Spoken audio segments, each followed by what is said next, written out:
mine and Ava's daughter might be like. I rest my hand on Ava's thigh underneath the table. She's angled away from me as she talks with Bella about Bella's upcoming wedding plans. I can tell she's already tired of listening to Bella, but she doesn't let on. Ava's got an uncanny ability to make everyone she talks to feel like the most important person in the room, and she lets Bella run through all the tiny, insignificant details like they're gold. When she finally turns back to me, her cheeks have a rosy hue from the wine. It sounds like Bella has this wedding thing figured out. Maybe we should hire her to plan ours. I'm only partly joking. It would certainly move things along if someone else was involved. Aside from the date, Ava won't touch wedding plans with a 10-foot pole. She scoffs. Only if you want to get married in front of 500 guests at St. Patrick's Cathedral with a full-blown marching processional and horse-drawn carriage. That elaborate? I chuckle, once again thanking my lucky stars I ended up with Ava. Maybe worse. I don't even want to think about how extravagant their wedding is going to be. Yikes. Maybe we should consider moving ours up. That way we don't have to worry about following an event like that up. I shrug, pressing the long neck of my beer bottle to my lips. Wow, smooth. Ava smirks, narrowing those gorgeous eyes at me. What do you say we get out of here? Leaning forward, I brush my lips across her cheek. You took the words right out of my mouth.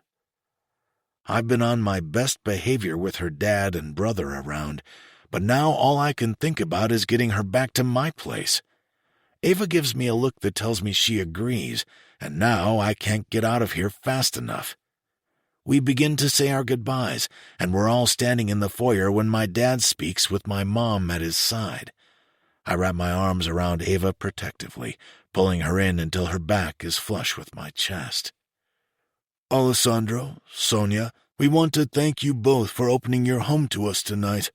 We are thrilled to be welcoming Ava into the family and are so glad that we can all put our differences aside to— Vince snorts loudly, and everyone turns their attention to him. Differences? That's what you call your son killing my brother? Oh, God, no. Not here, Vince. Not now. Vincent!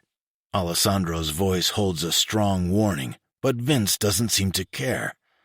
He walks slowly toward us, and Ava tenses in my arms. What? She turns to me in hurt and confusion. What is he talking about? All the opportunities that I had to tell her over the last few weeks flash through my mind. Why didn't I just explain it? It was an accident. Surely she'll see it that way. Why did I feel like I had to keep it from her? Right now, there's nothing I regret more. Vince's eyes fix on Ava. You don't know, do you? That's enough, Vince, Alessandro bellows and charges toward him. Vince throws his grip off as if it's nothing, determination flashing through his dark eyes. You are all content to let this go on, and she doesn't even know the truth? Vince yells to no one in particular, wobbling slightly from the alcohol in his system. Vince, what are you talking about? Ava steps away from me as she looks at him. Did you ever think to ask your fiancé how he knew Andrew, Ava? Vince hisses, poison spewing from his tongue. We should go. I take Ava's hand, trying to move her forward to the door, but she's frozen in place. Vince pushes me away from her, positioning himself between us. Alessandro lunges toward him, slamming his son against the wall with a thud. Vince, I'm warning you. Shut the fuck up. The room seems to freeze as everything unfolds. Ava, let's go. I pull her hand, desperate to get her out of here. But she lets go, and her vision tunnels on Vince. What is it, Vince? Her voice breaks. Ava, leave with Nick, Alessandro demands. Now! As if she doesn't hear him, she stands exactly where she is, looking desperately at Vince for some kind of explanation. The confusion in her eyes chokes me, and all I can do is watch this nightmare unfold. It's his fault Andrew is dead, and before you go through with this wedding, you need to ask him why. His words are like bullets spraying into all of us. I stand still, paralyzed as I watch her process what he said. I can't blame Vince. This is all my fault. Thanks to Alessandro, Vince doesn't even know the whole story himself. Ava should have heard the truth from me long ago, the second I realized who she was. I should have told her before we even got to this point, before it could be twisted or taken in the wrong context. "Enough!" Alessandro shrieks, carting Vince out of the room. It's too late, though. The damage is done. Ava turns around, her eyes immediately seeking me. The pain that pools in them is excruciating and nearly knocks the wind right out of me. "Ava, let me explain." Before I can say another word, she flies out the front door as if she can't get away from me fast enough. I chase her onto the porch, reaching for her arm just before she goes down the stairs. "Ava, please." She jerks away from me so roughly that I'm afraid she might lose her balance. "Is that true?" Hot tears streak down her face. Her body trembles with betrayal, and she can't seem to catch her breath. I hesitate, and then nod. I can't lie anymore. Yes, I was involved with Andrew's death. "What exactly does involved mean?" she spits, narrowing her eyes at me. I suck in a sharp breath, knowing this could have the potential to ruin everything. It's my fault he's dead. I shot him. Chapter 18. Ava. When I leave my parents' house, I have no idea where I'm going. I need to get away from the house. Nick lied to me. My parents lied to me. There's no one I can trust. I can hardly see the road through my tears, but I can't get away fast enough. So I start driving. It's my fault he's dead. I shot him. Nick's words echo through my mind and my chest. I trusted him. I believed him when he told me how different he was, how much he cared about me, how he would never keep things from me the way my father did. The potential was so exciting that I foolishly fell for it all. And all this time, I wasn't worth the truth. Nick shot him. My fiancé murdered my twin brother. My father knew it all along. And he still shipped me off to the Capanellis like some sort of olive branch. It's a cruel irony that my life was handed over to mend fences when it was Nick killing Andrew that broke them in the first place. Right now, I don't know who I'm angrier at, my dad or Nick. What kind of person can look me in the eye, knowing the truth about what happened? How can Nick lie so effortlessly to me, making me think he was falling in love with me? That he only had the best of intentions for me. This is all probably some sort of sick fantasy for him, and I played right into it all. I've never felt so mortified in all of my life. God, the things I let that man do to me. 20 minutes ago, I was joking about my wedding with Nick, ready to let him whisk me back to his place without the slightest bit of hesitation, like he was some kind of hero riding in to save the day. Now I feel like an absolute fool, with no one I can truly trust. Vince obviously knew. What about my sisters? My mom? Did they all lie to me? The more I think about it, the more the pressure builds inside of my mind, and if I don't find an outlet soon, I think I might explode. I need Jimmy. Not because I can trust him, but because I want to get high. To slow my mind down, to forget any of this ever happened, erase all of it. Nick, the dinner, losing Andrew. Tomorrow all this bullshit will still be here, but for tonight, I want to forget. If I didn't leave my stupid jacket back at my parents', I would be doing that right now. The bag Jimmy gave me earlier is sitting conveniently in the pocket, and now I'm going to have to beg him for more. I must have blacked out, because I don't know how I end up in the parking lot of the Jag. I throw my SUV into park and cut the engine, checking myself over in the mirror. I'm an absolute mess, but this is the kind of place where people don't ask questions. It's more crowded than I expect, and I fight my way through to the bar. I glance anxiously around, searching for Jimmy. I need a fix. That's the only thing that can make this hurt a little less, and I don't care about the consequences. Making my way from one end of the bar to the other, I finally set my eyes on Jimmy at a secluded table in the back. The entire place gives me the creeps, and I want to get out of here as soon as possible, so I make my way to him. Jimmy is flanked by two rail-thin girls, so strung out that they can barely keep themselves vertical as he sleazily drapes his arms over their shoulders. I shudder, remembering that not long ago, one of them was me. It's enough to make me reconsider what I'm about to do, but only briefly. I would never let myself fall that deep again. I gather up every ounce of gumption in my body and walk toward him. He does a double take when he sees me, and then a sinister smile spreads across his face. "What do we have here?" He's much too excited to see me in this dump. "I need something, Jimmy." My voice is hoarse from all the crying I've done.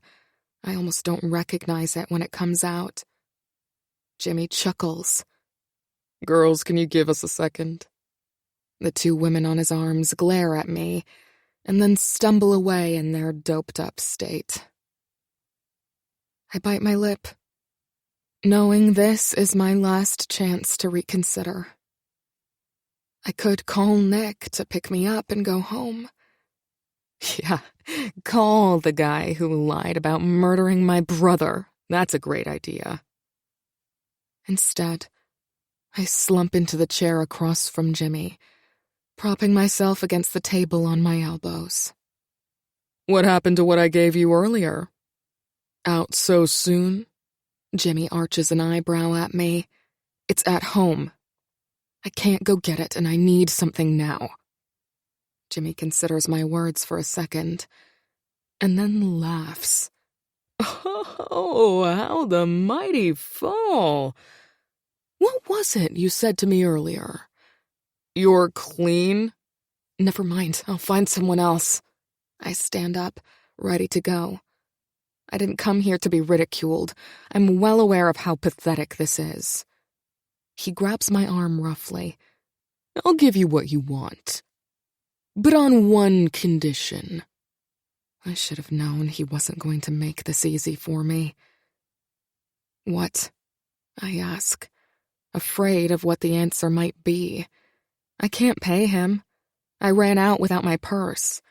By some stroke of luck, Nick left the keys in the car, and that was the only reason I could drive.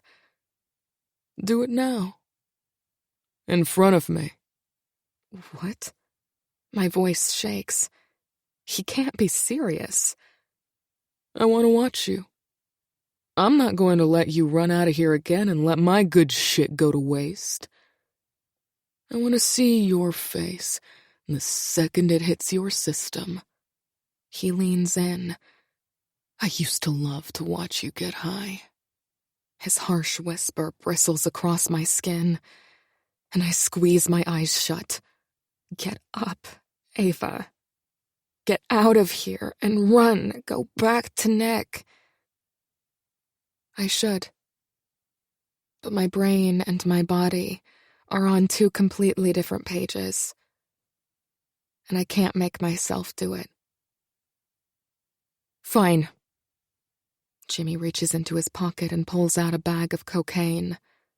He lays a line out and gestures to it expectantly.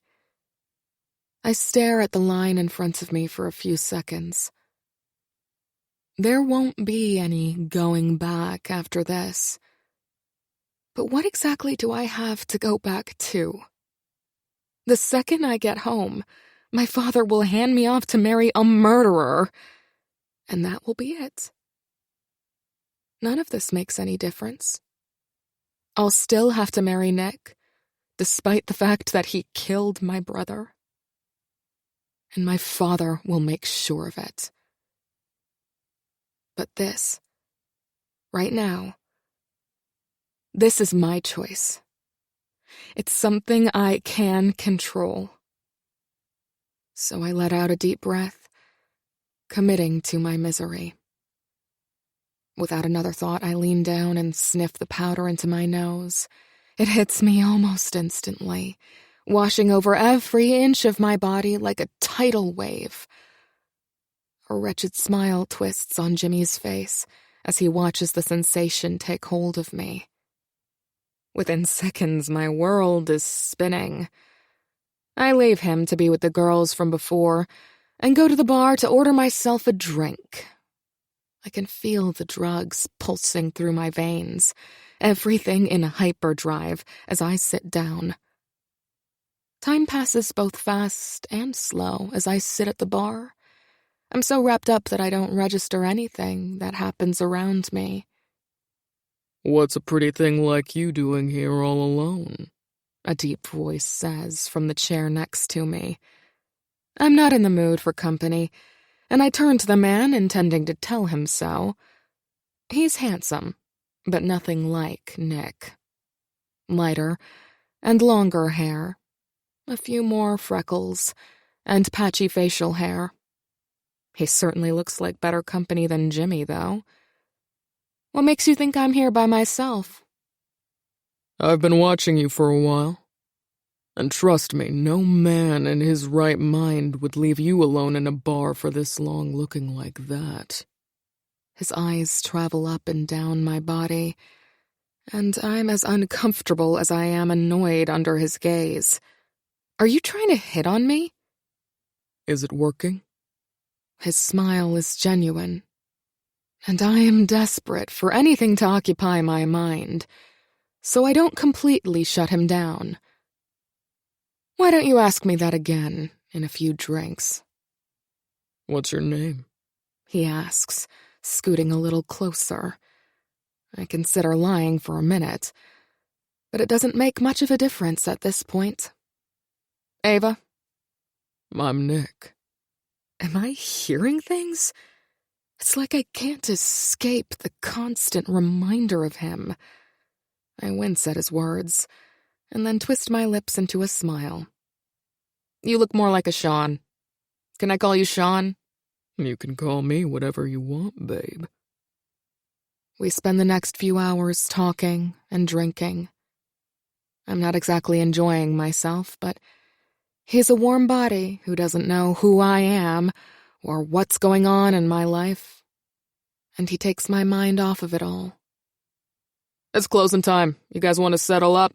The bartender asks, clearing our empty glasses. Sean reaches for his wallet, but I push his hand away. No, let me get this. You've helped me more than you know. "Are you sure?" Absolutely, I insist, reaching for my purse.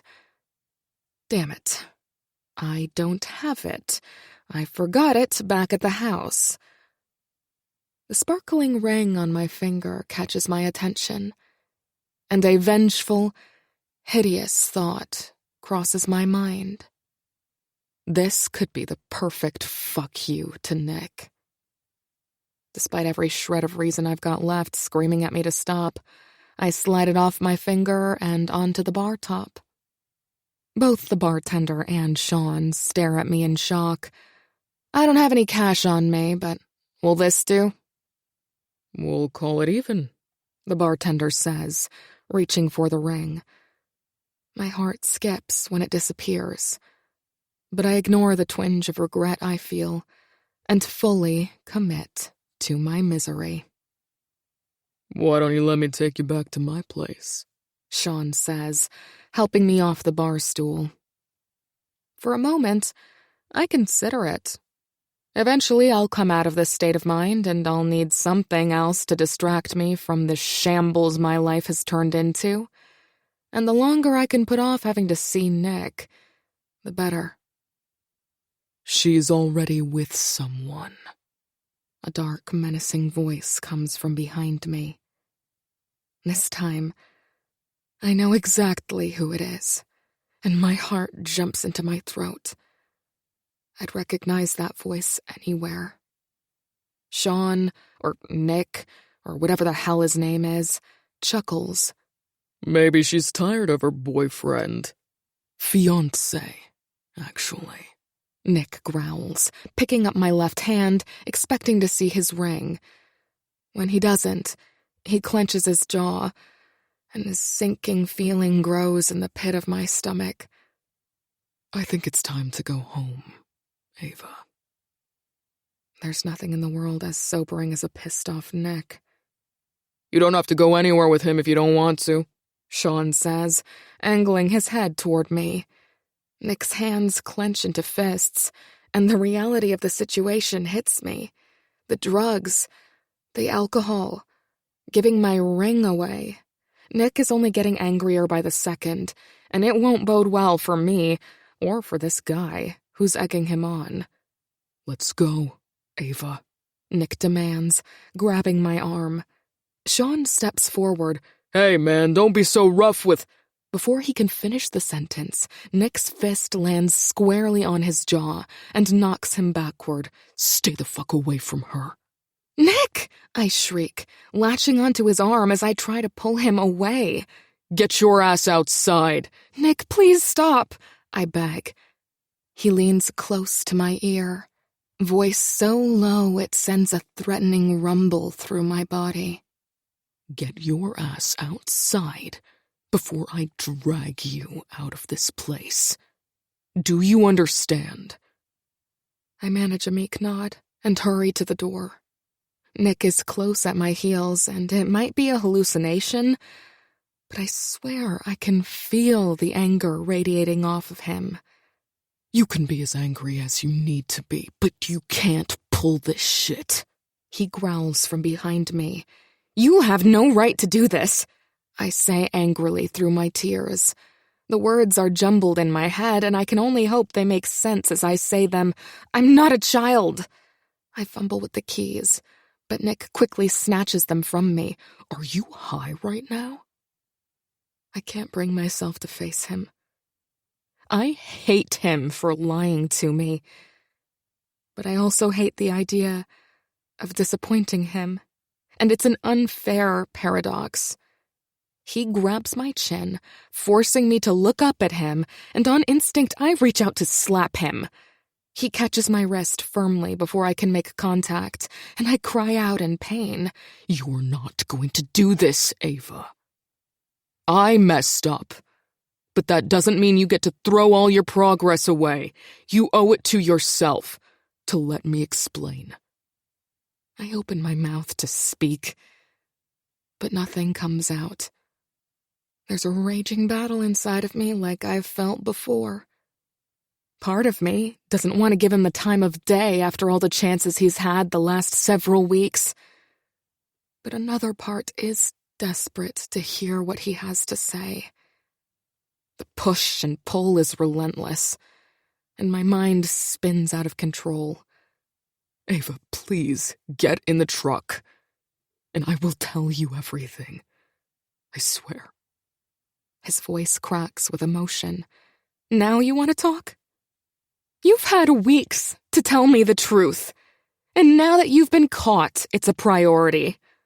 He glances around. It's always been a priority, Ava, but the situation is a little more complicated than you know. Obviously. I let out a sharp laugh. I wanted to tell you, but your dad... Don't do that. I glare at him, tears streaming down my face. Don't pass this off on my dad. I know exactly the kind of man he is. I don't expect any kind of honesty from him, but you...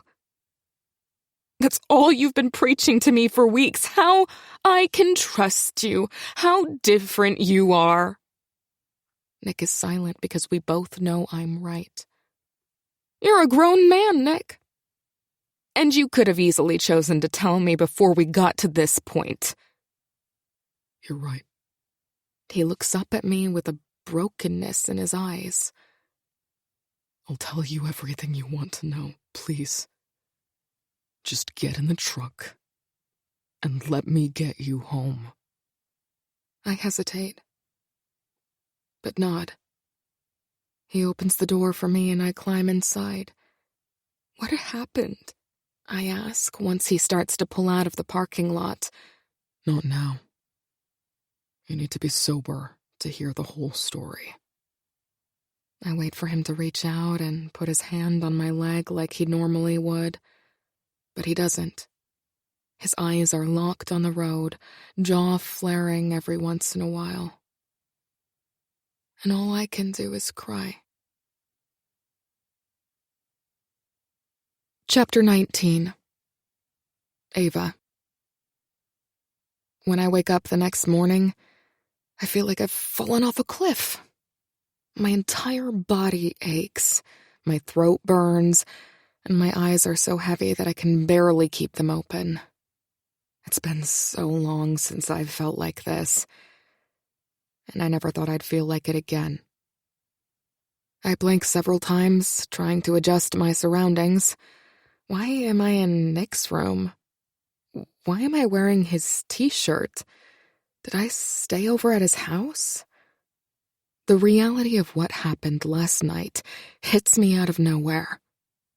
Nick confessed to killing my brother. All of my initial feelings hit me like a tidal wave. The hurt, the betrayal, the realization that everyone lied to me about it for years. I must have... God, what did I do? My mind is completely blank. A cup of water sits on the nightstand, still full of ice. Nick probably put it there recently. I sit up carefully and reach for the cup. The cold water hurts my burning throat at first, but then it soothes it.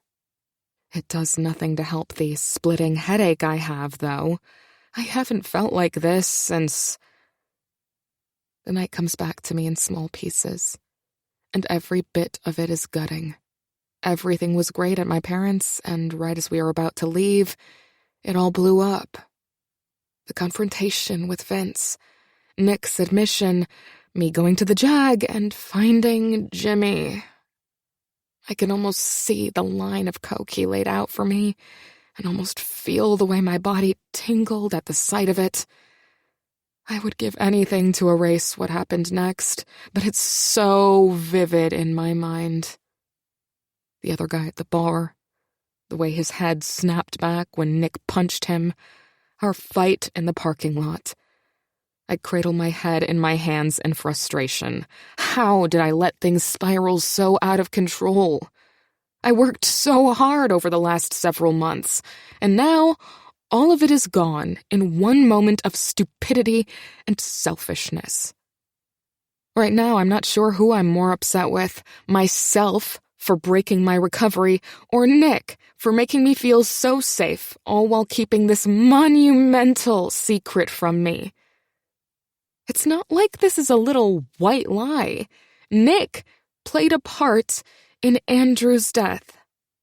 And whatever that means, it should have been one of the very first things he told me. We were supposed to be building a life together. And he was hiding some pretty serious shit from me. I have every right to be upset. But what I shouldn't have done is go crawling back to my old habits. I set myself back in a giant way. And who knows how long it will take me to reach that point in my recovery again. It's a daily battle. And while I'd like to say it was a one-time thing, it's a slippery slope. What comes next is unknown. And that's the scariest part. Hearing Nick say he shot my brother still haunts my mind. It makes me sick to even think about it. After all his preaching about honesty and treating me like an equal, it's out of character for him to keep me in the dark like he did. If I'd been thinking clearly, I might have realized that and given him an opportunity to explain. After giving myself some time to think about what happened, I have to talk to Nick before making any kind of judgment. We both have some explaining to do. I jump out of bed, much too quickly, and a raging pain pulses through my head. In the bathroom, I splash some water on my face to make myself look like I'm not quite as strung out as I am. My eyes are dark and sunken in, and I pinch my cheeks to try to get a little bit of color on my pale skin. The sight of my bare left hand makes my heart drop. Oh my God. I gave my ring to the bartender. If I thought Nick would be upset before, this will surely be the icing on the cake. The hallway is filled with the smell of breakfast. He can't be all that mad if he's cooking for me, can he? That's a good sign. At least I'm choosing to take it that way. Nick stands with his back to me, wearing just a pair of sweatpants. I don't have to see his face to know that something is different this morning, because his body language says it all. His shoulders are slumped forward, and he moves slowly and timidly. The confident air that he usually carries is gone, and it's replaced by brokenness and remorse. He hears me come in, and turns to face me after a few seconds, clearing his throat. "Good morning," I say sheepishly. There was never any doubt in my mind that Nick would be livid. What I didn't prepare for, though, is the look of torment and hurt on his face. It's like a dark cloud hangs over the both of us. It's not anger, but pure anguish. Neither one of us wants to move first, for fear of igniting the other. So we stand facing each other with our eyes locked for several seconds. "Good morning," he finally says. "You look hopefully better than I feel." "I'm making breakfast. There are painkillers in the cabinet if you need them," Nick offers, turning back to the eggs sizzling on the stove. I don't have the heart to tell him, but the thought of eating right now is enough to make me want to throw up on the spot. I sit in silence as he cooks, and after a few minutes he joins me at the bar, sliding a plate of food in front of me. "You didn't need to do this." I force back tears. I didn't expect to get emotional, but the second I feel his hand on my knee, all of that goes out the window. "I've been trying to think of what I want to say to you for the last several hours, but nothing really seems appropriate." His voice is even and calm as he stares forward. "I guess we've got a lot to talk about." "We do," he agrees, turning to me. I take a deep breath, debating where to start. The ring feels like as good a place as any. "I did something really stupid last night." "One thing?" He teases a smirk, trying to lighten the mood. Valid point, but this one is probably the worst. "Go on." "I lost your engagement ring." Tears bubble in my eyes again as I blurt it out. Nick studies my face for a second, scratching his chin before he responds. He reaches into his pocket to fish something out. "You mean this?"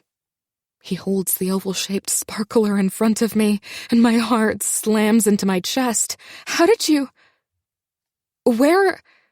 He clenches his jaw, turning the ring over and over in his hand. "The bartender's a friend. He's the one who called me when you showed up. And he kept hold of this after you used it to pay for another guy's drinks." God, Nick, that's mortifying. I can't apologize enough. I burst into tears. The thing is, Ava, I couldn't care less about this thing. He holds the ring up to me. I care about you. And your safety. That's what I'm pissed off about. What you did last night. You could have gotten yourself killed. And I get you were upset. You have every right to be. But you should have come to me and talked about it, not gone to fucking Jimmy. His voice breaks. This is painful for him.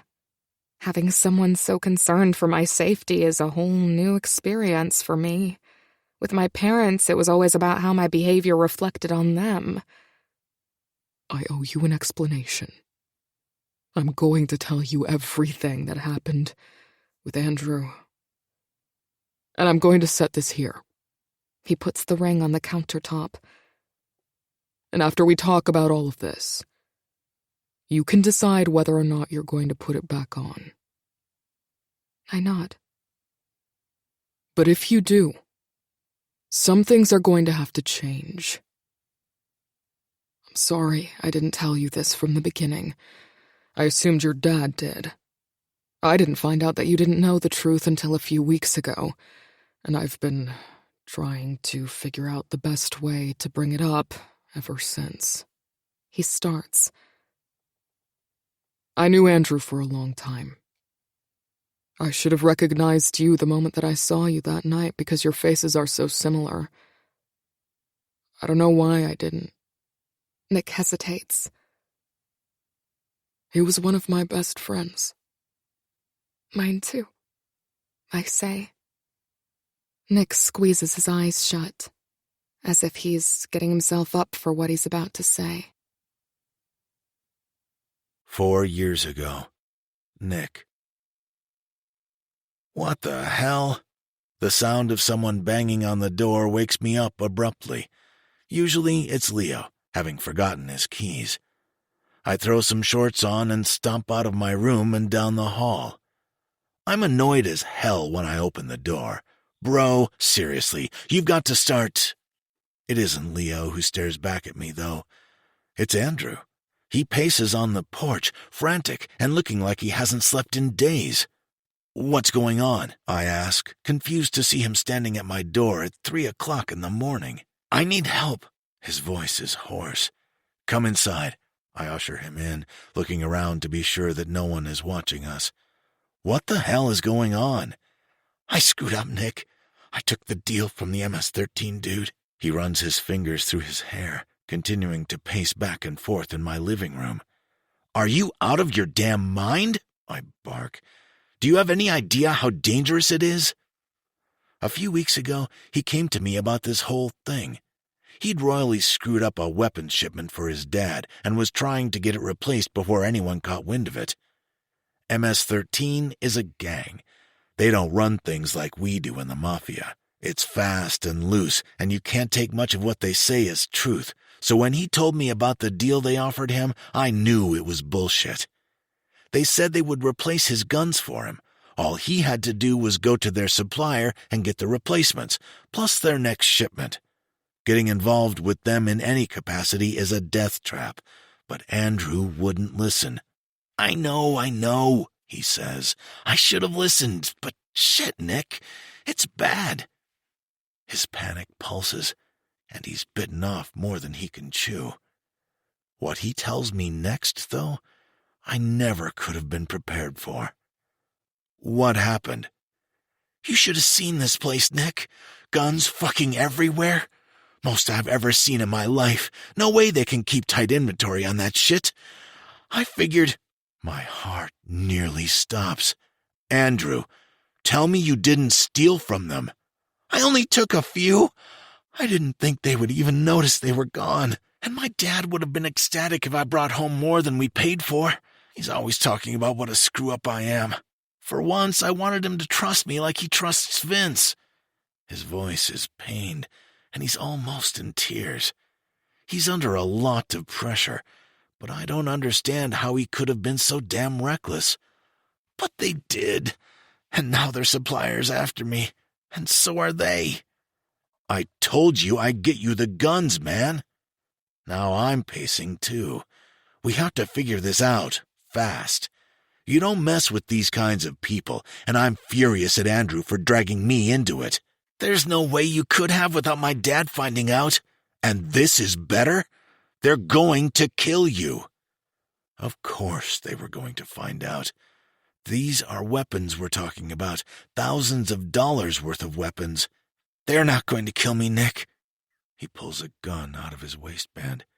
I'm going to kill myself. You really are out of your damn mind. Put that thing away, I hiss, growing angrier by the minute. He isn't thinking straight. We need to get our dads and figure out what to do. Nick, please. I'm here to say goodbye, Andrew pleads. They'll come after my family. They don't care that this shit is my fault. We need to tell your dad. I rake through my hair as I try to form a plan. No, he shakes his head wildly. This is my fault. If I get him involved, more people than necessary will get hurt. This is insane. You can't do this. How does this solve anything? Their war is with me, and if I die, it'll die with me. Andrew continues to drone on, but I'm not hearing much of what he has to say. It's all nonsense. Him dying is no way to handle this. We can figure something else out. Drew, this is ridiculous, I plead. It's concerning how much he has planned this out. Nick, I'm dying, one way or another. I screwed this up so bad, and there's no way out. My dad can't protect me. You can't protect me. No one can. I'm okay with that. I've come to terms with it. But I can't come to terms with anything happening to my family because of the shit I got myself involved in. Andrew, this is the only option, Nick. They'll hurt my family. They may even come after you if they've got eyes on me already. I stare back at him, standing in silence. This seems so drastic, but he's right. The second he agreed to that deal and then stole those fucking guns, he signed his own death certificate. God, I'm so fucking pissed at him for being this stupid. Goodbye, Nick. He raises the gun and I lunge at him, refusing to let it happen. I get a hand on the barrel and Andrew and I struggle over it. Nick, let go, he growls, pulling as hard as he can against me. There's no way I'm going to let him go through with this. Come on, man, I grunt, trying my best to get good footing so I can wrench the gun away from him. We struggle against each other for what feels like forever, each of us trying to get the upper hand. Suddenly, Andrew's elbow hits my chin and sends a searing pain through my jaw. I lose my hold on the gun, and then a deafening shot rings out. Everything else happens in slow motion. Andrew's face freezes, and he stumbles backward, clutching his stomach. His shirt seeps crimson with blood as he drops to his knees, letting the gun fall to the ground. Fuck! I kneel in front of him, putting as much pressure as I can on the wound. It's no use, though. I can see Andrew fading quickly in my arms, and after a few seconds, he's completely gone. Tears pool in my eyes as I stare at his lifeless body in front of me. How the fuck did this happen? Honestly, I don't even know if I pulled the trigger or if Andrew did. But it doesn't really matter. He's dead, and I couldn't stop it. I sit next to him, trying to steady my breath and figure out what to do next. Finally, I do the only thing I can think of. I call my father. Chapter 20. Nick. Ava, I swear to God, I did everything I could to stop it. He was determined, and there was nothing anyone could have done. You, or me, or probably even your dad, I explain. At first your dad didn't believe me, but Andrew had left him a video to explain.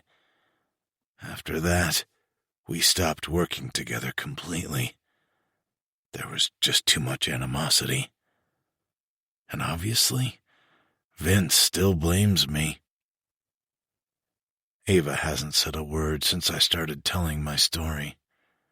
She stares back at me, so emotionless that she's almost despondent. I can't tell how, or even if, she's processing it, so I keep talking. When I found out you were his sister, I never in a million years thought you wouldn't know the truth. I always figured your dad would have told you. But after a little while, I realized you had no idea about any of it. The words sting in my throat, but my hurt is dismal compared to what she must be feeling. I'm sorry this is the way you found out, and I'm sorry I didn't tell you sooner. It's something that I'll regret for the rest of my life. She has no idea how true that statement is. I think of Andrew constantly. Every time I have to kill someone, I relive that entire night. Nick? Ava searches for the right words, but there really aren't any. A heaviness sets in between us, and I'm desperate to know what's going on in her head. I don't even know what to say. I can't imagine what you're feeling right now. Until now, I've been trying to give her some space, but I can't take it anymore and reach for her hand.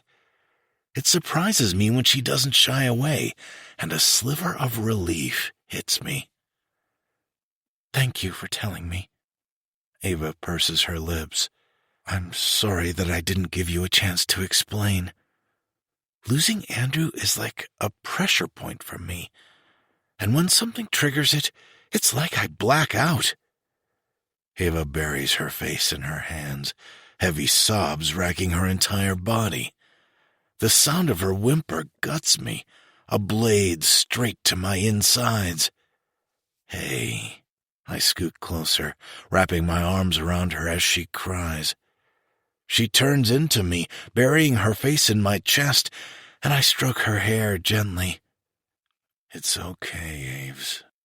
You can cry all you want to, and I'll be right here when you're ready to talk. For a few minutes, we stay that way, her resting in my arms as I soothe her. Eventually, she sits up, pulling back and taking a deep breath to compose herself. She wipes her tears off her cheeks and then turns to me. I'm sorry, she says. You have nothing to be sorry about. I almost cringe when she says it, because she's been conditioned to believe her emotions are an inconvenience. Maybe if Alessandro had taken the time to help her work through them back then, we wouldn't even be here right now. I'm the one who's sorry, Ava, for what happened, for not telling you, for all of it, I say. I wanted to find the right time, but you told me what an awful time you had after he died, and I didn't want... About halfway through, I realize how this is going to come off. I don't need to finish for her to recognize where I'm going with it. You thought I would start using again, she says quietly. It's harsh, but it's exactly what happened. I need to know how bad this is, Ava. I let out a heavy breath. I was honest with you about Andrew, and now I need you to be honest with me about this. You're about to be my wife. You still want to marry me? The shock on Ava's face catches me completely off guard. Of course I do. What would make you think I didn't? I don't know. I thought you might want to give me back after what happened last night. How I acted. Her face falls in defeat. Every time this side of her comes out, I'm reminded of how much she's been beaten down by Alessandro for the last 23 years. I hate seeing her so shaken and insecure, and I hate that she expects that kind of reaction from me. Reaching over, I scoot her chair closer to me, resting my palms on her thighs. First of all, you're not some kind of object that I'm going to return the second it stops working how I want it to. The last thing I want is for you to go back to that house. I care about you, Ava. I'm not going to throw you to the side when you screw up. That's not what love is. My admission softens her, and she presses her lips together gently. And second of all, I'm the one who should be worried about you calling off the wedding. I kept a huge secret from you. And you know what? I can't guarantee that this will not be the only thing that I screw up in our life together, but I don't expect you to dump me to the side when that happens either. She nods, on the verge of tears again. We're going to get through this together, if you want to. I gesture to a ring on the counter. That's all it takes, and the floodgates open. Thick, heavy tears trickle down her cheeks, her emotions getting the best of her. Nick, of course I do. I'm so sorry. Don't be sorry. I messed up, and we need to hold each other accountable.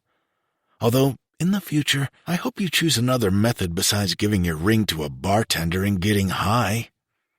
There's a smile at the corner of her lips, but she isn't giving it up yet, still consumed by her guilt. I need you to explain it to me. I can't help you if I don't know what you're going through. I'm not going to let her off the hook here. Regardless of what I did, her reaction worries me, and it's something we have to talk about, no matter how difficult it is. Nick, I'm not using again. Last night I got pissed off, and I didn't know what to do, and I just snapped. The words seem physically painful for her to say. That's the only time you've used in our entire relationship? Yes, she says. It's the first time I've used in many, many months. The night I went out with Bella, we ran into Jimmy, and he tried to get me to do it then, too, but I refused. I was so proud of myself for being strong enough to tell him no, but I threw it all away last night. Running to drugs used to be a trauma response for her, and it makes sense she'd slip back into her old patterns after a night like last night. There's a difference between a full-fledged relapse and a slip-up, and I hope that we're dealing with the latter.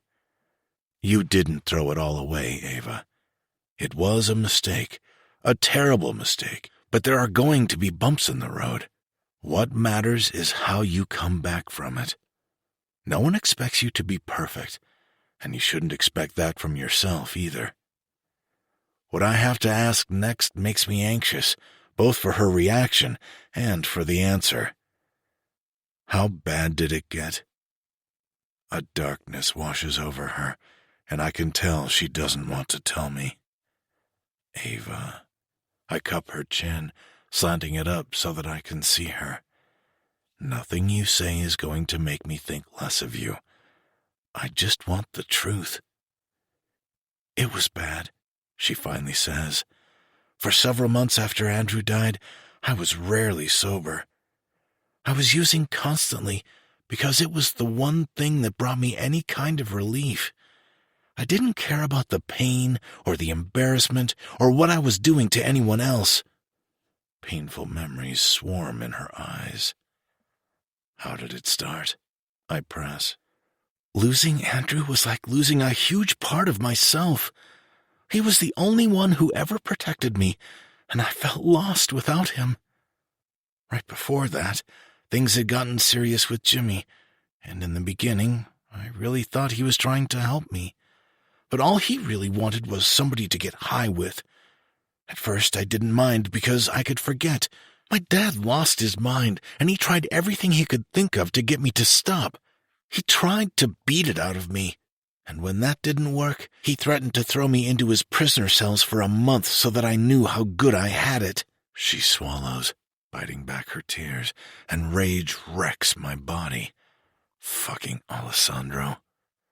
It became a power struggle between us, and I pushed even harder. But one day, I overdosed. I was at a party with Jimmy, and somehow Vince found me. I Guess at that point I realized how bad it was and agreed to do whatever my parents wanted me to do. First it was a rehab program, and then I started seeing a counselor. I stopped that day, and I haven't had anything again until last night. Ava talks fast, like she's worried if she slows down, she might not get it all out. Finally, she takes a breath. Hearing it from her is harder than I imagined, mostly when I hear about the way that Alessandro handled it. His daughter was crying out for help, and he treated her like one of his captives. He's a fucking monster. I wasn't completely honest when we talked about this before. It wasn't just casual. I got hooked, addicted. Her face falls. But I swear, it's not like that this time. It was a slip-up, but it won't happen again, she assures me with a desperation in her eyes that makes me a little nervous. I want to believe her, but I also know how things like this work. I won't let her fail, though. The difference between this time and last is that she has me to support her, and I'm going to keep her as far away from her bastard father as I can. I don't want you to see Jimmy anymore. I grit my teeth. Even saying his name infuriates me. I hated the guy long before I even knew what he'd done to Ava. Done, she agrees. I reach for her left hand, taking the ring off the granite countertop. Can I put this back on now? I wait for her permission. Ava's never been given much authority over her own life, and that makes it even more important that I follow through when I say I'm going to do something. I like that. Her voice cracks with emotion. My heart practically leaps when I slide it back into place. A few minutes ago, I wasn't sure it would happen. Promise me that if you ever feel like you want to use again, you'll come to me, that you'll let me help you. I promise, Nick. She blinks back tears. You don't have to worry about it. I don't ever want to get back to that point, and I'll do whatever it takes. Bringing her hand to my lips, I kiss the back of it softly. Good. But if it happens again, you'll get professional help. I care about you too much to watch you self-destruct like you did last night. I'll be here every step of the way, but understand that if you start using again, even at all, I'll get you professional help, and it won't be a choice. It won't come to that. That's my girl. My mouth covers hers in an intense kiss, a kiss that holds greater meaning than any that we've had before. A kiss that reaches new levels of intimacy because of everything we've shared. A kiss that binds us. I do have one more condition. What's that? There's a hint of apprehension in her tone. I grab her hips, pulling her onto my lap. My boxers look good on her, but it's time she gets clothes of her own here. Move in with me. It's not much of a request. Most of my reasons for wanting her here are selfish, but as of late, the idea of sending her home to her father makes my skin crawl. You want me to move in here? I nod. We talked about it a few weeks ago, but I'm ready to make it happen. I don't want to play around anymore. I want you here with me all the time. Wow! She lets out a sharp laugh. This is not at all how I expected this morning to go.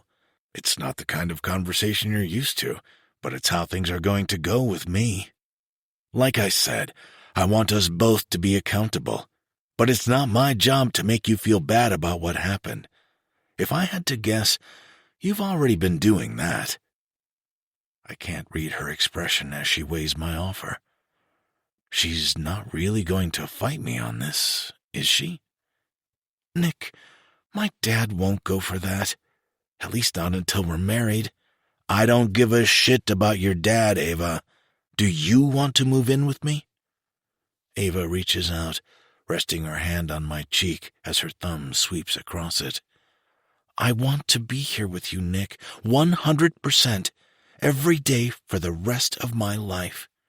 Then let's do it, I grin. And I'll handle your dad. Chapter 21. Nick. Leaving Ava back at my place, I head straight for Moretti's warehouse. It would probably be better for me to take a couple of days to cool off and get my head straight, but time isn't a luxury I have. Ava's right. He's not going to be thrilled about her moving in with me until we're officially married, but there's no way in hell I'm having her go back there. Not after the things she told me about him this morning. When I pull into the parking lot, I cut the engine, readying myself for an argument with Alessandro. His door is open, so I don't bother knocking to let him know I'm here. When I clear my throat, he looks up from his desk. "Nick, good to see you. I didn't know you were coming by." He stands up to greet me and shake my hand. We need to clear the air after last night. I sit down in an armchair across the desk from him. I told Ava the truth about Andrew, that he came to my house that night because he wanted to kill himself rather than disappoint you. Alessandro's face hardens, the vein in his neck pulsing. "We agreed to keep her out of it." I can't help but scoff. Sometimes he and I have two completely different conversations when we talk. "You agreed, Alessandro. I'm not lying to my soon-to-be wife about what happened, especially when our marriage is on the line. And Vince's outburst didn't give me much choice." "Your marriage was never on the line," he spits. "Ava will do what I tell her to do, despite what she knows or doesn't know." That's where you and I differ. She should know things that pertain to her. From now on, she will. Alessandro stiffens in his desk chair. "You're forgetting that she still belongs to me. You're not married yet." I do my best to curb my temper, gripping the arm of my chair with such force that my knuckles turn white. "She doesn't belong to anyone, Alessandro." His deep chuckle only irritates me more. "You're naive, Nick. She's got you fooled." "No, I understand things pretty well." I stand, stalking toward him and bracing myself against his desk. "I need to be sure that you do. I know everything, Alessandro. The things you've done to her, what you've put her through, and if you so much as look at her the wrong way and I find out about it, I will slash you into so many pieces that they'll never find them all, and I'll enjoy every second of it. So give me a fucking reason." Alessandro sets his jaw, the threat looming between us. The shift in our dynamic is glaring. He doesn't have the upper hand anymore, and he's starting to unravel at the revelation. "Get the hell out of my office." By the way, Ava's going to be moving in with me, starting today. And unless you want an even bigger problem on your hands, I don't want to hear a thing about it. I smirk. Have a nice day, Alessandro. My adrenaline is high when I walk out of the warehouse. I'm sure my dad will have a lot to say about how I handled that, but honestly, I'm thrilled I showed the restraint that I did. Today wasn't only about being a good Don, it was about being a good husband, and sometimes that has to take precedent. Ava. Now that I've been living with Nick for a few weeks, his place is finally starting to feel like home. We've settled into an easy routine, breakfast on the patio together, our own sides of the bed, my leaving my coffee cup in random places throughout the house, and Nick giving me a hard time about it. It's even better than I could have imagined. My parents' house is out in the middle of the suburbs, with all the space and fresh air a person could want, whereas Nick's penthouse is right at the center of Manhattan. We have all kinds of space, but the city never shuts off, and most of the time I feel like I'm staying in a luxury hotel. He doesn't pay much attention to decoration or personal touches, but I've already got some ideas to make this place a little cozier. Honestly, I'd stay in a cardboard box if it meant I got to come home to Nick every night. I don't know why we didn't make this decision sooner. Nick is headed to Miami this afternoon, and although I'm going to miss him, a little quiet doesn't sound all that bad. I woke up this morning with a little headache, but after a day full of classes and a meeting with a wedding planner that my mother insisted on, it's turned into a raging migraine by the time I get home. All I want to do is take some painkillers, have a nice hot bubble bath, and then curl up on the couch for the night.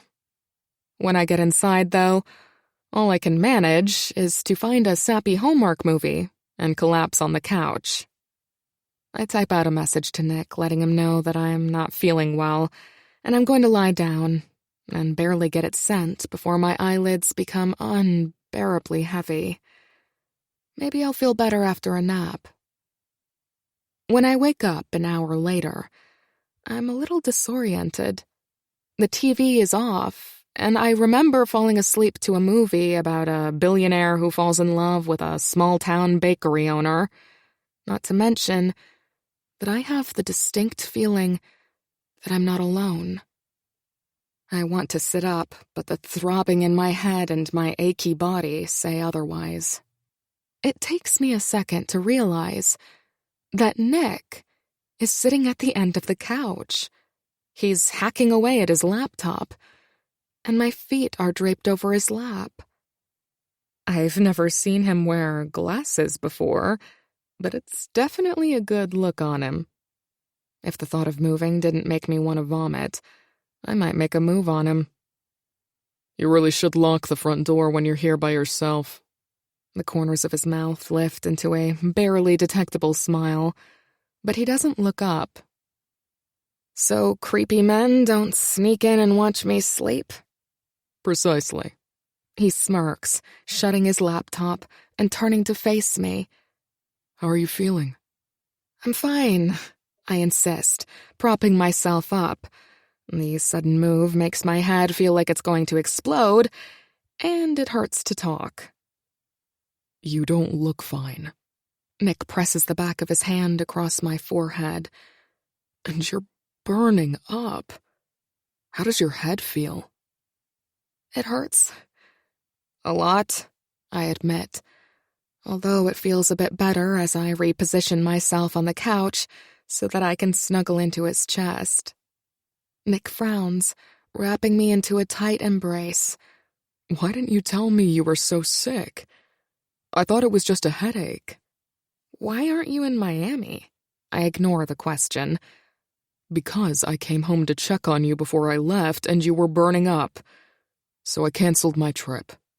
There's no way I'm going to Miami when you're sick like this. His fingers stroke my arm gently, almost lulling me right back to sleep. You didn't need to do that. Secretly, my heart is bursting at the gesture. I'm already starting to feel better now that he's here. I wanted to. You need someone to nurse you back to health. Speaking of which, he leans forward, careful not to jostle me too much, and grabs a glass from the coffee table. Drink this. Yes, sir, I tease, but I take it from him eagerly, hoping that whatever is inside will calm my burning throat. It doesn't, though. A horrible taste fills my mouth, and I nearly spit it back out all over the living room. Ugh! What is this? It's awful. It's a vitamin super pack. My mom used to give them to my brothers and me when we were younger. It's supposed to build your immune system back up. Well, it's disgusting. I cringe, handing the glass back to him without taking another sip. You're going to be a difficult patient, aren't you? Did you expect anything less? A small smile escapes my lips, and I shut my eyes, ready to fall back asleep on Nick's chest. Not at all. He shimmies out from underneath me, propping a pillow underneath my head. It feels nice, but it doesn't have the same effect. Does anything sound good to eat? Maybe some chicken soup? Sure, soup sounds good, I say, expecting that he'll order takeout. Honestly, the thought of eating sounds torturous right now, but it will make him feel better. Sure. Nick's smile is unsure. I can do that. He disappears into the kitchen as I fight to get comfortable on the couch. First, I'm too hot. Then, it's too cold.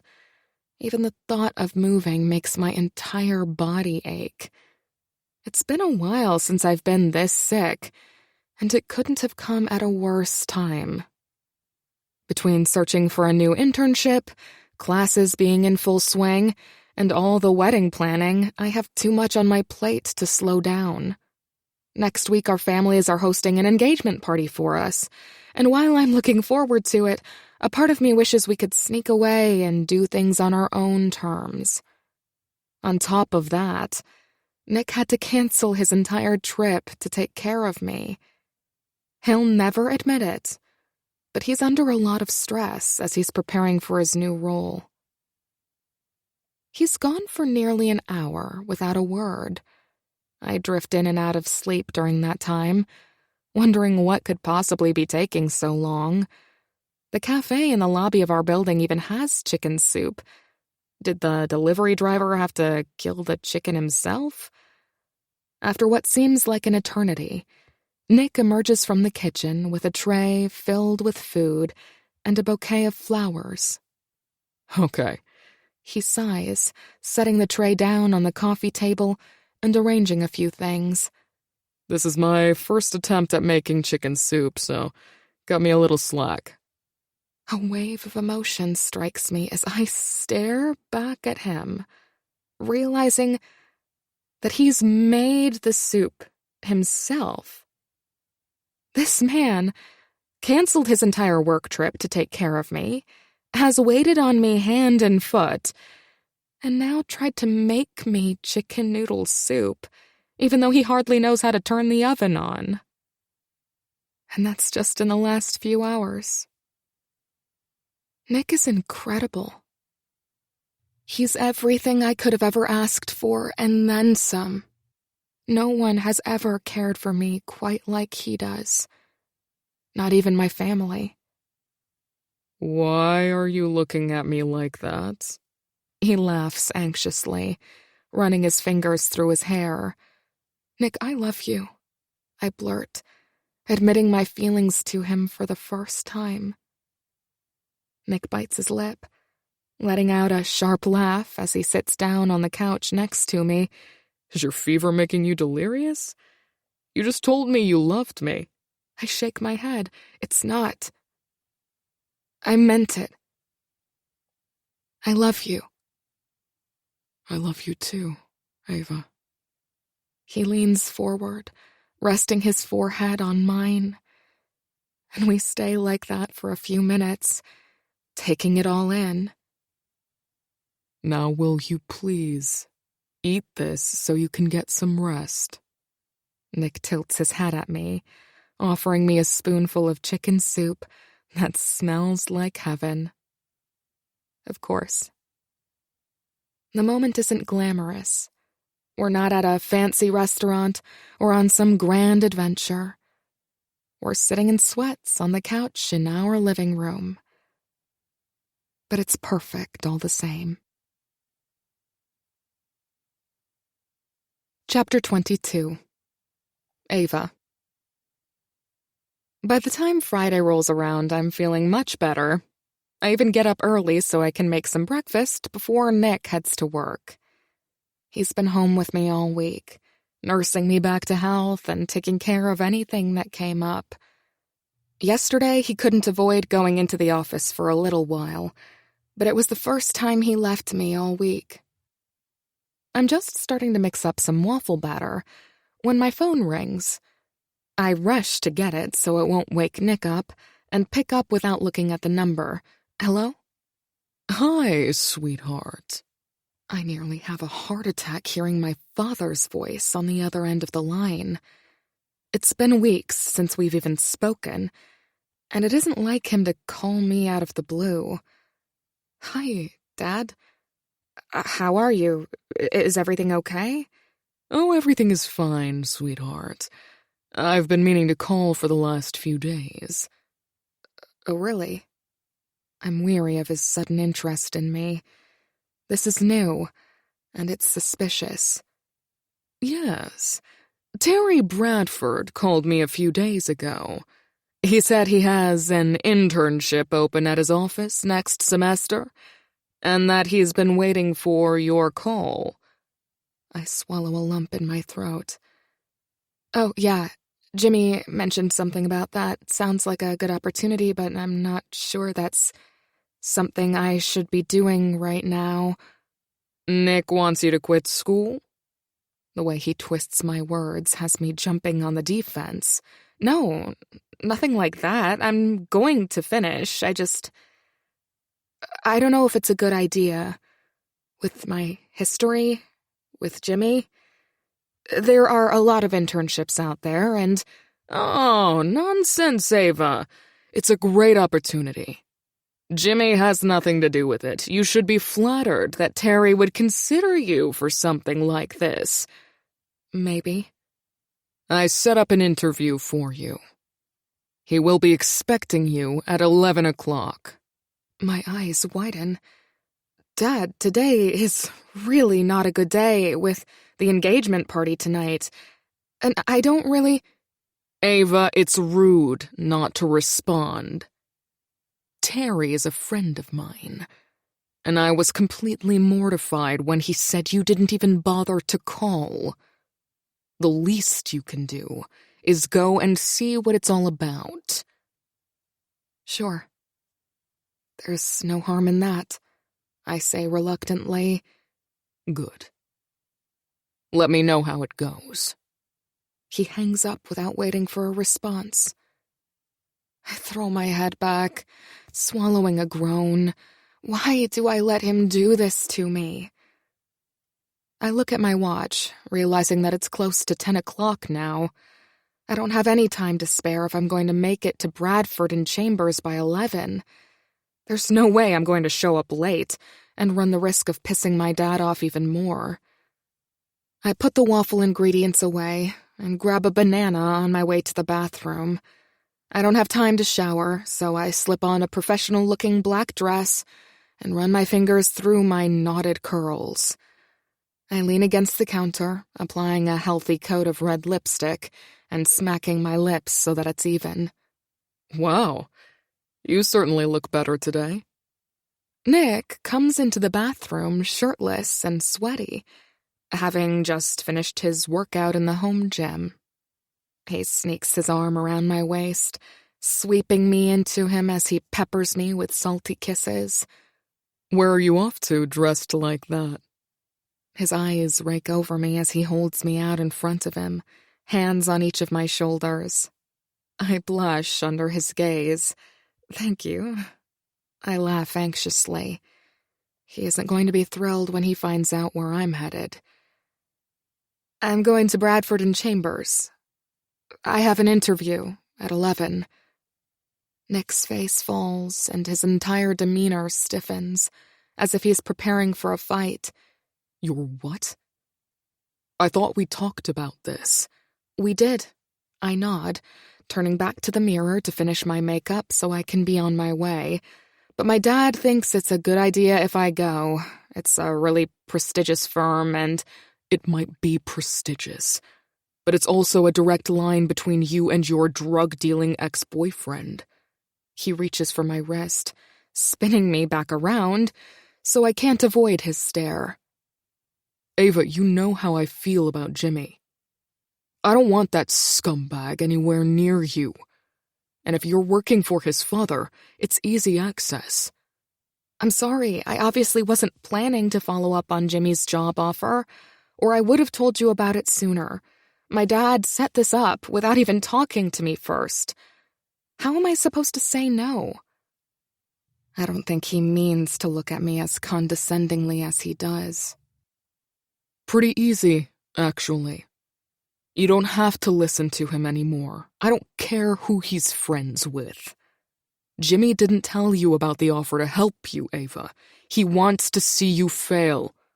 And he wants you to owe him. He's made that very clear the last few weeks, don't you think? I rub my temples, immediately feeling my migraine coming back. There's no harm in me going down there and going through the motions. Even if it's just for practice, I'm trying to make everyone happy. You don't have to make anyone happy with yourself, baby. Fuck your dad. He hasn't called in weeks, and now suddenly you hear from him because he wants more from you? It's bullshit. Somehow, the tension between Nick and my dad has gotten even more pointed over the last few weeks, and I'm stuck in the middle. He's still my dad, Nick. I fold my arms across my chest in frustration. This is the last thing my nerves need this morning. I'm anxious enough as it is. Please let this go. It's not like I'm going to take the job. You say that now, but what happens when your dad tells you to take the position? You'll miraculously stand up to him then? It's fucking sick that he's even okay with you being around Jimmy in the first place. Nick, it's his dad. I throw my hands up in exasperation. Jimmy won't even be there. If you believe that, Aves, you're being naive. Terry Bradford knows full well that his son is in love with you. That's why he wants to hire you, he says harshly. That, and it'll put him in your father's good graces. Nick's words hit me like a bullet from a gun. He doesn't mean it in the way it sounds. But all I hear is that he doesn't think I can get a prestigious internship like Bradford and Chambers is offering on my own merit. He immediately regrets it. Babe, I didn't mean that how it came out.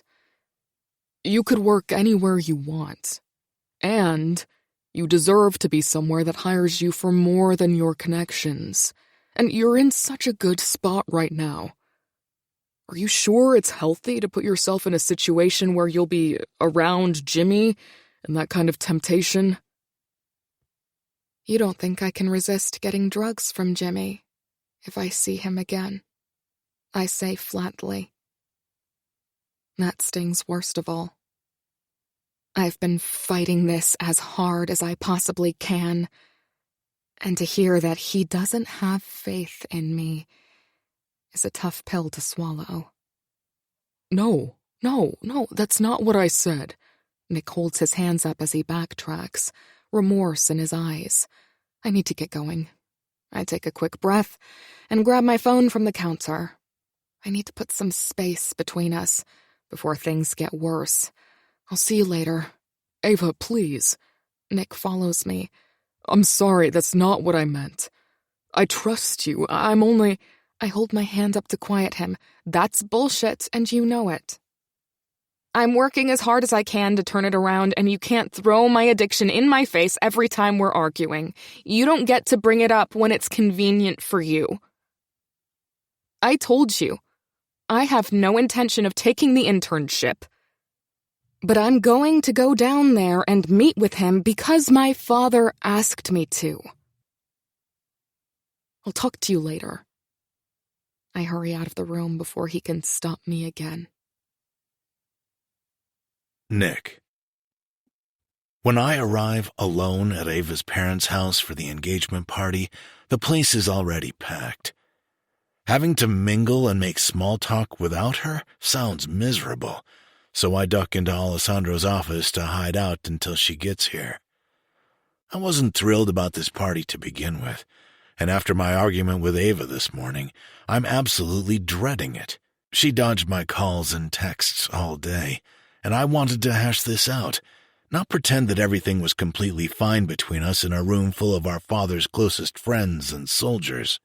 There is all of this production around our wedding, and it's wearing on me, especially when the performance gets in the way of our actual relationship. Things quickly got out of hand this morning, and I was mostly to blame for that. Ava's need for her father's approval is something I will never understand, but that's because I've never had to beg or fight for it the way she has. My dad can be difficult, but I've never once questioned that he loves me or is proud of me. And the more I hear about the way Ava grew up, the more I realize that's a luxury. Hopefully, someday, she won't feel the need to appease him. But until then, I can be a little more understanding. And as soon as she gets here, I plan to tell her as much so we can make it through this evening together. Tonight is the first formal event that Ava and I will attend as a couple, and first impressions are everything in the crime world. It's our chance to show both of our organizations that we're committed and united as one. My father had been talking about that for weeks, as if I needed the reminder. When I hear her voice in the foyer, I peek out and watch as she greets a couple who came in a few seconds in front of her. I don't recognize them, but she seems friendly, so I figure they must be friends of her parents. Damn, she looks good tonight. Her curls are loosely pulled back in a half-up, half-down style, and her candy-colored lips curve into a grin as she hangs her coat. My heart races as I trace her curves, thinly veiled under the tight fabric of that black, floor-length dress. There's no doubt in my mind that she chose the dress with the thigh-high slit as a bit of added punishment for this morning. And it's working. My slacks tighten across my crotch as my erection grows, craving her so badly it hurts. Yeah, there's no chance in hell I'm making it through the night without taking care of the urge. I watch impatiently as she chats with the older couple, smiling politely and nodding at something they say to her. All the while, I imagine all the ways I want to have her in this very office. Stretched out on the couch, bent over the desk, pressed against the window. There's an endless array of opportunities. Once they walk away and she's finally alone, I reach for her hand and pull her into the darkness with me. Wha! I quench her protests with a thirsty kiss, pressing her back into the wall. When she realizes it's me, she relaxes into the kiss, a gentle moan escaping her lips. "Are you still mad at me?" I whisper, grazing my lips against her ear. She smells so fucking good. Delicious enough to eat, and I just might. "Of course I am." "That's fine. Make-up sex is my favorite anyway." Edging her knees apart, I position myself between her legs and slant my body into hers so our hips rub against each other. If I can't convince her, I'm going to have a serious problem on my hands. Generally, someone has to apologize for it to be make-up sex. The bite in her tone isn't angry as much as it is playful. "I'm sorry," I chuckle. "Better?" Ava's mouth parts like she has something she wants to say, but as my fingers trail up her thigh and underneath the material of this taunting dress, she swallows any argument she's got. "Nick." Something about the way she whispers my name makes me weak. It takes my breath away and lights a raging inferno inside of me that's insatiable for her. "Everyone is waiting for us," she reminds me, as if that has ever stopped me before. When she tries to wiggle out from underneath me, I take her hips, bracing them against the wall. It's our party. Let 'em. She puts her hand on my chest, painted pink fingernails drumming against the buttons of my shirt as she bats those thick lashes at me. "Don't you want to hear how my day was?" The girl knows exactly what she's doing to me, and I let her have her fun. Eventually, yes, but right now, all I want to do is get this dress off of you.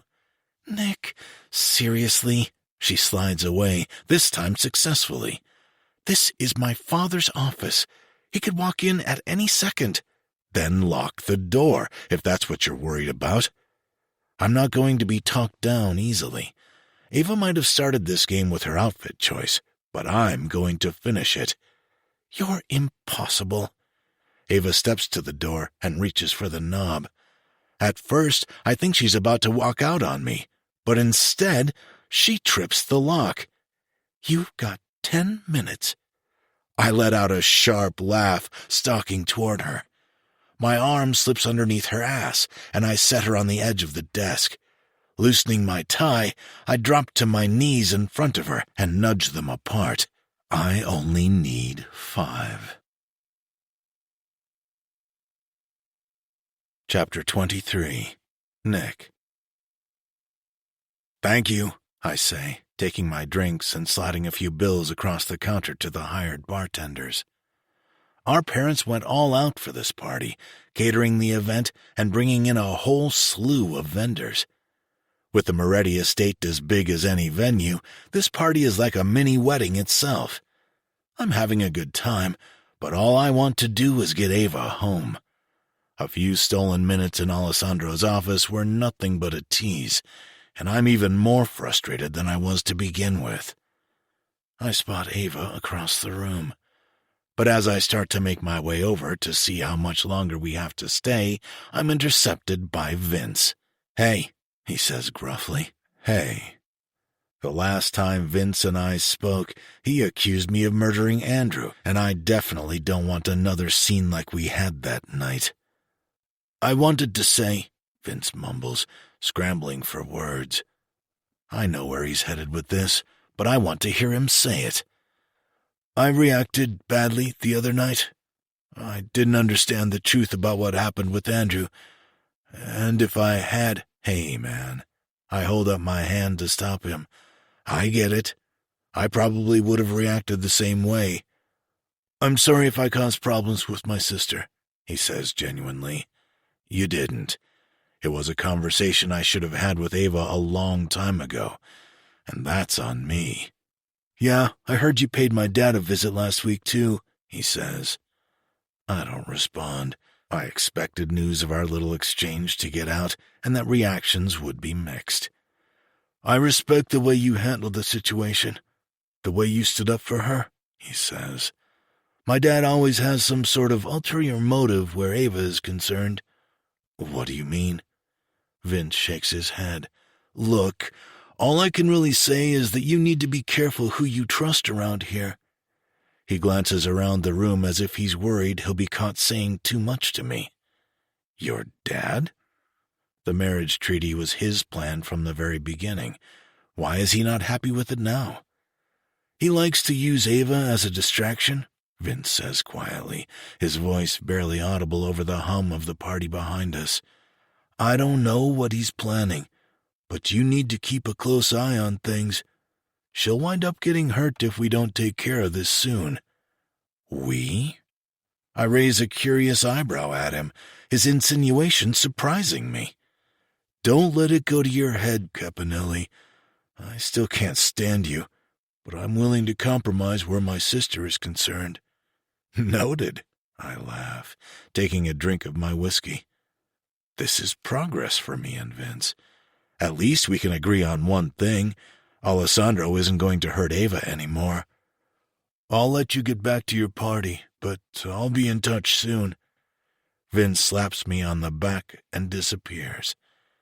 This isn't the time or place, but I need to talk to my dad and Leo as soon as possible so we're not caught off guard.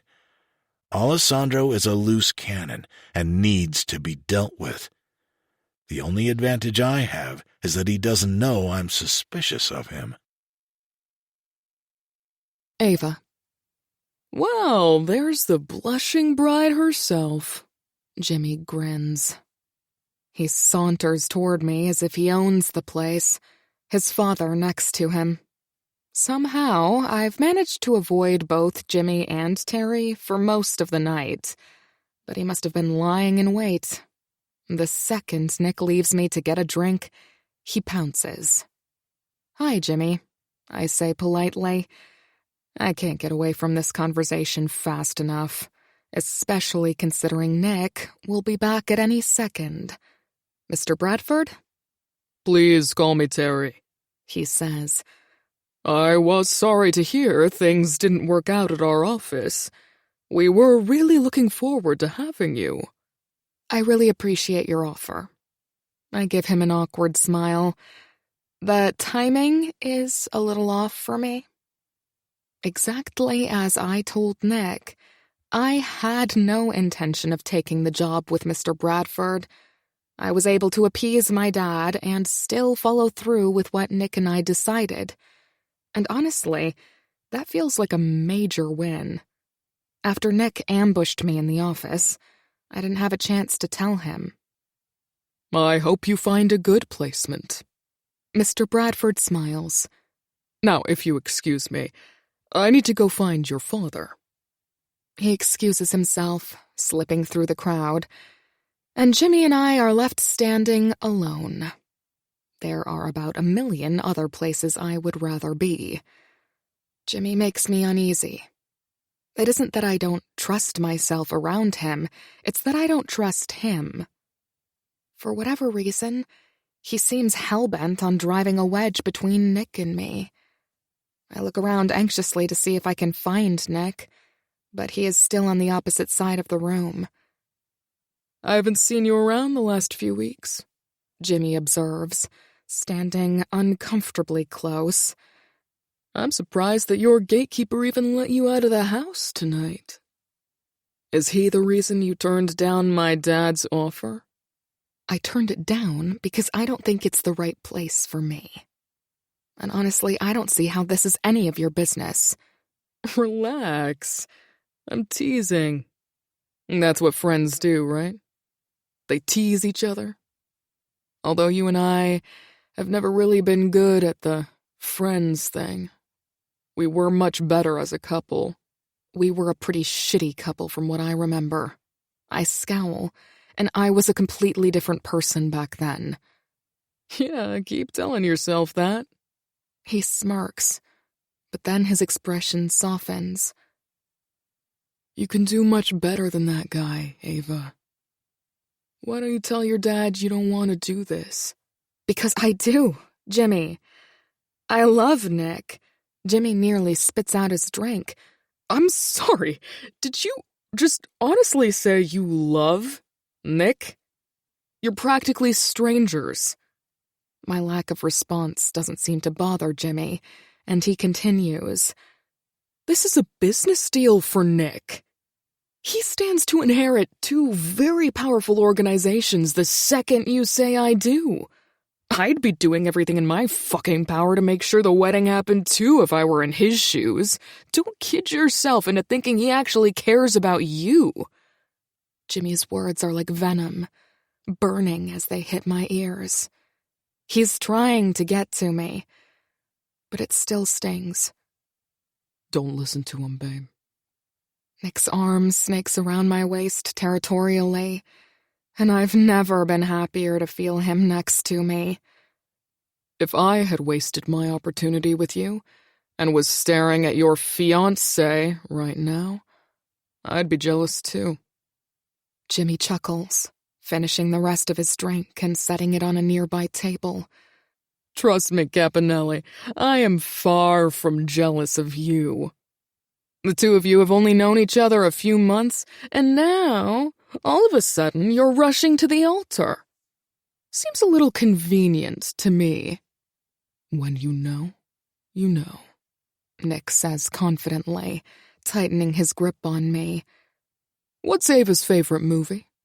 Jimmy presses, not showing any sign of backing down. Unfortunately, Nick doesn't either, and I have a bad feeling about how all this is going to end. Our relationship is none of your business. Nick growls through gritted teeth. Nick, let's go. It's a simple question, Caponelli. What is your fiancé's favorite movie? What's her favorite food? Hell, I'll even be satisfied if you know her favorite color. Nick clenches his jaw.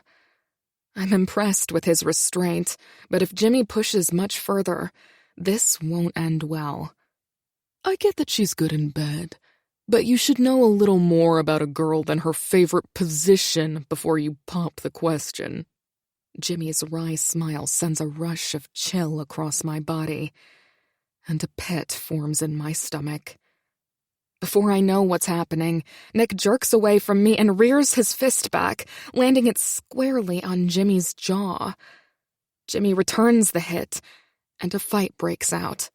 The two morph into a tangled mess of flailing bodies and punches, and all I can do is stand back and watch. I'm no match for either of their strengths, and me trying to break them up feels completely hopeless. Hey! Vince bellows, rushing in to pull them off of each other as the rest of the partygoers whisper and look on. Once he's got them apart, Vince grabs Jimmy's arm and leads him away. Nick swipes some blood dripping from his lip and turns back to me. His face is bruised and bloody, but not nearly as bad as Jimmy's. If I wasn't so angry at Nick for sinking to Jimmy's level, I might find some amusement in this. Jimmy deserves everything he gets, but not like this. Feeling the scrutinizing eyes of all the partygoers on us, I hurry out of the room, desperate for some air. They sure know how to break up a party. Chapter 24. Ava. Ouch. Nick winces, squeezing his eyes shut. He sits on the edge of the bathtub in my childhood bathroom as I wipe at the blood on his face. I know that you're pissed, Aves, but it hurts when you jab at my face like that. He can't help but laugh. Personally, I can't find the humor in any of this. We still have 100 guests downstairs, and here I am dressing his injuries because he punched out my ex-boyfriend in front of everyone. I'm torn.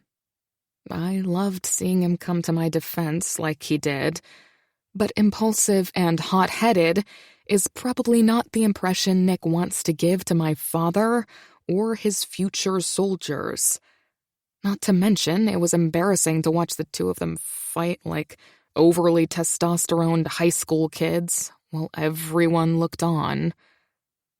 Ignoring him, I press the warm washcloth to his cut. Hey! He reaches out and takes my hand, running his thumb along the back of it. I'm sorry. I shouldn't have hit him. I just can't fucking stand that guy, Ava.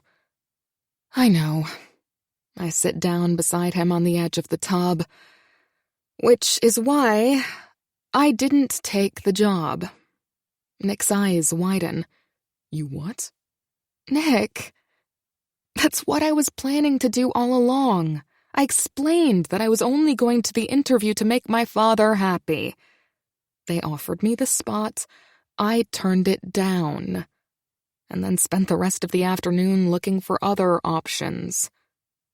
Baby, more than anything, I was upset that your father would ask you to work with someone who might take advantage of you. I'm sorry I didn't explain that better. Jimmy is a snake, and he's hell-bent on destroying us for some reason. But he's some valid points. I let out a shaky breath. There's so much we don't know about each other. He chuckles, a broad hand gripping my thigh. And then he's quiet for a second. Purple. Huh? Your favorite color is purple. Favorite food is pizza. And your favorite movie is The Parent Trap. I press my lips together. Okay, but Nick puts a rough finger to my lips to silence me. You like to sleep on the side of the bed opposite the door, whether we're at home or in a hotel. Your right leg twitches right before you fall asleep every night, and you're a shameless cover stealer. When you're concentrating on something, you bite your lip. You sing in the shower when you think I can't hear you, and you leave a trail of hair ties wherever you go. There's always an empty cup or water bottle in your car, and even though you're not very confident in it, you're a great cook. Your biggest fear is disappointing others. And there isn't anything in the world you wouldn't do for the people you love. Your dream would be to sell everything we own and go travel the world. If you don't eat, you get feisty, and you hate to admit that. You don't like to be wrong, and you're stubborn as hell. And no matter how many times we talk about it, you don't use a coaster on the coffee table. With tears in my eyes, I let out a sharp laugh.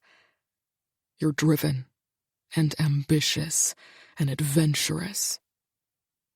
And when I think about my life without you, I can't breathe. And you know what? Even if I didn't know all those things about you, that would be okay. Because I want to spend the rest of my life learning every single detail about you. The ones that stay the same, and the ones that change as we get older. A tear falls down my cheek. I played right into Jimmy's game. Nick already knows me on a deeper level than Jimmy ever did in the entire time we were together. Nick leans forward, pressing a soft kiss to my lips.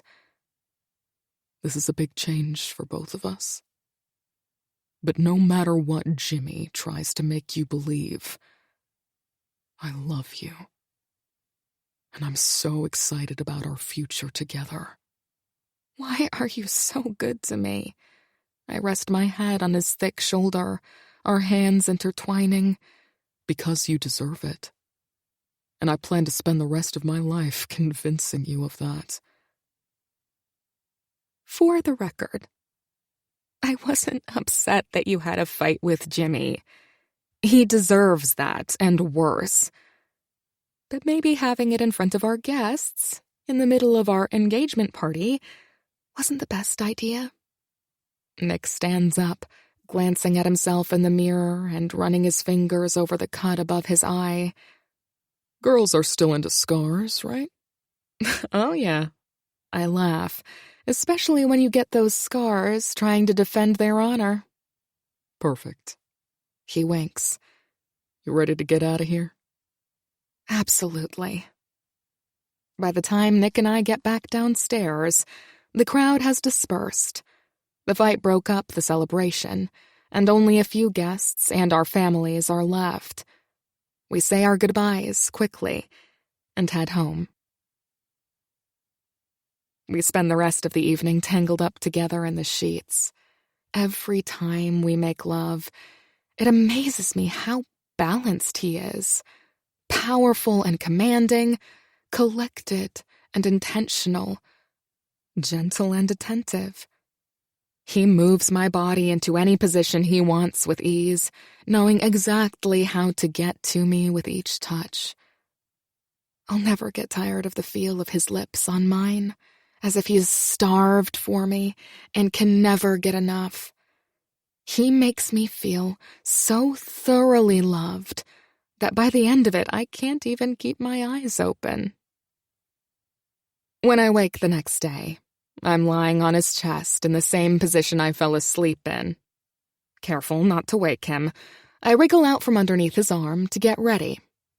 An hour later, I'm sitting in a bridal shop with my mother, Mrs. Capinelli, and my sisters, searching for a wedding dress.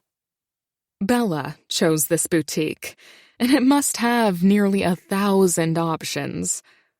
The dress consultant showed me all kinds of different styles, and at least 30 of them sit in the dressing room right now, waiting for me to try them on. This is one of the first big things I've done for the wedding. And the closer we get, the more real it becomes, especially since moving the date up. February was hard enough to digest, but now Nick will be my husband before Christmas. And I actually feel excited. Putting on a white dress, regardless of whether or not it will be the one I choose, gives me butterflies. If I close my eyes, I can already imagine Nick waiting for me at the end of the aisle, and the image doesn't immediately send me into a panic attack. What do you think? I smile nervously, turning around to face the group in a dress that's clearly not my style. It's enormous, with pillowy sleeves and a train so long that I'm already positive I'll trip on it. I came in with an idea of what type of dress I wanted, but unfortunately, so did everyone else. This was my mother's pick, and although it's beautiful, it's a bit more dramatic than I'm going for. "Oh, Ava," my mom gasps, covering her mouth with her hands. Tears pool in her eyes, like it's my actual wedding day. "She looks like a cupcake," Bella cackles, sipping her champagne. "That dress weighs as much as you do." Angie smiles from her perch on the side of the velvet couch. "Oh, stop, you two." My mom glares at my sisters. "It's perfect. She looks like an angel. What do you think, Diana?" Nick's mom and I share a smile. "You'll be absolutely stunning in anything, Ava." Thank you.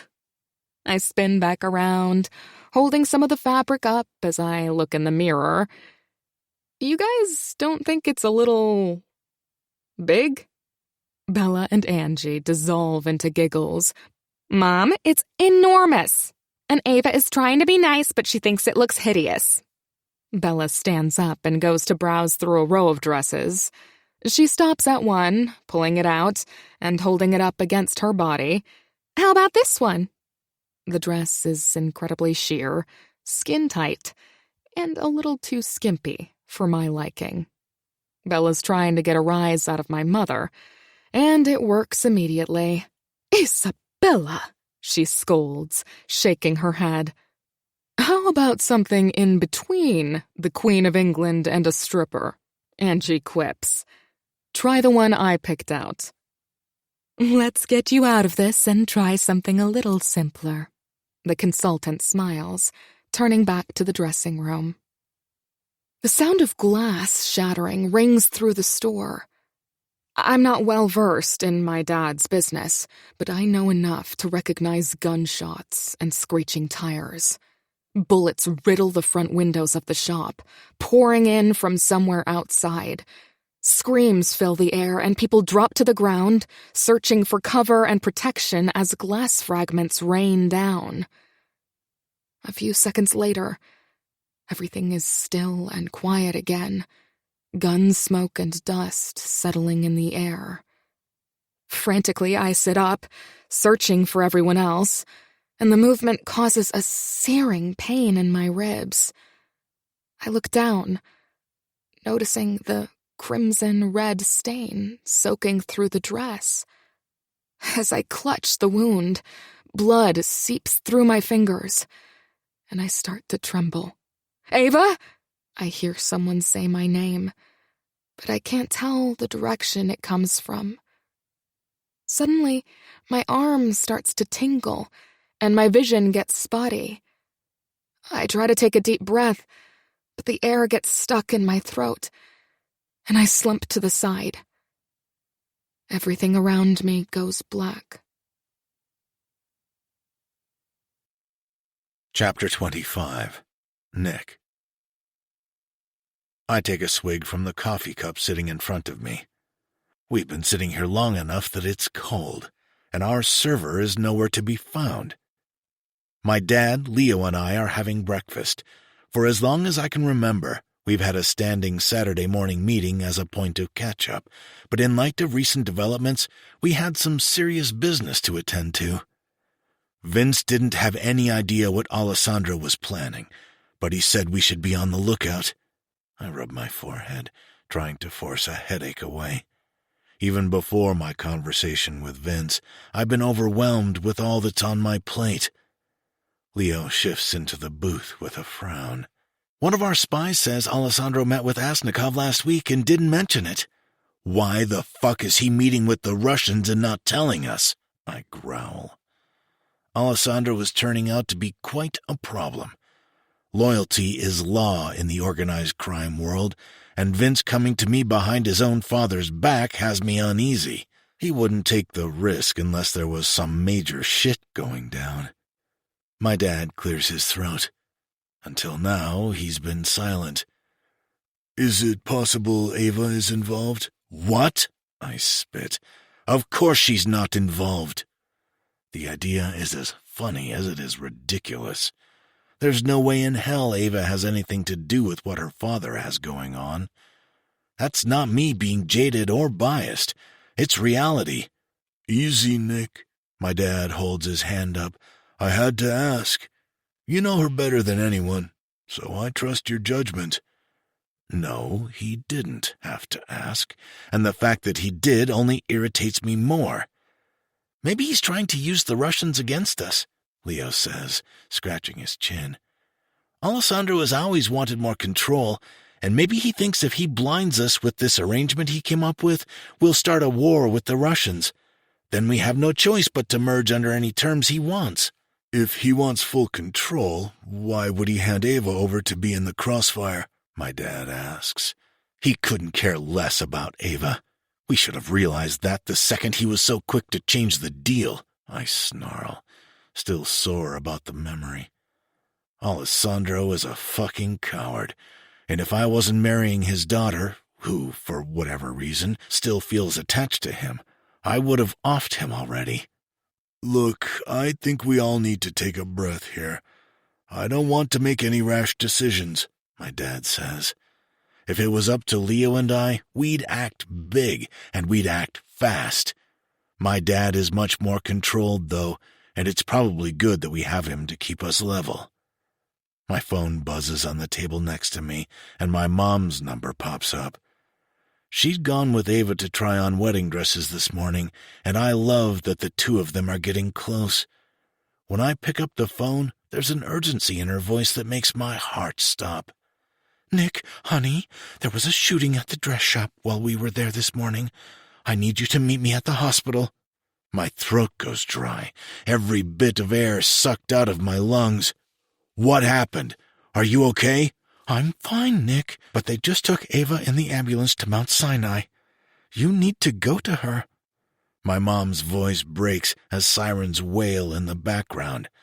I feel like I'm going to throw up right here. I'm on my way. Lunging out of the booth, I head for the door without any explanation. All I can focus on is getting there and making sure Ava is okay. What's going on? What happened? My dad and Leo ask, trailing behind me. There was a shooting at the dress shop. Ava was there. Mom, too. I have to focus on every word I say in order for it to make sense. My chest is heavy with panic and terror, but other than that, I'm completely numb. Mom's okay, but they took Ava to the hospital. Leo turns white.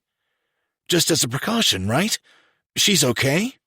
I don't fucking know, Leo. I wasn't there. I bark, raking my fingers through my hair. My fury is very obviously misplaced, but I can't help it. Not having all the information makes me insane. What if she isn't okay? What if she was hit and she's really hurt? What if our life together is over before it even begins? We'll go with you. My dad is stone-faced, used to being the face of composure amid the panic. Thankfully, I have the two of them, because I don't know how I'd get to the hospital otherwise. I'm used to things like this, but with Ava involved, it changes everything. All I care about is getting to her, and I won't be able to function until I can see for myself that she's all right. I don't even wait for the car to stop before jumping out and sprinting inside. The emergency room is an utter chaos, crawling with reporters and police. I catch sight of Bella out of the corner of my eye, standing outside a room with Paul, and I rush toward her. Nick, she sobs when she sees me. Where is she? She's inside. Vince is with her, she says, pointing to the door behind her. I don't knock, forcing my way in. Ava sits on the edge of the bed, wearing a white wedding gown drenched in blood, and the sight guts me. Her body heaves with sobs as Vince sits next to her, a doctor and a nurse crouched in front of them. Ava, I breathe a sigh of relief, thankful to see her up and talking. That's a good sign. Nick, her voice breaks with anguish when she sees me. It's okay, baby. I'm here now. I wrap my arms around her gently, careful of where she may be injured. Are you okay? Where are you hurt? I hold her out in front of me, scanning her body for any signs of injury. She's a bloody mess, but I don't see anything right away. She'll be fine, the doctor assures me. I'm Dr. Fraser. Ava wasn't hit directly by a bullet, but she's got some pretty nasty cuts from the glass and shrapnel. My nurse, Ashley, is going to help Ava get changed so I can have a better look. Do you think you two can give them a minute? Vince and I share a look, neither of us wanting to leave her alone. No! Ava is hysterical, burying her face in my chest. She shakes violently, completely inconsolable. Please don't go. It'll only be a minute, baby. I stroke her back, her pleas breaking me. I don't want to leave her any more than she wants me to, but it's important that the doctor sees what's going on. And if you're okay with it, he can come back and stay for the exam as soon as we get you changed and cleaned up, Dr. Fraser says. Are you okay with that, baby? I cradle her chin in my hands, fear swirling in her eyes. Ava hesitates, but nods. That's fine. I'll let you know as soon as we're ready, the nurse says. I give Ava a quick kiss and follow Vince into the hallway. The door is barely shut behind us before his entire demeanor shifts. Is Leo here? He asks through gritted teeth. He's in the waiting room with my dad. What the fuck happened? Vince stiffens. You focus on her, and I'll fill you in later. I'm going to go find Leo. I want to press him for more, but the most important thing right now is Ava. I wait for a few more minutes, and then the nurse invites me back in while we wait for Dr. Fraser to come back. Ava sits up in the hospital bed now. She sniffles, some of the color returning to her face. I take a seat next to her, reaching for her hand. I'm so glad you're okay. They killed her, Nick. She chews on her lip, refusing to meet my eyes. They killed who, Aves? The saleswoman. She was standing right in front of me. Ava whimpers, a heavy sob rattling through her again. Oh, baby, I whisper, dropping my head. She was right in front of me, Nick. I can't imagine how awful that was for you, Aves, but we're going to get through it, okay? There's nothing like seeing another person die, and although Ava might be physically okay, this is going to take some time. Ava is quiet and doesn't say much more. The tattered dress she had on is still draped over the chair, and the sight of it makes me so sick I almost throw up. I've dreamt about the day I get to see her in a big white wedding gown, but I never imagined it to be this way. I'm not sure I'll ever get the image of her sitting in front of me in bloody, torn lace out of my mind. After a few seconds, the doctor is back. You look a little better, he smiles. Mind if I take a look? Ava nods, moving over so the doctor has room to work. Dr. Fraser comes around the side of the bed and gently pulls Ava's hospital gown back. When I see the wounds on her side, my whole body tenses. It may only be from debris, but Ava's wounds are deep and jagged all along her side. The doctor is gentle as he cleans the wounds, but Ava is in a lot of pain, squirming and wincing as he dabs at them. Everything looks okay. No major damage, but there's some glass embedded in here and you'll need stitches. How are you feeling otherwise? No other places that hurt?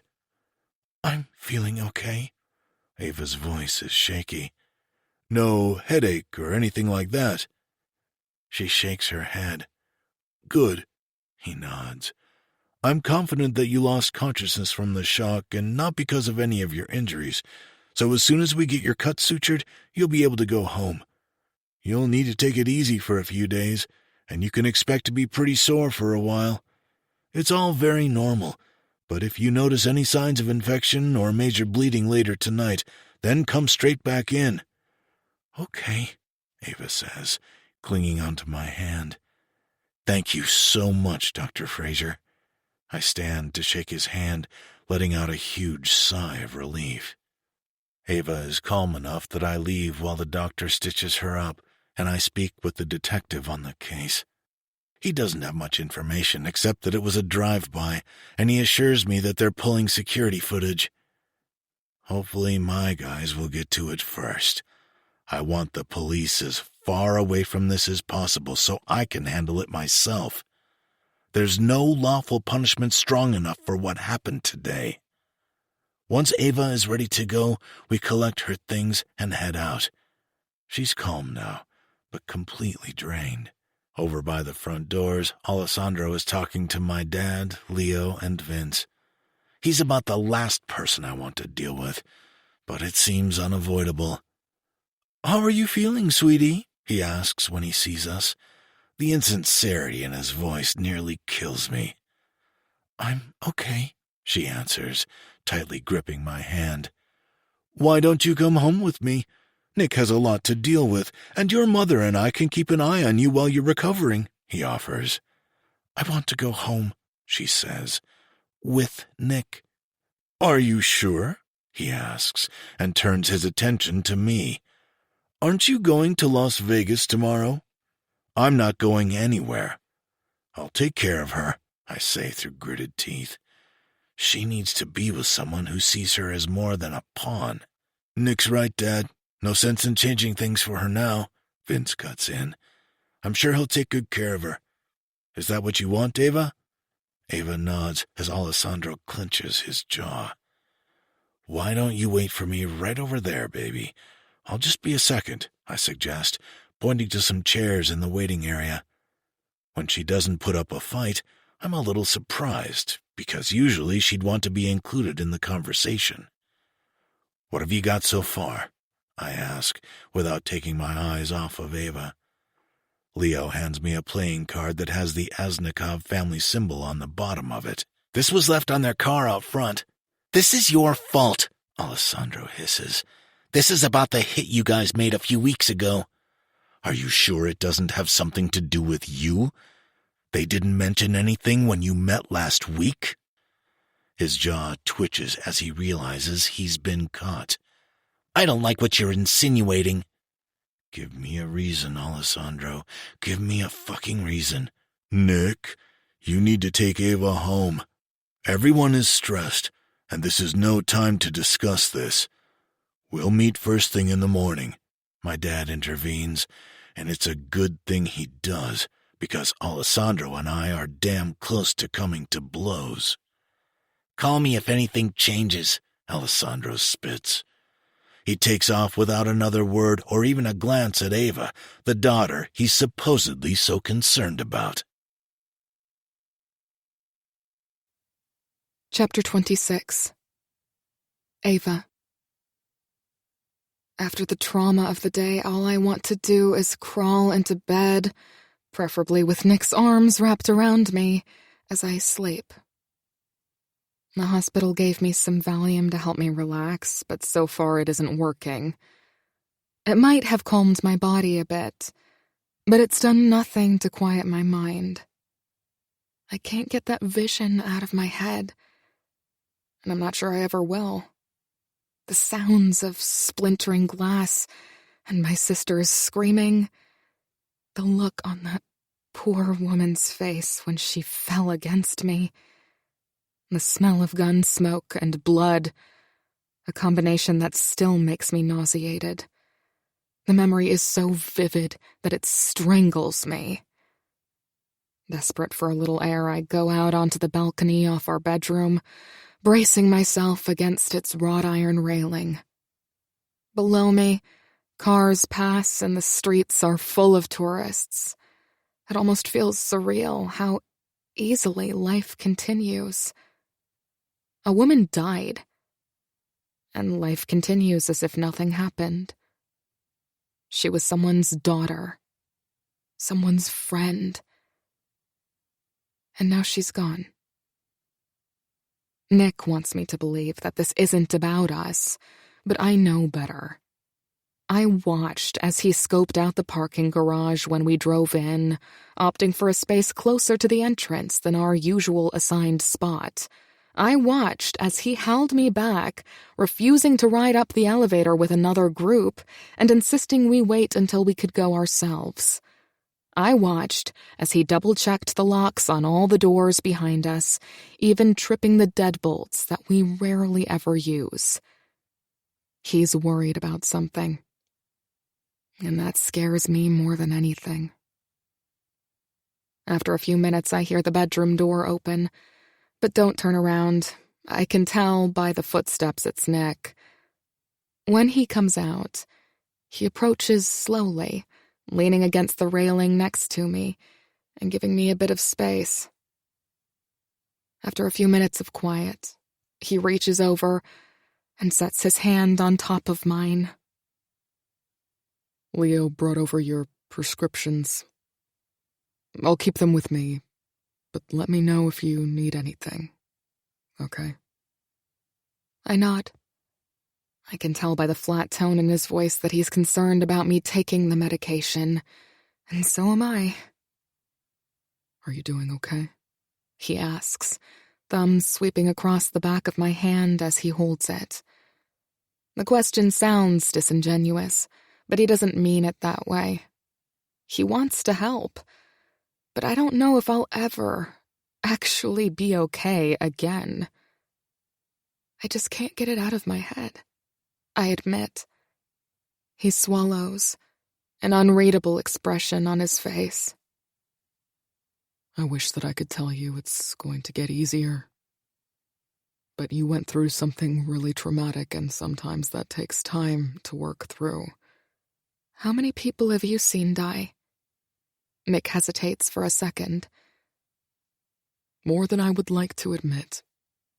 He tucks a piece of hair behind my ear, his touch so delicate, it's like he thinks he might break me. What you're feeling is totally normal, Ava. It's never easy. But the first time is the worst.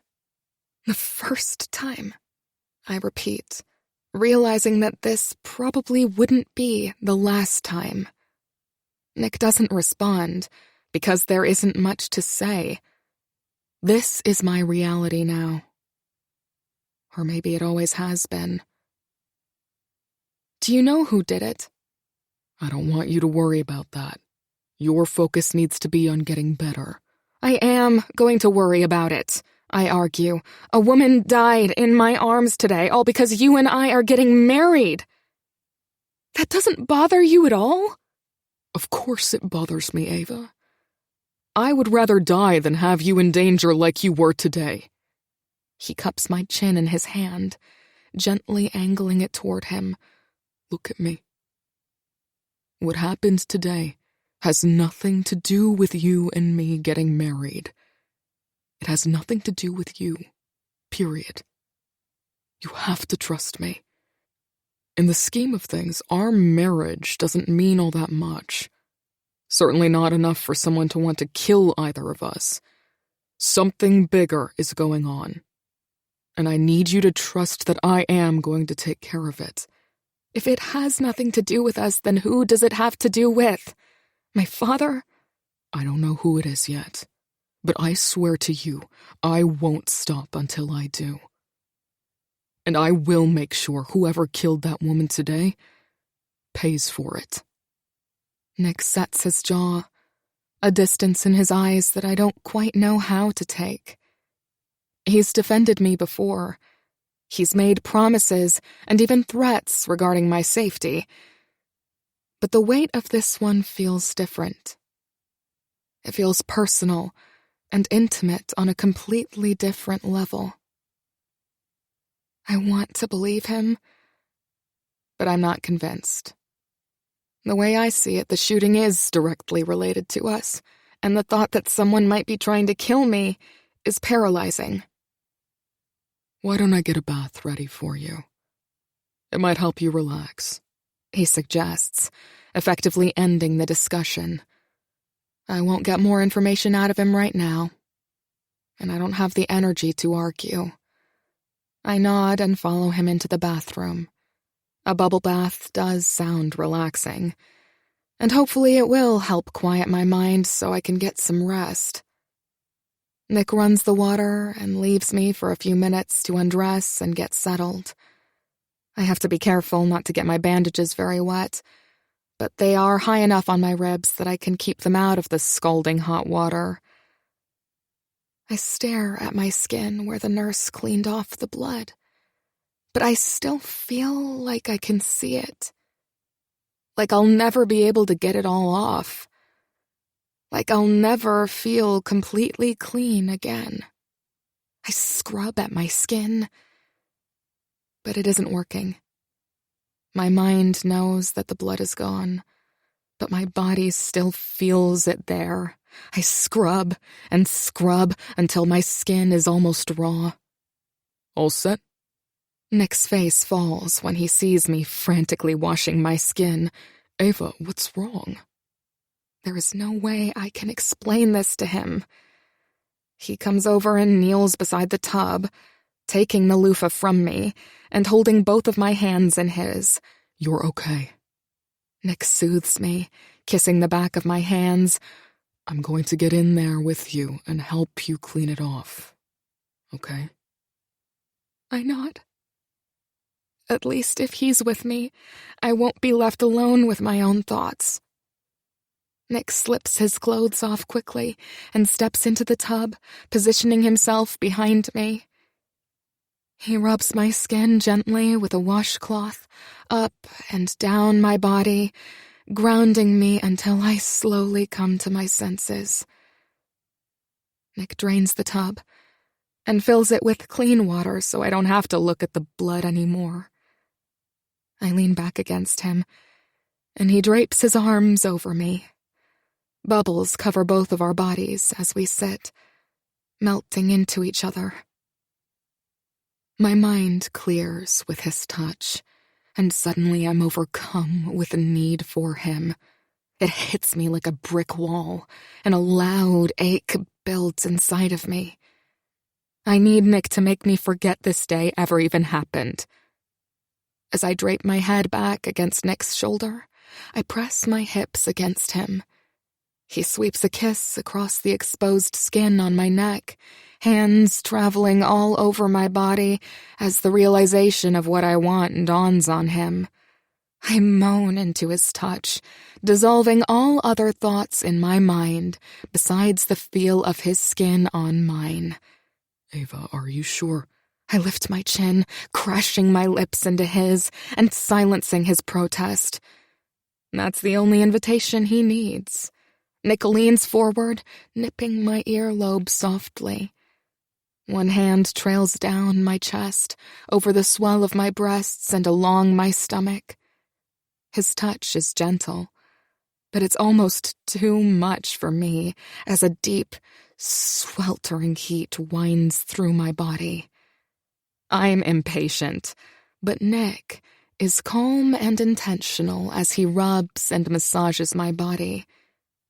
He holds me like I'm breakable, each stroke of his finger more dainty and delicate than the one before. I've come to expect his domination, his control, his authority. This is different, and it hits me right in the feels. My knees fall open, because even though there's a fragility in his touch, I need it.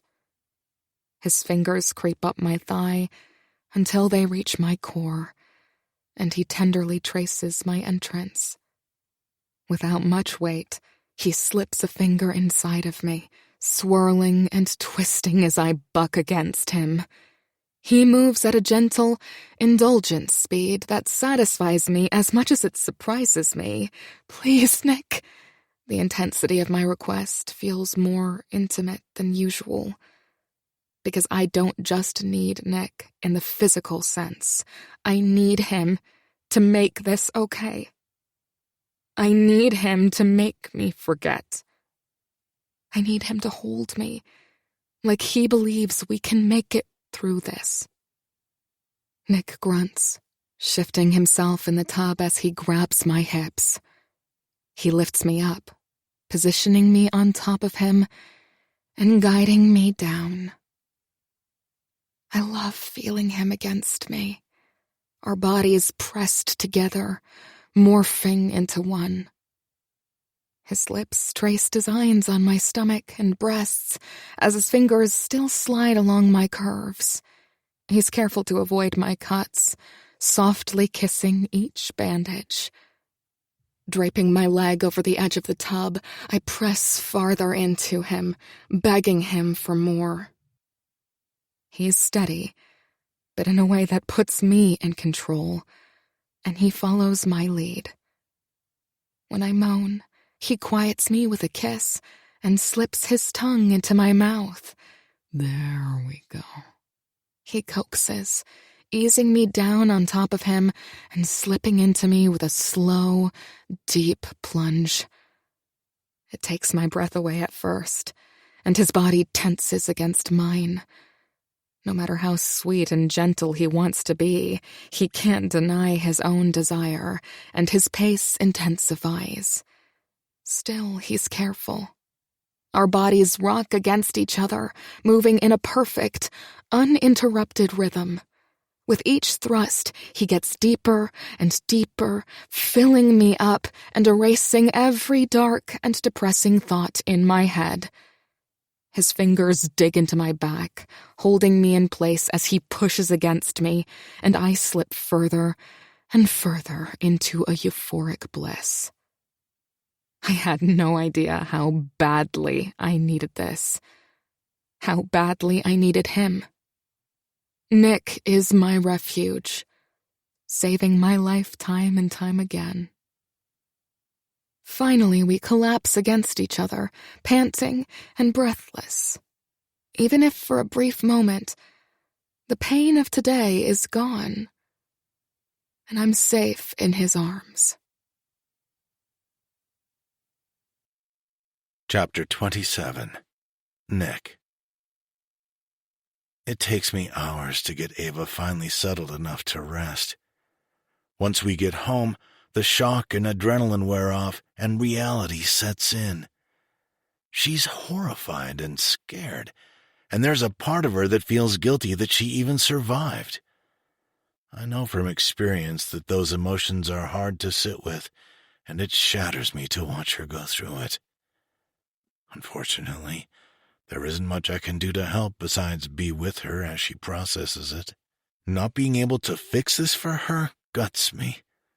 There's no simple answer, no magic wand I can wave, no right words to make her feel better. I've never been good at the emotional stuff, and so I turn to what's familiar. The violence, the vendetta, the vengeance. With Ava sleeping soundly for the time being in the bedroom, I head into the kitchen. I call Vince, and he picks up on the first ring. "Everything okay?" "Fine here. Are you somewhere you can talk?" I ask, reaching into the liquor cabinet for a bottle. I think better of it, though. My mind needs to be as sharp as possible right now, and bourbon certainly won't help with that. Leo and I are at the coffee shop a block from your place. With everything that's been going on, it isn't far off to think that the Russians, or even Alessandro, are monitoring us. But I don't want to leave Ava. She'll be hysterical if she wakes up and I'm gone. I don't have much time. I don't want Ava to wake up alone. "We'll come to you then. Meet us outside your building?" "Sounds good." I slip my shoes on and grab my keys quickly before peeking in on Ava one more time. She's relatively peaceful, but I don't know how long that will last. I double-check the alarm, and by the time I get downstairs, Leo and Vince are waiting. "Ava doing okay?" Leo's voice is full of concern. Everyone has grown to love her in the last few months, and she's already a part of this family, so this hits deep for us all. "She's all right. I finally got her to sleep. She's having trouble processing everything." "I don't blame her. I'm having trouble processing it myself," Vince says. So am I. The escalation doesn't make sense, and that's what has bothered me from the beginning. Have you guys found out anything? Vince reaches into his jacket and pulls out a manila envelope. "This is the guy. So far, all we can tell is that he showed up at the dress shop a few minutes after they got there. Seems like a spur-of-the-moment attack. No one was casing the place or following Ava or any of the girls beforehand. My hands shake with rage as I hold the black and white surveillance pictures in my hand. I don't know what I was expecting, but this guy isn't it. He looks anxious, almost like he's strung out on something, glancing around and fidgeting. He doesn't even make any effort to hide his face or the giant Russian tattoo on his neck because they want us to know who is responsible. Where can I find him? Look, man, Leo shoves his hands into his sweatshirt pocket nervously. I don't think you should handle the hit on this. I almost burst out laughing. Not handle the hit? He's fucking delusional if he thinks I'm going to go for that. I want this bastard all for myself. Plotting exactly how I'm going to make him pay is the only thing that's kept my sanity for the last several hours, and I have some very innovative ideas. You're too close to this, Nick. Vince backs him up. It's already got a lot of eyes from the cops and the media, and we need to be careful, especially if this is really about my father. Of course it's about your dad. If this was about us, they would have come after me, not Ava. You don't think I can keep my head on straight because she's involved? No one is saying that. Leo shakes me off. This is Alessandro's fight. If you get involved in this shit, they'll come after you, and they'll come after Ava. They already did come after Ava. This is bullshit. I want the guy. I want his blood on my hands like a goddamn trophy. We don't know that, Vince insists. Seems pretty clear to me. Look, whatever my dad is mixed up with, it's unraveling, and anyone close to it is going to be in danger. My mom took his car to the dress shop, and they were inside before the guy showed up. It's highly possible that the hit was coming from my dad, and they thought he was inside when they saw the car. What the hell does your dad have going on with the Russians? I'm tired of being 2 steps behind. Alessandro was jerking us around like puppets, and we've let him in the name of keeping the peace. Well, fuck that. He's dragging us into a war that we want nothing to do with. This arrangement is supposed to keep the Russians at bay, not incite them even further. I don't know. I'm working on it. Vince grits his teeth. In the meantime, you and my sister stay as far away from this as possible. Get her out of the city. Do whatever you need to do. But let me handle this. This is my father's fault, until proven otherwise, and it needs to stay that way. I don't like the idea of being pushed away from this fight, but Vince has a point. Until Ava and I are married, she isn't officially part of the Caponelli family, which means I can't allocate resources to protect her without council approval. Nick, Dad wants you to think about moving the wedding up again. Alessandro doesn't want it to happen, and if he backtracks on the deal, there won't be much we can do. It's the best thing for us, and it's the best thing for Ava, too. We can protect her better. This time, I can't stifle my laughter. You think I'm going to convince her to move the wedding up after what happened today? You can't protect her like she needs to be until she's your wife, Leo continues. And if you're married, Alessandro won't have a leg to stand on. She's never going to go for that. I shake my head, already imagining how telling Ava would go. Then convince her, Vince snaps. If my dad gets his way, there will be no wedding at all. And then what? You'll be content handing her back to him? Absolutely not. I'm never letting your father anywhere near her again. Deal or no deal, I would die before letting Ava be hurt by him again. She's been suffering the consequences of his horrible decisions for too long as it is. Yeah, well, you won't have much choice if you don't seal the deal, Vince reminds me. He's right. Nothing feels safe, but at least if we're married, I have control. We're all in this to make sure Ava is safe. Let Vince do what he's good at, and you focus on getting her better. Alessandro won't get away with this. I promise you that. Leo puts his hand on my shoulder. I'm quiet as I decide whether or not I'm going to go against my better judgment and hand the reins to Leo and Vince. Nick, I had just as much at stake in that shooting as you did, Vince stutters, his voice breaking slightly. And Soph is due to have the baby any day now. The last thing I want is for this bullshit to last any longer. I hope I won't regret this. I want to be kept up to date on everything. Of course, Leo nods. And the second you find out what Alessandro, you'll be the first to know. Fine, I say reluctantly. I'm not usually one to let go of things easily, but if it means keeping Ava safe, I'm willing to try anything. As weird as it is to be on the same side as Vince, it's a nice change of pace. Leo and Vince leave, and I head back upstairs. Now the only thing I've got to focus on is how to coax Ava down the aisle. Like, tomorrow. Chapter 28. Ava. Ava?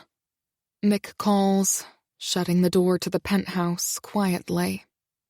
Every move he's made around me lately has been quiet. Restrained, as if he expects anything too harsh or too loud to send me into hysterics. For all I know, it might. I've relived that day over 1,000 times over, barely able to think about anything else. It's on my mind when I wake up in the morning, the last thing I think about before I go to sleep, and it occupies most moments in between.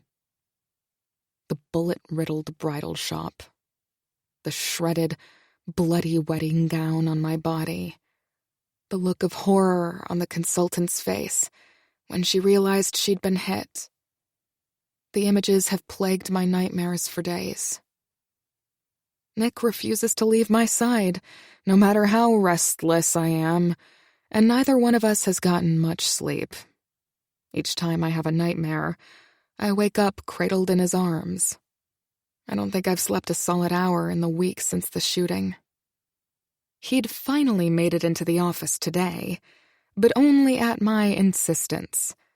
He's only trying to help, but the way he treats me like I'm made of glass is driving me crazy. Ava? He calls again, and here... Hey. He comes into the living room, sitting down next to me on the couch. How are you? I'm doing okay. I muster a smile, hoping it sounds more convincing than it feels. I can't take another night of him placating me. Good, he says. You look better. Did you get outside today? Mm-hmm. He doesn't respond, just bends down and kisses my cheek. I've got a surprise for you. Oh, yeah? Nick smiles, offering me his hand to help me up. Go change. We're going out. Suddenly, his surprise doesn't sound all that appealing if it requires me to put on real clothes and leave the penthouse. Don't look at me like that. We're going. Nick angles his head, chuckling. You need to get out of this house. And don't tell me you went outside today. You're lying. I watched you lie here all day. What do you mean you watched me? Nick points to a frame on the mantel with a barely detectable smirk on his face. So small that it's clear he doesn't want me to see he's finding humor in this. There's a camera in there. A camera? I shoot up, throwing the blanket off and bolting upright. You installed cameras to spy on me? No. I have cameras installed all over the apartment for security purposes.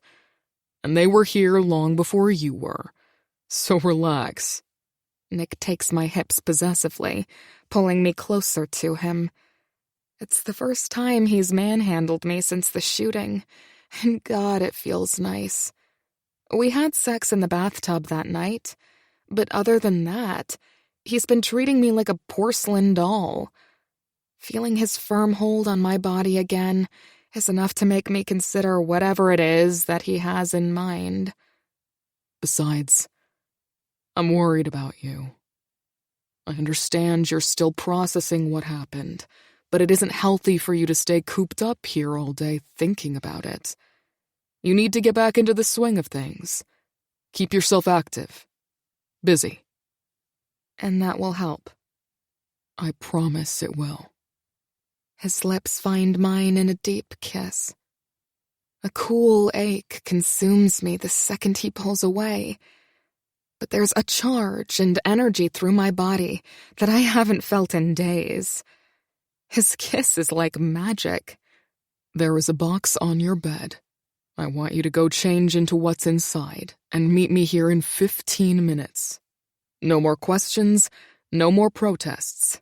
Am I clear? I nod, excitement creeping through my body. Maybe this isn't such a bad idea after all. Scurrying into the bedroom, I'm eager to see what he brought me. I have no idea where we're going or what we're doing, but I'm already feeling slightly better. Having something else to concentrate on is nice. Just as he said, there's a white box tied with a beautiful gold ribbon sitting on our bed. Careful not to crease the ribbon and paper, I open it carefully. There's a black jogger set inside that's exactly my size. Nick's got good taste, that's for sure. The material is so buttery soft and luxurious that I moan as I slip into it. It feels like heaven on my skin, and it's so warm and cozy. It almost defeats the purpose of getting me out of the house entirely. It's so comfortable I could fall asleep right now. Fighting the temptation to crawl into our bed, I find my sneakers and lace them up. I even put on a little makeup and fix my hair so I don't look like an absolute train wreck for whatever he has planned. When I get out to the living room again, Nick has his back to me as he stares out the window into the darkness, his phone tightly pressed against his ear. He's tense, and his voice is so low that I can barely make out what he says. I want to be kept up to date on everything. He leaves the house for a second. You call me. I don't care if he's walking the fucking dog. I want to know about it. Silence. His harsh voice sends chills up and down my body. It always catches me off guard when he slips into crime boss mode. Fierce, lethal, and terrifying. Yeah. Everything is taken care of on my end. Nick shoves his fingers through his thick hair in frustration.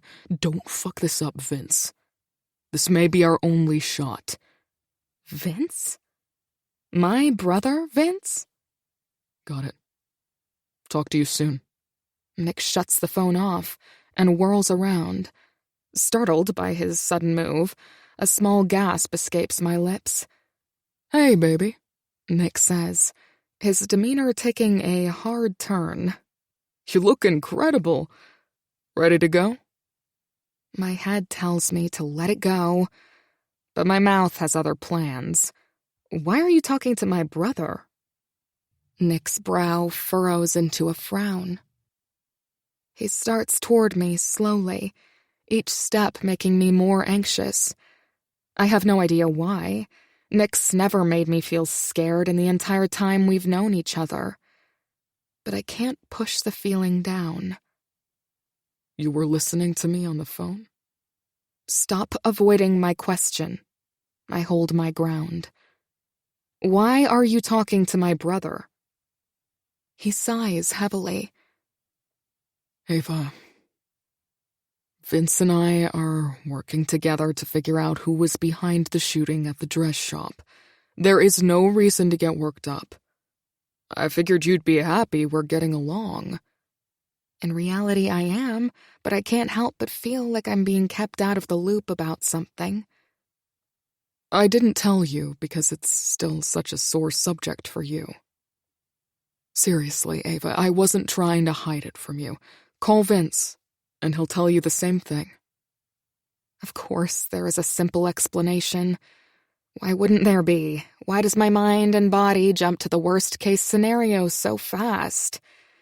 It's like ever since the shooting, I'm on the defensive. Okay, I nod.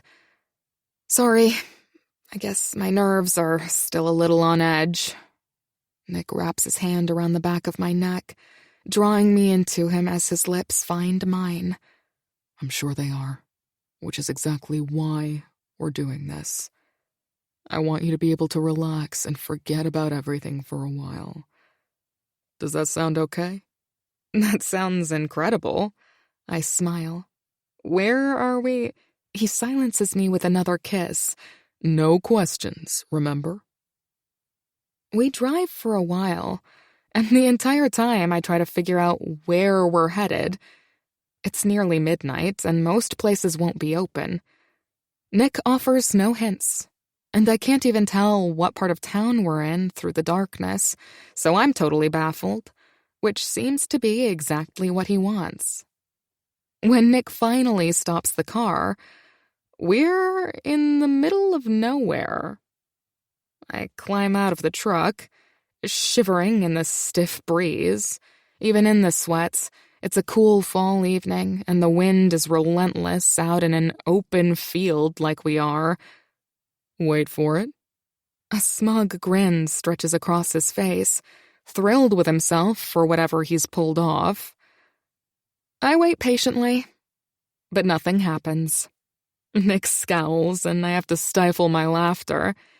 It doesn't seem like things are going according to his plan. One more second, he coaxes, a tight grip on my hand. All of a sudden, a giant roar comes from the sky above us. As I look up, an airplane flies by. So close that the wind it generates makes me feel like I'm inside of a tornado. Heart racing, hair all over the place, no clue what's going on. Jesus, Nick! This is your idea of relaxing? Are you trying to give me a heart attack? Nick grabs my shoulders and spins me around. There's a personal jet behind me. No, baby, that plane is going to take us to my idea of relaxing. A trip? Nick, what are you... I don't... Shh, he says, pulling me toward the plane by my hand. No protests, remember? I agreed to that before I knew you were trying to take me out of the state. I quip. Country. What? I'm taking you out of the country. To St. Lucia. Nick grabs a bag from the back seat of the car and then locks it behind him. Nick! We can't pick up and leave. I don't have any clothes. I have class. I have to find a job. Nick rests his hands on his hips, letting me rattle off my list of reasons why this won't work. Are you out of excuses yet? I am. Yes. But that doesn't mean this is a good idea. Ava, the beach is always a good idea. Nick smirks. You don't have to find a job yet. There will be plenty of time for that, and you already got approval to take a few weeks off of class because of the shooting. As for clothes, I packed a bag for you, and it's waiting on the plane, but I assure you, clothes won't be necessary for the things I have in mind. Nick, we can't. What am I supposed to tell my parents? My protests are shallow. I want to get on that plane and fly away from everything with him more than anything in the world. You don't have to tell them anything, Ava. Nick throws his hands in the air. We need a break. Both of us. Things have been stressful lately, and it's only going to get more chaotic with the wedding coming. When we first met, you told me how much you like to travel. And there's no better way to start feeling like yourself again than getting back into the things you enjoy. He reaches into his back pocket and produces both of our passports. Humor me, okay? I rented us a villa right on the beach for 5 days. Nothing to worry about, but all the places we're going to make love. You're insane. You know that? Come on, baby. You're really going to turn me down after all the effort I put into putting this together? Now he's playing the guilt card. Are you sure this is a good idea? Oh, I'm positive it's a good idea. I've already decided we're going, but I'm trying to give you the illusion of control before I haul you over my shoulder and throw you onto that plane. Nick narrows his eyes. You wouldn't.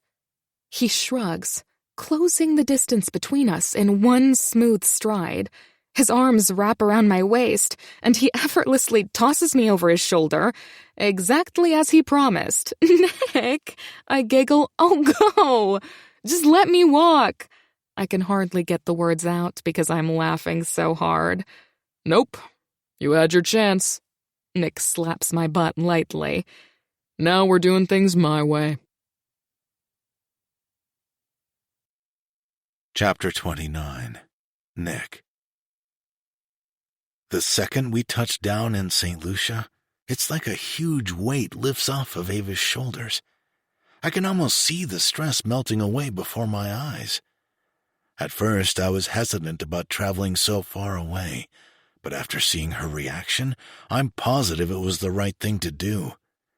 Getting her out of New York is the only way I can protect her until she's my wife, and if all goes according to plan, the next time we touch down in the city, she will be. We get to St. Lucia at 6:30 in the morning, and it's a quick trip from the airport to the resort. Our villa is about 100 yards into the ocean, right in the middle of the beautiful turquoise water. There's a boardwalk out to it, and fish race along the side of us as we walk. There are a few other villas out here, but we're far enough away to have privacy with our own hot tub and pool on the deck. Back on the shore, there's a beach club where more resort guests stay. A world-class spa, large sparkling pools, and a restaurant with about every global cuisine you could imagine. Ava is like a little kid at Disney, the ocean air breathing life into her that I haven't seen before. She's over the moon to be here, and so am I. Neither one of us slept much on the plane, so after a walk on the beach and some breakfast, we decide to take a nap. She's asleep within seconds of lying down on the giant feather bed, and I take advantage of the moment alone to call Vince. He picks up on the third ring. "Can you just fucking leave this alone and enjoy your time away?" He chuckles, knowing full well that it's not in my nature. I don't have it in me to be so hands-off. Trust me, I am definitely going to enjoy my time away, but I want to make sure things are in order there first. Even thousands of miles away, I have to have my hands on this somehow. "They're in order, Nick. Joey took your credit card and booked a room in Chicago. He's got the burner phone attached to your number. He's going to stay there the entire weekend and be sure he's not seen by anyone. I already planted the seed to my dad that Ava is in Cape Cod visiting some friends and that you are out of town on business, but he doesn't know where. Thinks I'm house-sitting," Vince chuckles. "Anyway, if he shows up in Chicago, then it proves he's tracking you." With all the groundwork we laid, hopefully Alessandro will take the bait. Since Alessandro has close tabs on most of us, we decided to use Joey as a decoy. He's been with us for years, and he's as trustworthy and loyal as they come. Usually, he comes in to do the cleanup work, so when we suggested that he spend the weekend in a fancy hotel downtown pretending to be me, he jumped at the chance. After a bit of digging, Vince, Leo, and I concluded that Alessandro might be trying to take me out. If he is, and he needs an opportunity, we gave him one. A solo business trip to Chicago, where I'll be alone all weekend. To be on the safe side, I booked the St. Lucia Hotel under a false name, Sinatra, for the memories, and we took a private plane, so that Alessandro can't find out where Ava and I really are. "I'll call you if anything develops, but if I don't call me. We can't take any chances of my dad seeing us in contact." "Got it. I'll have my hands full here," I chide, letting his mind wander where it may. "Watch it, moron.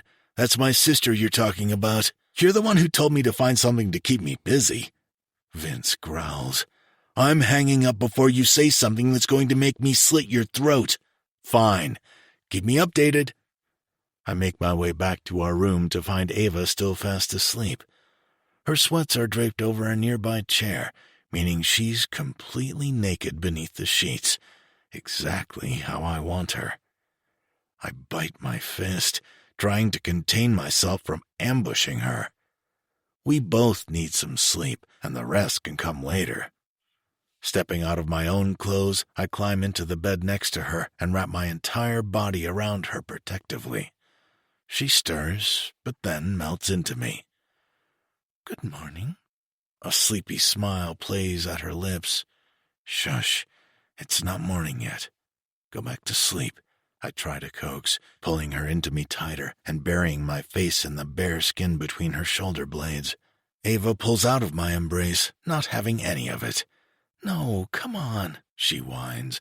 We're at the beach. We can sleep later. For someone who was so vehemently against this trip a few hours ago, you've certainly had a change of heart. She giggles, pressing a kiss to my cheek.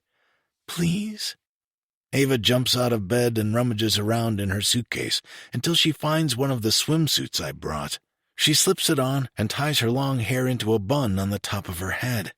All right, I fake frustration, swinging my body out of the bed. So much for a little rest. We can go swimming on one condition. I walk toward her slowly, snaking my arm around her waist as her body presses into mine. What's that? My fingertips trace up her spine until I reach the back of her swimsuit, and then I gently tug at the strings. She gasps as it falls to the floor, and I lean in, grazing my lips against her ear. This stays here. Nick, no! She's appalled at my suggestion, but her protest falls on deaf ears. I booked this place with this very moment in mind. I put my finger to her lips to quiet her. No one can see you but me. It's completely private out here. I smile, trailing my lips down to her collarbone and slipping my fingers into the waistband of her bottoms. I slide them down painfully slowly until they're wrapped around her ankles and she steps out of them. Now we can go swim. I sink my teeth into her tender inner thigh, and she yelps, playfully twisting out of my grasp and diving into the pool. She's a perfect masterpiece. Ava. Everything about my vacation with Nick is perfect. We spent the morning lounging by the pool of our villa, taking full advantage of the privacy, and munching on fresh fruit and juices that room service delivered. Now we're sitting on the beach, watching the waves roll in while we eat our lunch. This place is pure paradise, and Nick was exactly right. I'm feeling more like myself than I have in a long time. I want to forget about everything at home, but I can't shake the feeling that Nick is hiding something from me. He's been on his phone most of the morning, looking at texts and emails, and even when he isn't, his mind is elsewhere. He's going to go after the person who attacked the dress shop. It's his job, something that he does often and is good at. But I'm not sure I'll ever get past the anxious feeling in my chest when I know he has to kill someone. It's dangerous. And I'm worried for him. I'm worried for us. I don't want it to ruin our time here together. But it's hard not to think about what might happen when we get home. We can't ignore our responsibilities forever. What do you want to do this afternoon? Nick asks, stroking my leg as we lie by the water, finally giving me his full attention.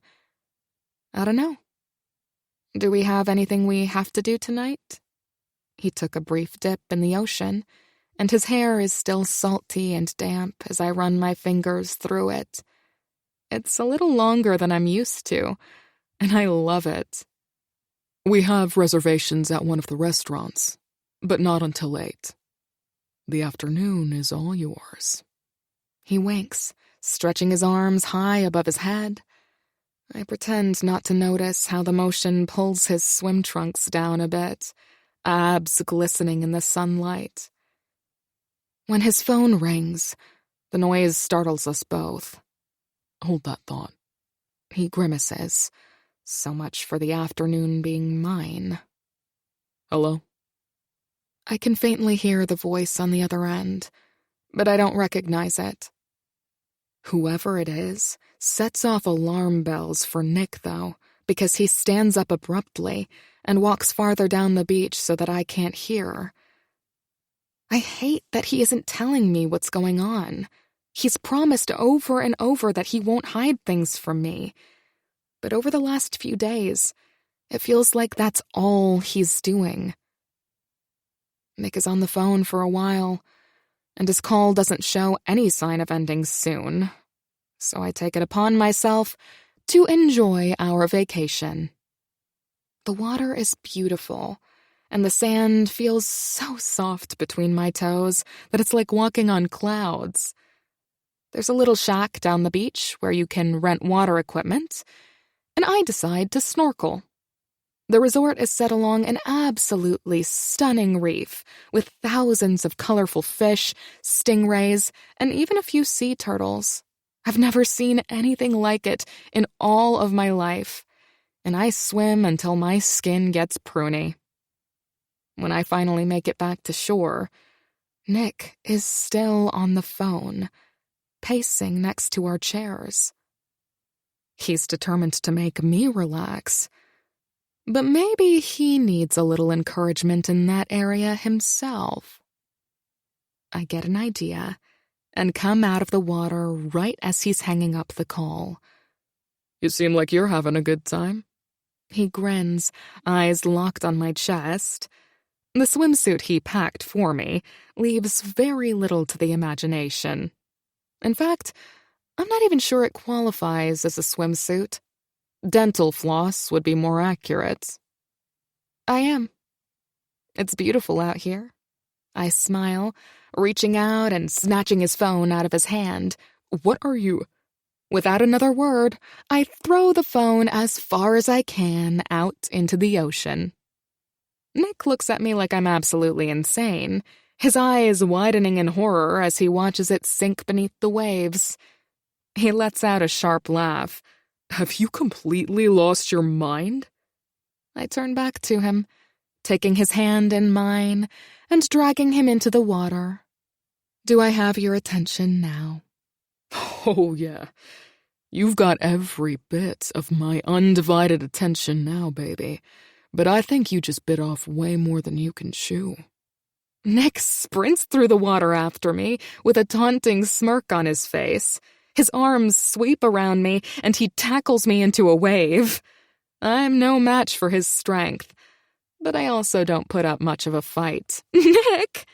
You know what happens to naughty girls? He purrs, effortlessly lifting me and throwing me over his shoulder. Nick, stop! I pound my fist against his strong back, but it's no use. I'm completely at his mercy, and we both like it that way. They get punished, Ava. He laughs to himself, sticking his fingers in the waistband of my bikini bottoms and yanking them down. Nick! Oh my God! He works my bottoms off and tosses them into the water. I come up in time to see him catapulting them into the ocean, never to be seen again. What's that saying about karma?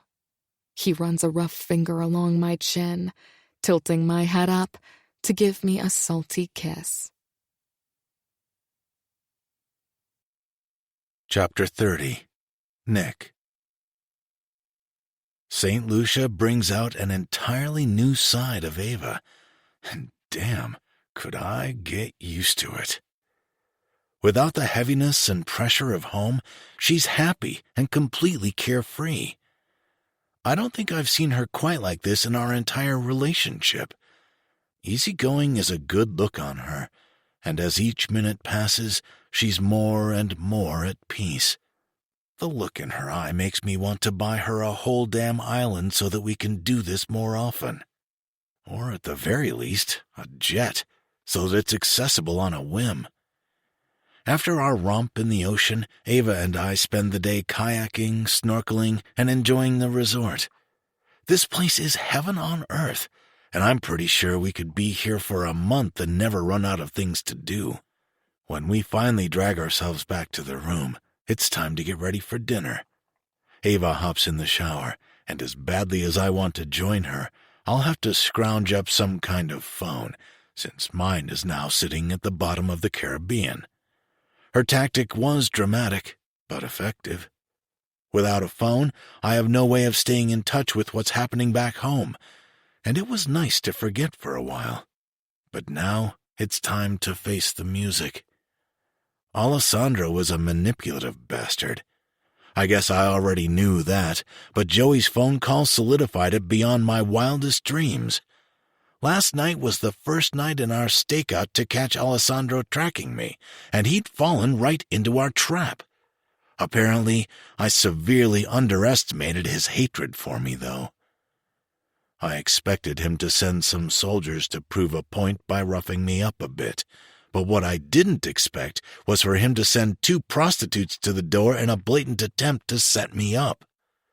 The motherfucker is brazen. I have to give him that. From the very beginning, he was planning to use Ava to control and manipulate our family, and now he's counting on her to be the one to break the deal off, and he's willing to do it by any means necessary.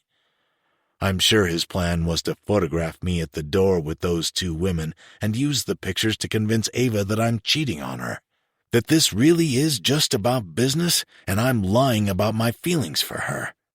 Then she'd walk away, and it would be her fault the treaty fell apart. The man is spineless, and the longer this goes on, the more he can see her pulling away from him. If I had any doubts about coming home with her as my wife, now I'm fucking positive it's a good idea. Ava doesn't know that her dad is double-crossing us, and I've had conflicted thoughts about telling her. Knowing what he's up to might only hurt her more. I promised not to keep things from her, but Ava is fragile, especially right now. Regardless, lying isn't a path I want to go down again. I knock on the door, unsure if she's still in the shower.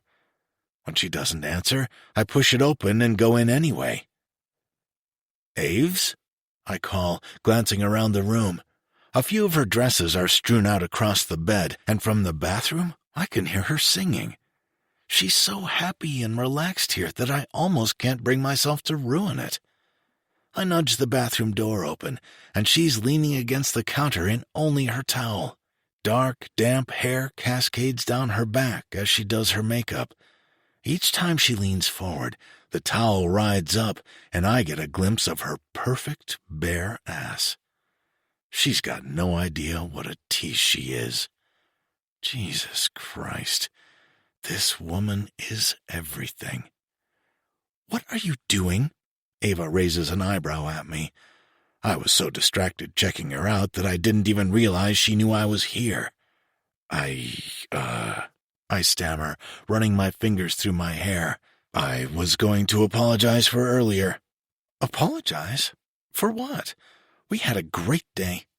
We had an incredible day, I grin, sweeping my arm underneath her.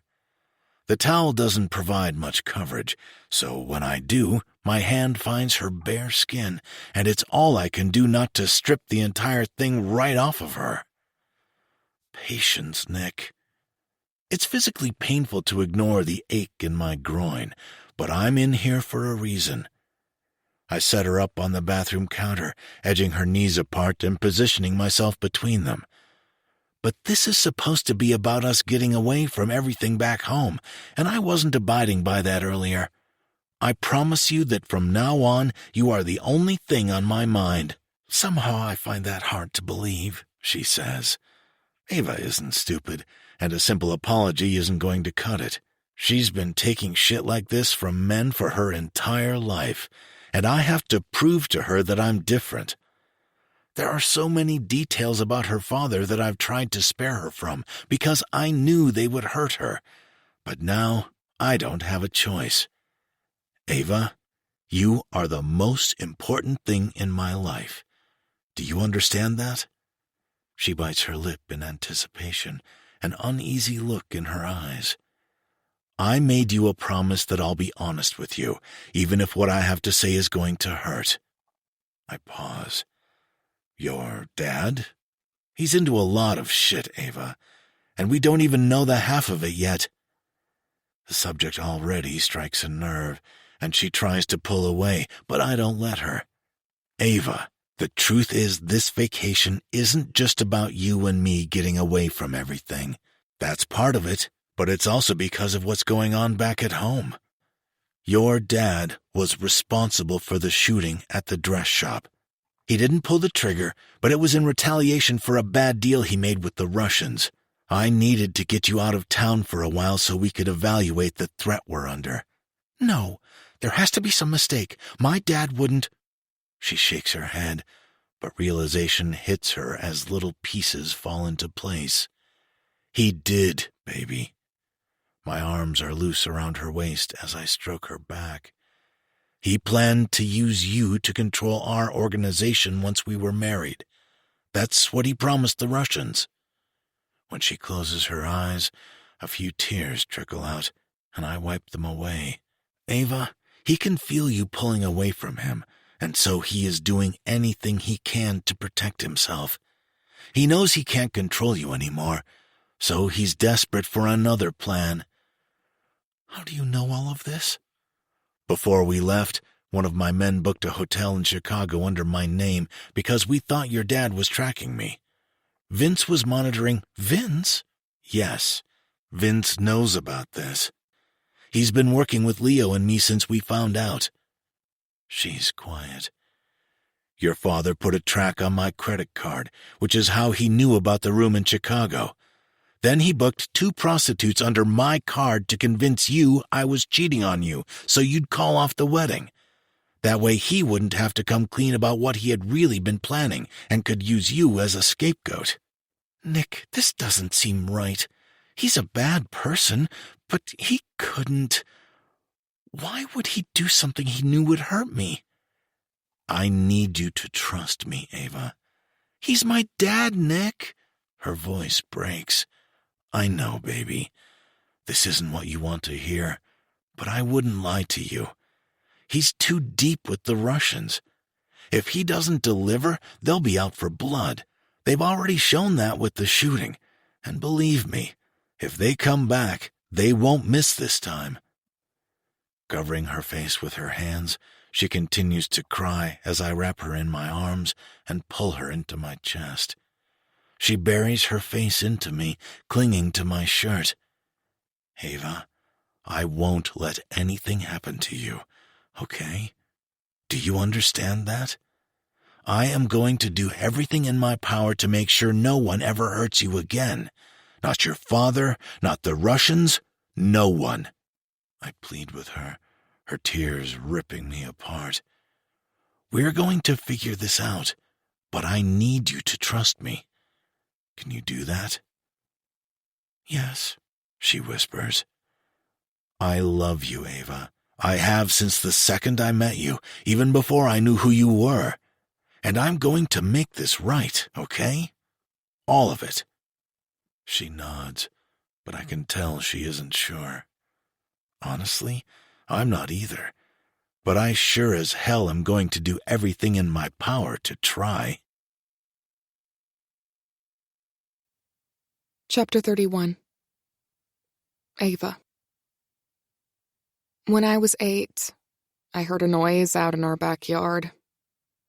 I've always been a little anxious, so I don't know what possessed me to go and investigate on my own. But I left whatever I was doing on my bedroom floor and followed the sound. I opened the sliding glass door, letting myself out onto the patio as I looked around. Everything seemed to be normal, except I could hear water running in the shower behind the pool. Peeking my head around the stone wall, I saw my dad. At first I was relieved that it was just him, but the relief quickly turned to confusion and then to fear. He was standing underneath the shower head, fully clothed as the water rained down, washing blood off of his skin and clothes. A lot of blood.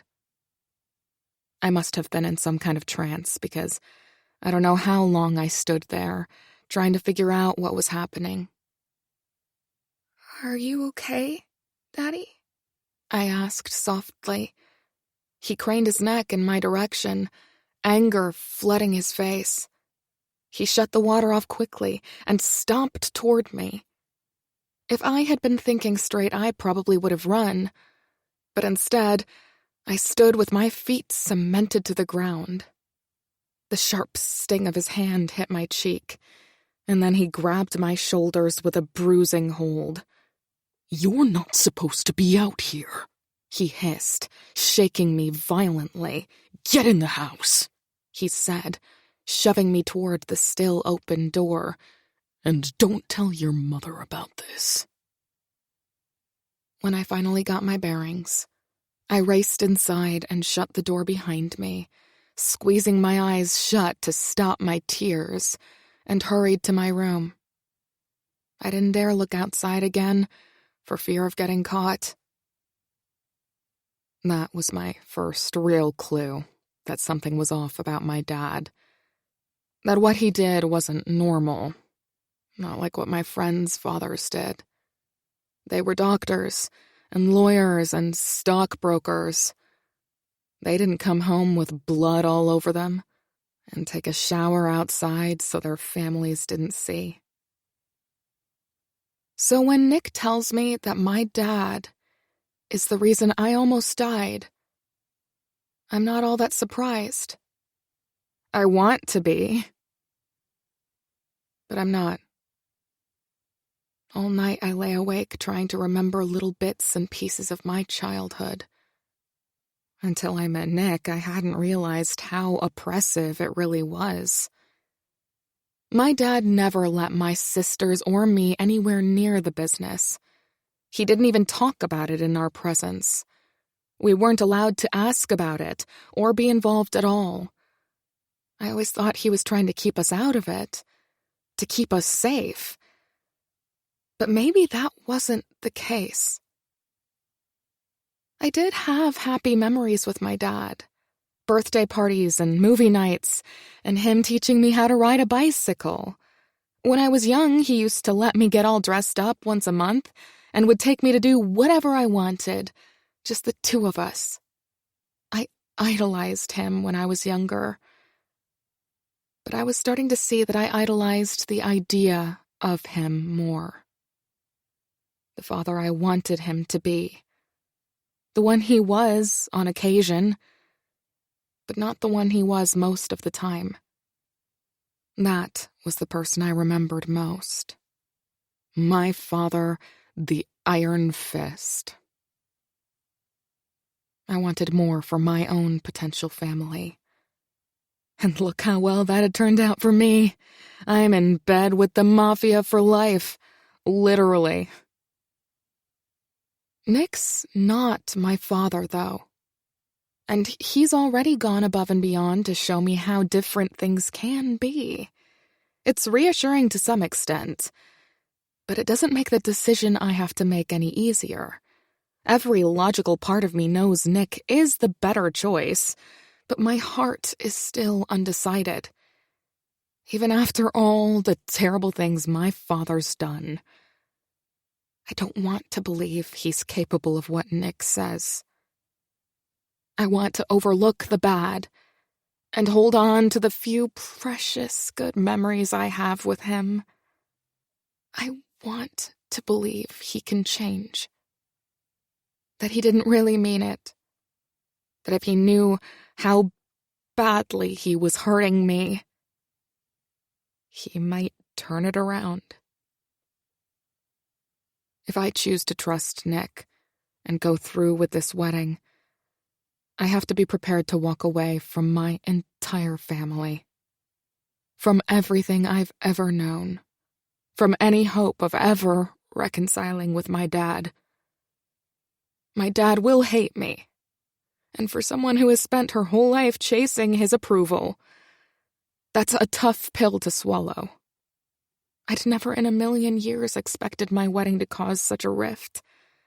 And as much as it kills me, part of me wonders if it's worth it. What if Nick can't protect me like he thinks he can? What if all this does is provoke people even more? What if Nick's wrong? My stomach turns at the thought. Not because I think he might be wrong, but because, deep in my soul, I know that he's right. If his word isn't enough, the glaring proof he has should be. No matter how badly I want them to, things aren't going to change. If anything, they're only going to get worse until someone I love gets hurt or killed. My mind flashes to Andrew. And that's all the nudge I need. My dad's shown his true colors time and time again, and as tough as it might be, it's time I realize that. I curl up next to Nick as a tear falls onto my pillow, and I stifle it, not wanting him to recognize that I'm crying. Right as the sun comes up, I fall asleep, my body finally giving in to exhaustion. When I wake up a few hours later, Nick's gone, and my immediate reaction is frustration. It was only a few hours ago he was apologizing for being absent and distracted, and now I'm alone again. I throw the covers off and make my way to the room phone, planning to make a very large, very expensive room service order. But something on the table catches my eye. There's a full tray of breakfast, already waiting next to an overflowing bouquet of roses, and a note. When I read the note, a smile pulls at my lips as every bit of frustration I was feeling dissolves. Good morning, my love. You looked so peaceful sleeping that I didn't want to wake you. As I promised last night, today is all about you. I have big plans, so I hope you got some rest. Your first stop is the spa. Rose will have your next adventure waiting there. I'll be seeing you soon. Smiley face. Nick. In true Nick fashion, he's going above and beyond to prove himself. I'm curious to see what he has planned, and excitement washes over me. Somehow, whenever I doubt him, he finds a way to prove me wrong. I eat a bit of the breakfast he had delivered, and then slip some clothes on to head to the spa. It's a short walk from our villa, and I practically skip there. As soon as I open the door, scents of lavender and eucalyptus fill the air, and a sense of peace consumes me. Soft instrumental music plays in the background, and the woman behind the front desk gives me a warm smile. Hello, how can I help you? I'm looking for Rose. My name is... You must be Ava. She grins sweetly. Please follow me. Right this way. She opens a set of double doors that lead to the interior of the spa and gives me a tour. There are several large hydrotherapy pools, and she details the benefits of each to me. A hot tub, cold plunge pool, and rain shower are a few of the other amenities she points out. Before my services, I'll have an hour to be in here and try everything out. At the end of the tour, she leads me into the locker room and hands me a key. In there, you'll find a robe and slippers. Change into them, and then you can go right through that door for your treatments. I will be back at the end to give you something. She smiles, and then disappears quickly, leaving me to myself. This place is so extravagant that it almost feels like a dream. She'd mentioned services, but I have no idea what Nick set up, and I'm anxious to find out. After soaking in some of the pools, I change into the robe and make my way to the lounge, where my therapist is already waiting for me. Good afternoon, Ms. Ava. My name is Jackie, and I will be your therapist today. Are you ready? I think so, but can you tell me what we will be doing? Of course. First, you will have a 90-minute hot stone massage, followed by a mud and seaweed wrap. Once you are done with that, we will do a hibiscus sugar scrub, and you will soak in our hydrotherapy tubs. Rose will meet us after that to take you to the rest of your day. Wow. I can get used to Nick's idea of relaxing. Following the woman into the treatment room, I spend the next 4 hours in a state of bliss I didn't even know could exist. The only thing that could have made it better was having Nick with me. But I have a feeling I'll see him soon. I sit in the lounge waiting for Rose, and soon she arrives. How was your morning, Ms. Ava? She hands me a flute of champagne. Absolutely amazing. I smile. Are you taking me to see Nick now? Not yet. We still have a few things to do first. Apparently she's in on whatever Nick has planned. You can leave your stuff here, and one of our workers will bring it over. I follow her through another set of doors, and suddenly, we're in a salon. This is Angel. She is going to be your stylist. She introduces me to a woman behind the desk who has pastel hair and tiny, fairy-like features. My stylist? Yes, it was specified that the next place you're headed is very elegant and that no expense should be spared in helping you get ready. Of course. I swallow a laugh. Nick wouldn't know how to spare an expense if his life depended on it. He's always over the top and extravagant, but this seems excessive even for him. Angel leads me over to a chair and puts a cape over me. Your husband must really love you. Oh, he's not my husband. I blush. Not yet, anyway. She clicks her tongue, running her fingers through my hair.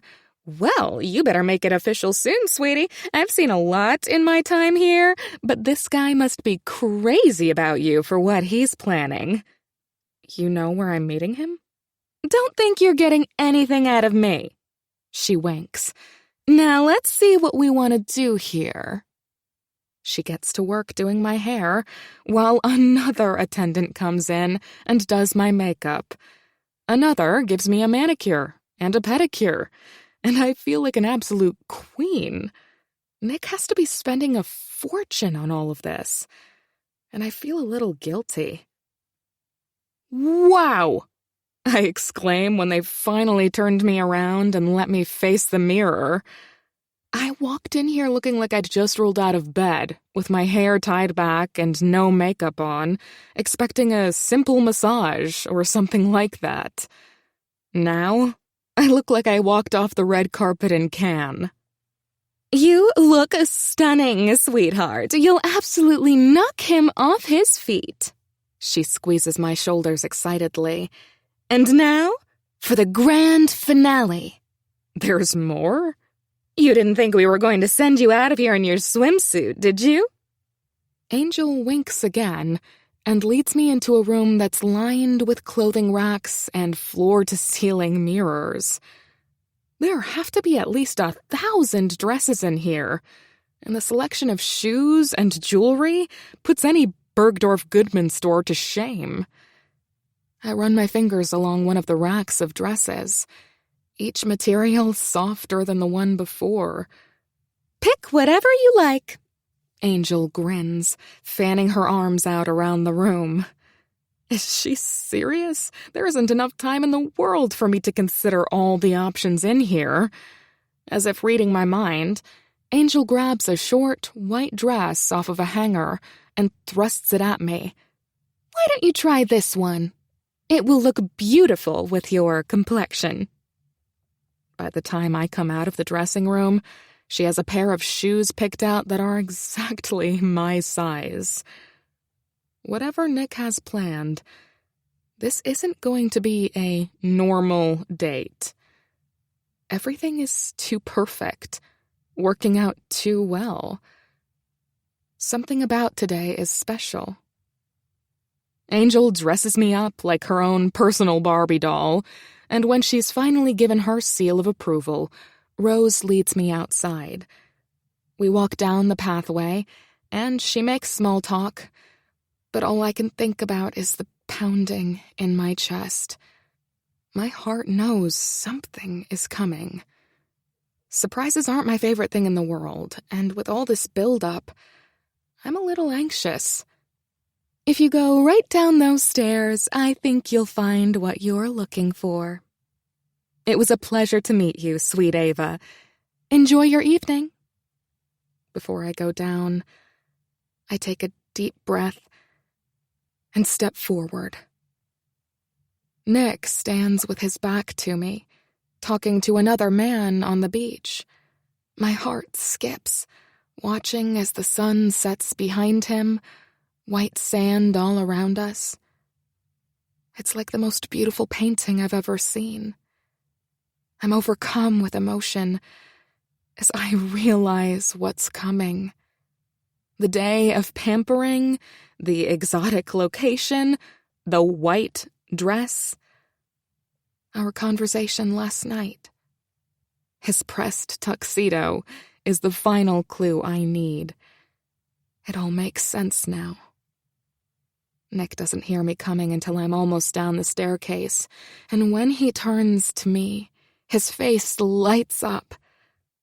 I love a bit of facial hair on him, but the way his jawline looks with a fresh shave and deep tan makes my stomach flutter. The smile he gives me nearly melts me right to my core, and there's an excitement behind it that reminds me of the very first night we met. God, he's so handsome. Wow, Ava.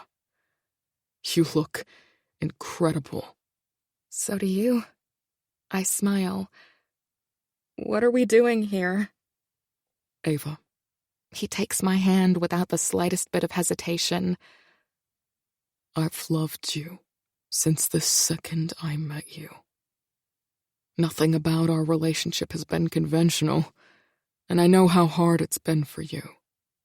He pulls my ring out of his pocket and slides it gently on my finger. When I gave this to you, I told you someday I would ask you for real, and that I hoped your answer would be the same. I'm not asking you to do this because there's a treaty, or because our fathers say we should. I'm asking you because I love you, and I want to spend the rest of my life with you. Hot tears pool in my eyes as he speaks. Nick gets down on one knee, still holding my hand in his, and I can't stop shaking. Marry me, Ava. Marry me right here, right now, on this beach. Just the two of us. Even though I knew the moment was coming, it still takes me by surprise to see him kneeling on a beautiful beach, looking up at me with a smile so certain and sincere. I want to speak, to answer him, to tell him how head over heels in love I am with him and with the life we've started to build. But nothing feels adequate. Nothing else matters to me. Nothing but you and me. I don't want to let other people dictate our relationship anymore. I want us to do what we want to do. I want us to do this the right way. Say you'll marry me. Chapter 32. Nick. By the time I'm done with my speech, Ava is at a loss for words, but the look in her eyes tells me everything I need to know. "Of course I'll marry you," she whispers, soft tears trickling down her flawless skin. "This is perfect." Hearing her say it out loud hits in a way that I least expect, and I get emotional myself. Marrying Ava on our own terms is more than I ever imagined could happen. After all the manipulation, after all the interference, after all that's been stacked against us from day one. It's almost funny to look back now and think about how we met, and how that one passionate night together was enough to convince me that she was the girl for me. I wasn't exaggerating when I told Ava I loved her from the second I met her. From that very first night, she's been ingrained in me, and I'd never be content with anyone else. Thank God she feels the same way. My palm slides around the back of her neck, and I pull her in for an eager kiss. My lips find hers in a fervor of elation and instinct, her taste as sweet and sensual as it had been in that hotel room. I've never wanted anything more in my entire life. It's one thing to see the excitement on her face, but it's a whole different thing to hear the words come off of her painted lips. Ava is everything I never even knew I wanted, and way more.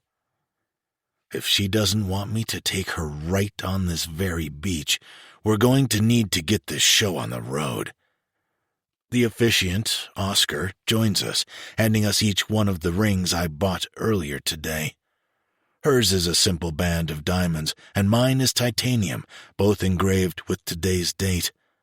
I want to remember this moment for the rest of my life. Ava lets out a small gasp when she sees her ring, and my heart races. Pleasing her will never get old. Oscar reads the vows about loving and honoring each other, and I'm sure it's all very nice, but all I can focus on is her. Ava, do you take Nick to be your lawfully wedded husband, to have and to hold, in sickness and in health, as long as you both shall live? She smiles, eyes locked on mine. I do. Nick, do you take Ava to be your lawfully wedded wife, to have and to hold, in sickness and in health, as long as you both shall live? Fuck yes. I do. I grin as we slip the bands onto each other's hands. I now pronounce you man and wife. You may now kiss your bride. I snake my arm around Ava and pull her in tight. As she drapes her arms over my shoulders, I lean in, and my lips find hers in a passionate kiss that puts every one before it to shame. I feel it through every part of my body, so compelling that it changes the very makeup of my soul. She's part of it, woven so deeply into my soul that I almost don't recognize the man I was before her. Nothing's really changed, but there's an intimacy in the kiss that feels like the first time, and I guess it is.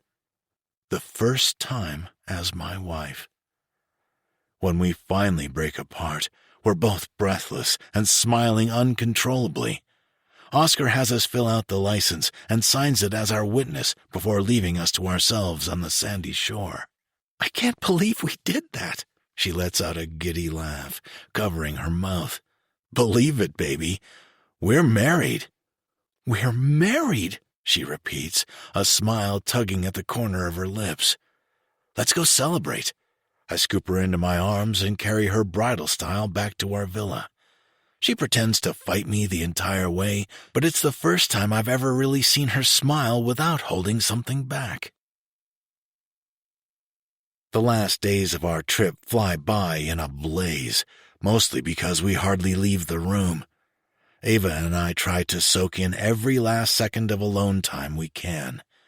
Once we touch down in New York, shit is going to blow up, but I expect that.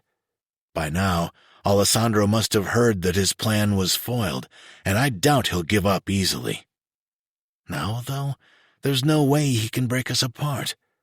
Ava's legally my wife, and there isn't a damn thing Alessandro can do about it. I quadruple-checked that everything about this marriage was legal and binding, and there are no loopholes he could conjure up. When I reach for Ava's hand, I can tell she's a million miles away, the weight of the trip getting to her.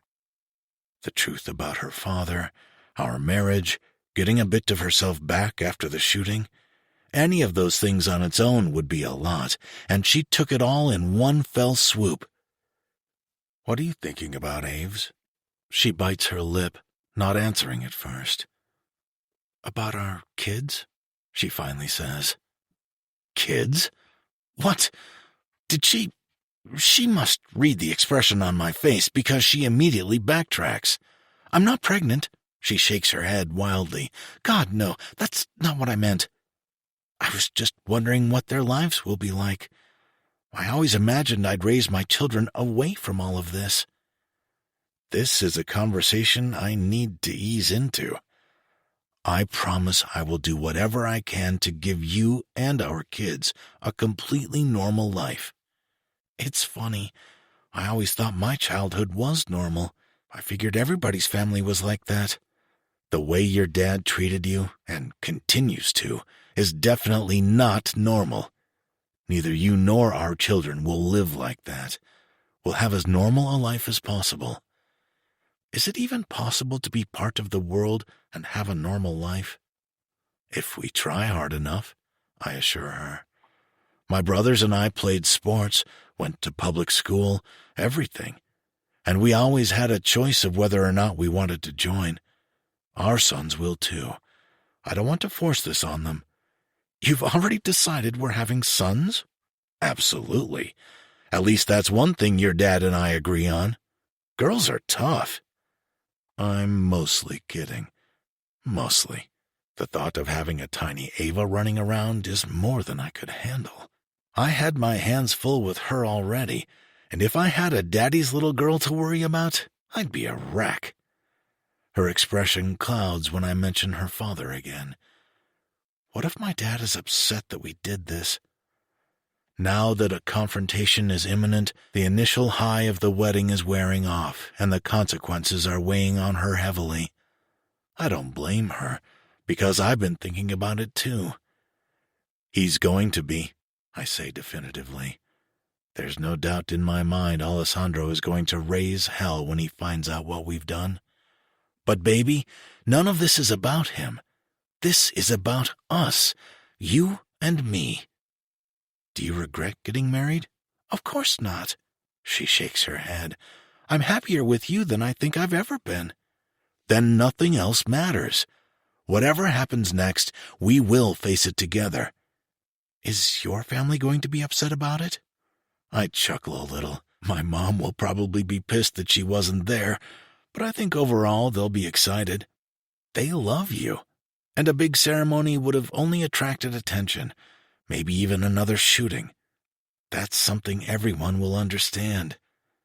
You're right. She settles, nestling into my shoulder. I wish we could have stayed there forever.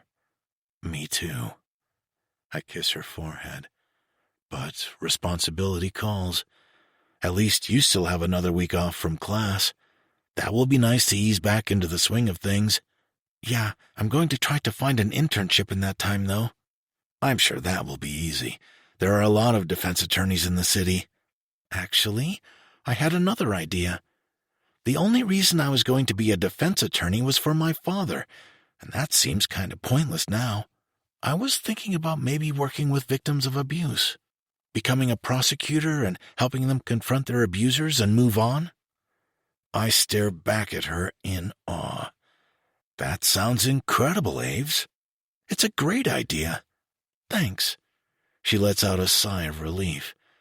It'll delay my graduation, but only by a semester while I take the extra classes.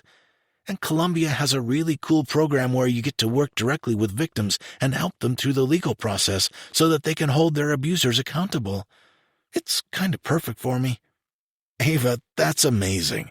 It does sound perfect for you. And I'm so proud of you for choosing to do something for yourself. Well, it's all thanks to you and your faith in me, she smiles. I love you. I love you too, Ava, more than anything. She puts her head on my shoulder and sleeps for the rest of the flight, her worries eased for now. It's one thing to be okay with all of this when we're 30,000 feet in the air, but it'll be a lot harder when we are facing her family head-on. I have a few choice words I want to have with Alessandro after the stunt he pulled, but I won't put Ava in a situation where she has to listen to them. As far as I'm concerned, I don't want her within 100 yards of the man, let alone without me. He's a snake, And now that I have her away from him, I'll stop at nothing to destroy him. Chapter 33. Nick. I've always loved New York in the fall. The leaves on the trees start to turn, and the weather gets chillier. The streets thin out of tourists, who've all gone home after their summer adventures, and things quiet down, if only briefly. It's also the perfect time of year for fishing, and when we were younger, my dad used to take us all the time. We haven't been in years, though. Maybe my emotions are a little wrought after secretly getting married and then talking to Ava about our future family, but fall makes me a little nostalgic. Once everything settles down, maybe my dad and brothers and I can plan a trip. The weather is nice, but after spending the last several days in the tropics, it's a harsh walk from my car to my dad's office. The warehouse is busy today, and I wave at a few people as I make my way up the back stairs. I haven't seen him since the day of the shooting, and a lot's changed since then. He'll be pissed that he wasn't in on the plan for setting Alessandro up at the hotel, or our elopement in St. Lucia, but this was something I needed to handle on my own. In a few weeks, it all falls on me anyway. He'll come around once he understands the full situation. When I open the door, he glances up from his computer briefly and smirks. "Welcome home. Nice of you to come into work for a change." I worked a majority of the time I was down there, actually. Ava was pissed about it. As she should be.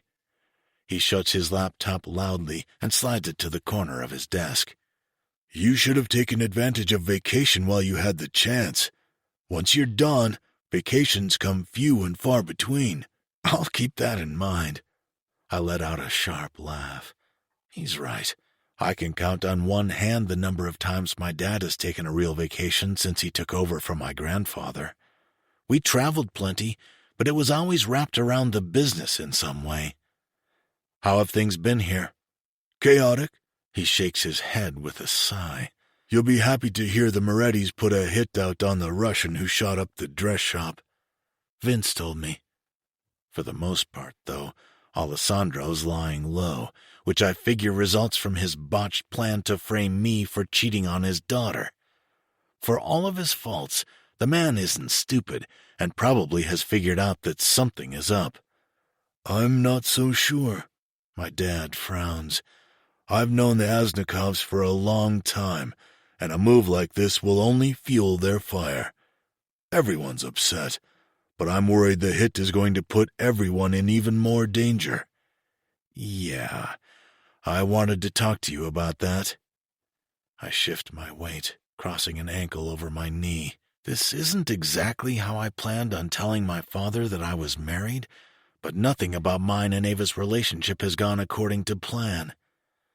I want full security on Ava at all times. "Nick, we've been over this. Ava is part of Alessandro's family, and that means she is his responsibility until we are married. I'm aware of the rules." I pull a copy of our marriage certificate out of my pocket and hand it to him. As of this morning, our license is filed with the city of New York, which was the last step in making things legitimate. My father's brow furrows as he carefully unfolds the paper. His eyes scan the document, eyes widening as he realizes what I'm getting at. "Nick, please tell me you didn't marry her in St. Lucia." He's seething. Not exactly the reaction I was hoping for. "I married her in St. Lucia," I say with a smirk. "Jesus Christ!" He throws his head back dramatically. His voice is loud enough that the men downstairs probably hear his frustration. "Do you have any idea what this is going to do? Does Alessandro know?" "No, he doesn't." I stiffen, a little put off that he thinks I did this without weighing all the options. "I'm well aware of what this is going to do. It's going to keep Ava safe and as far away from Alessandro as possible." "This is outrageous. Don't expect me to believe you thought about this any further than how it would benefit you," he hisses, standing up. "You're going to put us in the middle of a war with both the Morettis and the Asnikovs. You think we're equipped for something like that? This isn't about business, Dad. I grit my teeth. I love Ava, and I don't give two shits what Alessandro thinks of it. He's a bastard who has abused Ava her entire life, and he's been playing us from the very beginning.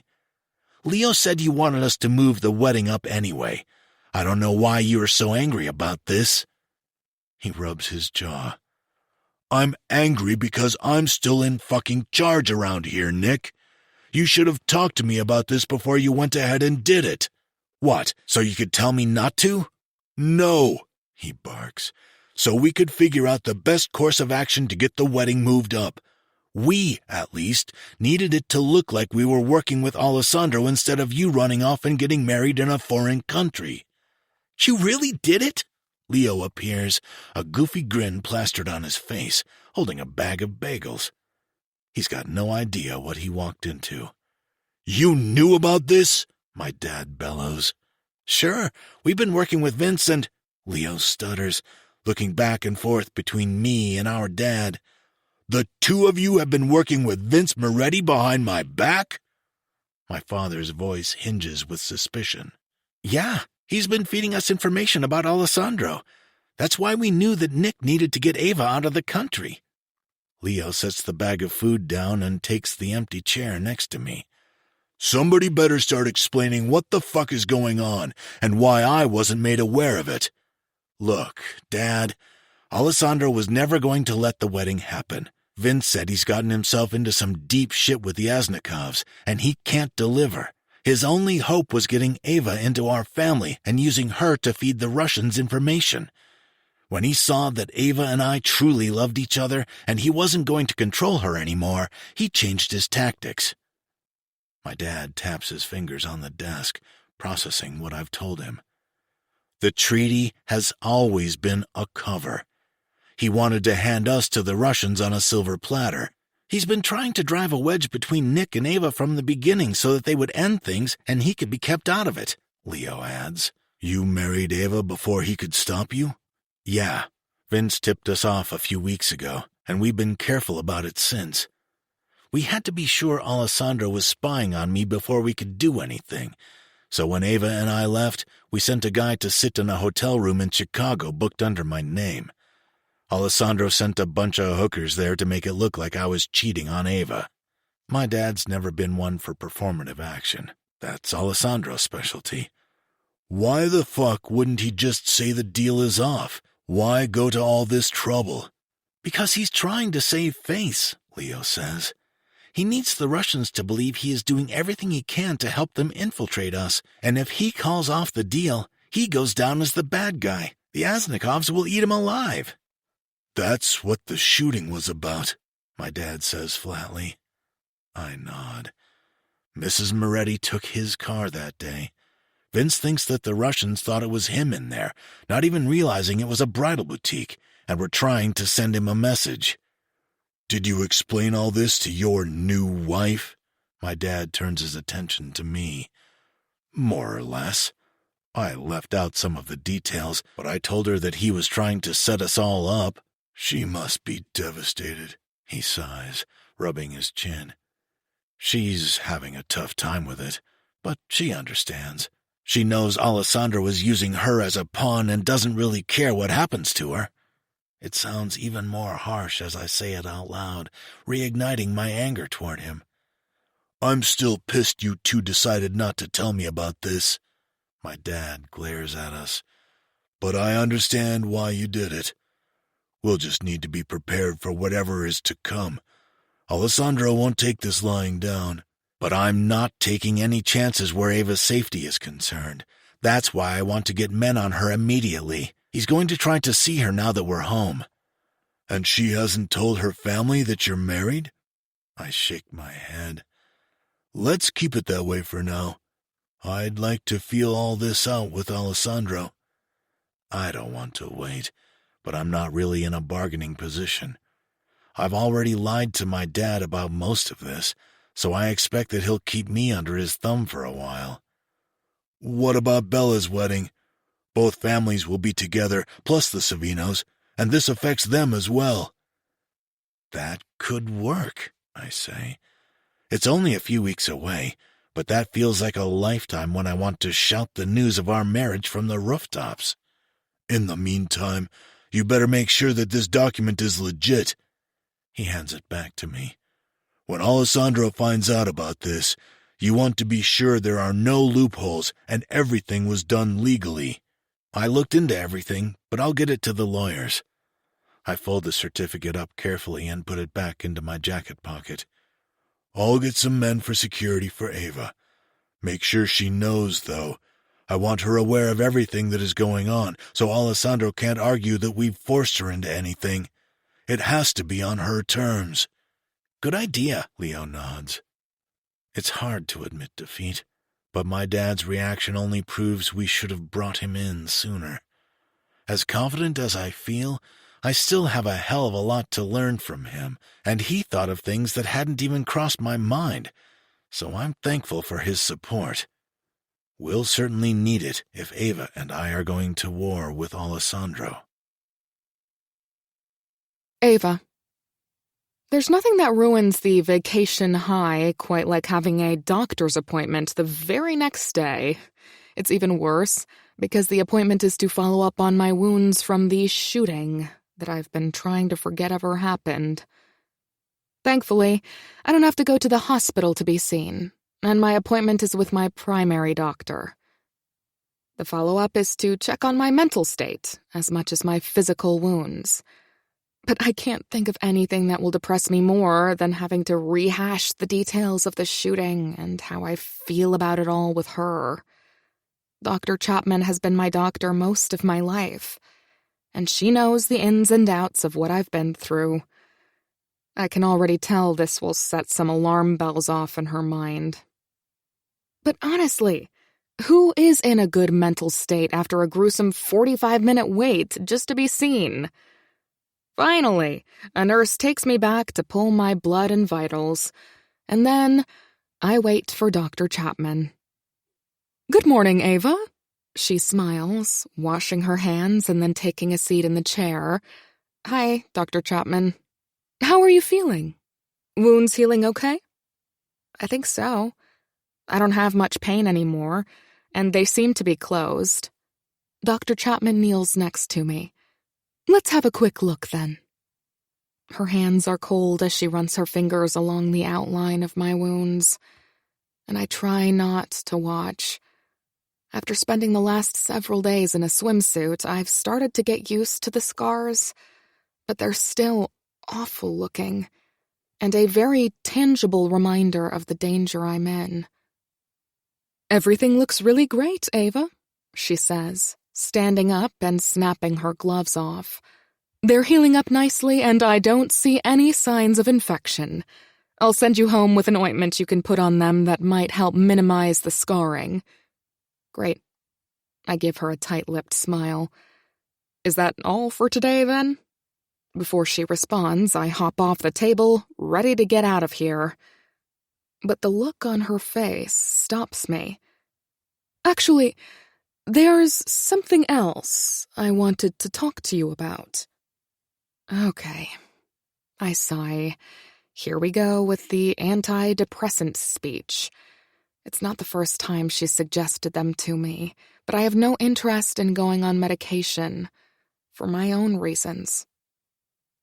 "When we ran your blood work to be sure there was no infection in your system, it flagged something else," she explains.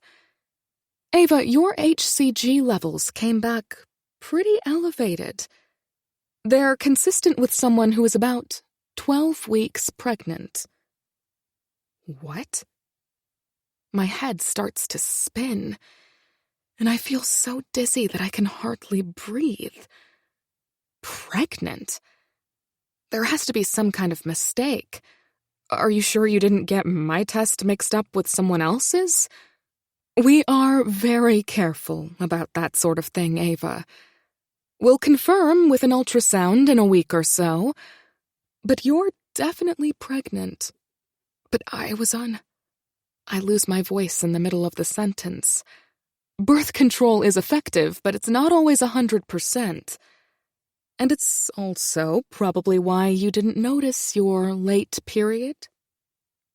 Dr. Chapman talks more about the statistics, but I drown her words out, all except for the one that really matters. Pregnant. I take a deep breath, trying to calm myself down. I should be happy about this. But a pit forms in my stomach, and dread starts to creep in. A baby. A tiny little life growing inside of me. As much as I try to bite my tears back, I feel them start to fall. I have no idea how Nick's going to take the news. Of course, he wants kids, and so do I. But the timing couldn't be worse. Having a family with Nick was a wonderful thought when it was in the future.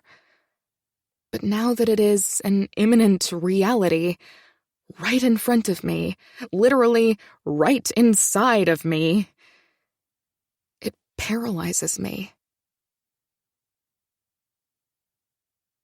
Chapter 34. Ava. By the time I get dressed and leave Dr. Chapman's office, I'm an absolute wreck. I'm in a tailspin, every terrible possibility and outcome plaguing my mind. The thought of going home right now makes my stomach turn. So instead of heading to the parking lot where my car is, I decide to take a walk. I should call Nick, but I don't know how to tell him yet. Besides my doctor, I'm the only one who knows, and something about having it out in the open makes it all too real. I'm not sure I'm ready for that. Between his usual work and navigating an impending war between two rival families, the last thing he needs is another thing to worry about. Not to mention, we haven't even announced our marriage yet, and I can already hear my father's assumptions and protests about the convenience of us rushing to the altar the same week we find out I'm knocked up. God, this can't be happening. A tinge of resentment passes through me. Even though the timing is off, Nick is getting the job, the family, everything he wants, while I'm having to adjust my own dreams to fit that. It's an incredibly selfish thought when he's been nothing but supportive of me and has probably saved my life in more ways than one. Whether it's the shock of the news or my hormones, I'm already feeling emotional.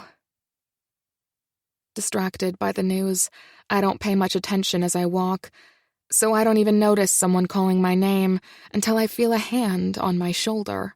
I whirl around, sucking in a sharp breath when I see my dad standing in front of me.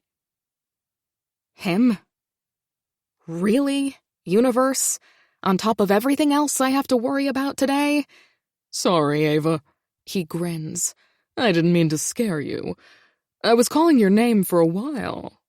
Didn't you hear me? I didn't. I shake my head. Sorry. I guess I wasn't paying attention. He comes in for an awkward hug, and I try not to flinch. It's good to see you. I was down here for a meeting and was about to leave when I saw you walking. What a coincidence.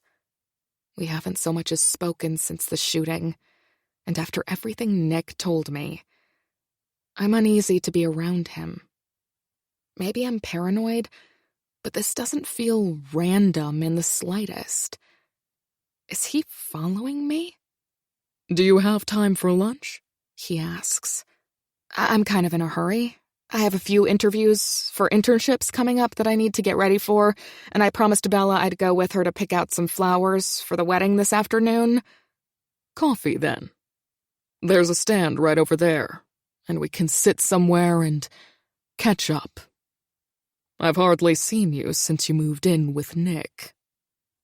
I don't want to spend another minute alone with him. but he doesn't leave much room for argument. As long as it's quick. We walk over to the cart and get our drinks before finding a bench. How was your trip? He asks, making himself comfortable. I didn't realize you guys were going. It was last minute. We wanted to get away for a bit after the shooting. Well, I'm sure you'll both be happy to know that I've identified the shooter, and we've completely eliminated any threat.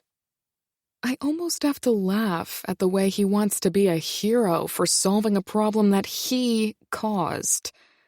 Not to mention that Nick told me his men were the ones who identified the guy and gave my dad the information. That's great, Dad. I'm surprised Nick could sneak away. I'm sure he's busy prepping to take over for Gio. He pauses, studying my face for some type of reaction. He's been busy, but the break was good for us both. When is the big announcement coming? Announcement? All the air leaves my lungs. Does he know we're married? That I'm pregnant? That Nick is officially head of the family. It won't be until after our wedding. I press my lips together. But that's all I really know. I've always been a bad liar when it comes to him, so I keep my mouth shut instead of digging myself into a hole. He knows I know more than I'm saying, but he doesn't press. Why don't you come over for dinner this week? Your mom and I would love to see you. It seems like it's been a while since you've come around. You don't even have to bring Nick if he's busy. That would be nice. I smile, placating him. I'm a little busy this week, though. Bella has me doing all kinds of last-minute things for the wedding, and I'm on call to babysit Gigi in case Soph's mom can't make it when she goes into labor. And these internship interviews are really taking up my time. Maybe once things settle... Don't forget who your real family is, Ava. You may be his fiancé by name, but you're still my daughter, first and foremost. His words are venomous. Wasn't this what you wanted? For Nick and I to fall in love, and he chuckles, looking at me as if I'm a naive child again. Ava, this has never been about love. It's purely political. If Nick has you conned into thinking it's something more than that, you're sadly mistaken. This is business for him. I don't respond, because he's trying to bait me. But that doesn't matter to him. Nick is too young and inexperienced to run his family. Once you're married, he'll need an advisor he can trust to make those big decisions. And I'm confident he'll turn to me with your influence. For a moment, I'm too stunned to respond. If I had any doubts about what Nick told me, they're all struck down by my dad's own admission. Any amount of hurt I feel is shadowed by my intense anger that he thinks he can manipulate me this way. That he thinks so little of me. That he cares so little for me. Nick's perfectly capable of running things. I wasn't asking for your assessment, Ava. You know nothing about this business. I've made up my mind. And you'll help me. A surge of confidence winds through me like I've never felt before. Maybe it's out of loyalty to Nick. Or maybe I feel a need to protect our unborn child. But for the first time ever, I don't back down. You can't control me, Dad. I'm not a child anymore. No, He flashes a sadistic grin at me. You're certainly not. So you should know by now that it's in your best interest to follow my orders. His brazen threat paralyzes me. I know better than anyone what he's capable of, and if I wasn't so confident in Nick, my dad would be right. With all due respect, Dad, you can't have it both ways. I'm as much a part of the Campanellis as I am a Moretti now, and I'm fully capable of making my own choices. I intend to stay out of whatever business dealings you have with Nick. After all, that's how you prefer it. If you have something to say, take it up with him. Now, if you'll excuse me, I need to be going. Tell Mom I said hi. With every bit of gumption I've got, I stand up and walk away from him.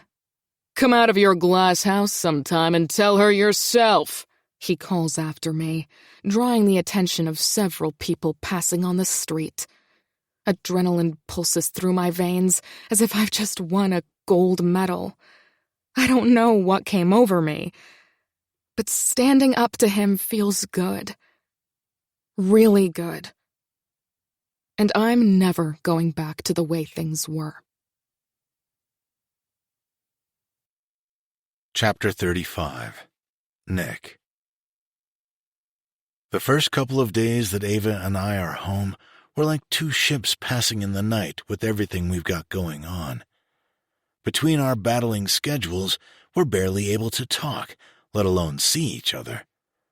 When I get home late at night, she's usually already asleep, and then gone by the time I'm up in the morning. The long hours are necessary right now, and even though it's temporary, it kills me not to be with her more often. Somehow, we both ended up with a few free hours this evening, and I'm taking her out for a long overdue date night. I snagged reservations at a sushi restaurant that she'll love, and I get there early. When I spot Ava walking in, my heart skips. She's so fucking beautiful, but something feels different tonight. A little confidence in her step, a glow in her cheeks. She looks happy. Really, really happy. She smiles when she sees me, waving as she winds her way to our table. I stand up, pressing a thirsty kiss to her lips and helping her with her chair. Hey, baby. Hi. She sits down. This place looks nice. I thought you might like it. Leo was raving about how good the sushi is. Ava bites her lip as if there's something she wants to say, but decides against it. How was your day? It was long and boring. How was yours? About the same. I feel like I'm drowning in internship applications, and Bella has me running around the entire city on the most impossible wedding tasks. She rolls her eyes. Today she asked me to track down a newspaper from the day she was born.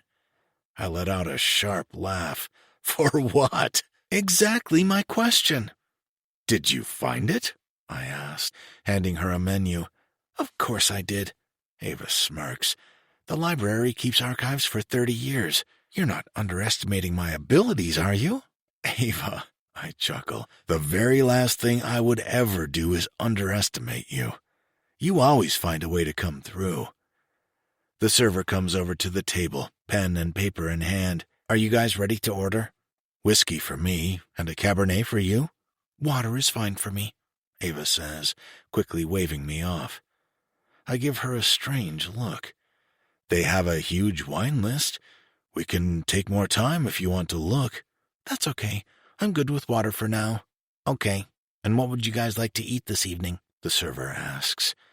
I'll take the salmon salad. Ava hands her the menu. Salad? At a world-class sushi restaurant? Something seems off, but I finish the order before pressing her. Are you feeling okay? I'm fine, Nick. Honestly, she insists.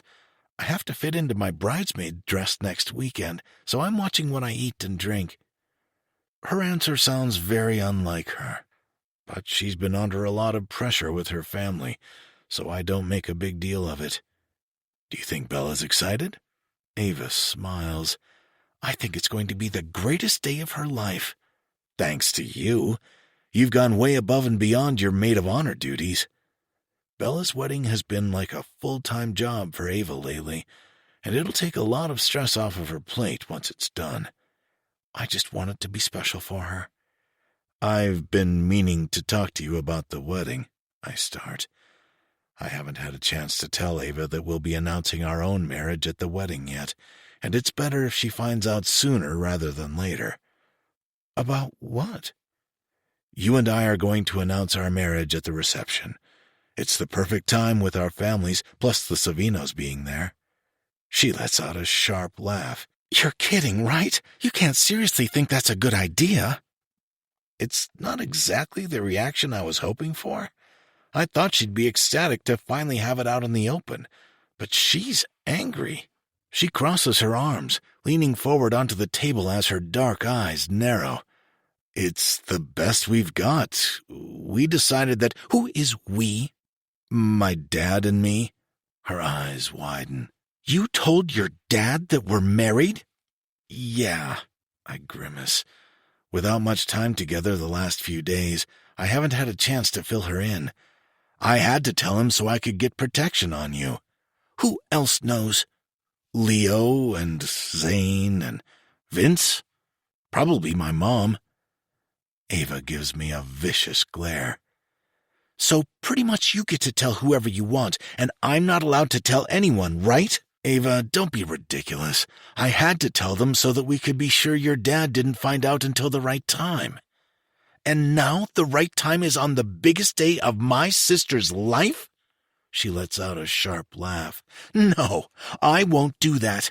I've gone along with your plan this entire time. I've moved on your timeline. I've kept it to myself. But I'm not going to steal the spotlight from her like that. It's not about stealing the spotlight, Ava. It's business. Business, she repeats, a poisonous look in her eye. Fuck. I regret my word choice the second it's out of my mouth. You know I didn't mean it like that, do I? You pushed me for weeks to make this marriage happen, and then, when it does, I'm not allowed to tell anybody or talk about it? And despite how much you tell me you don't want to control me and that things are different with you, your double standard and the way you're treating me says otherwise. Would you keep your voice down? This isn't the place to have this conversation. Our argument is drawing attention, and other tables are anxiously watching now. How about I try to catch you during business hours next week, since that's what this is, right? That's why we did it? For business? I drop my head, rubbing my temples. Jesus Christ. Can we just get home and have this discussion? Great idea.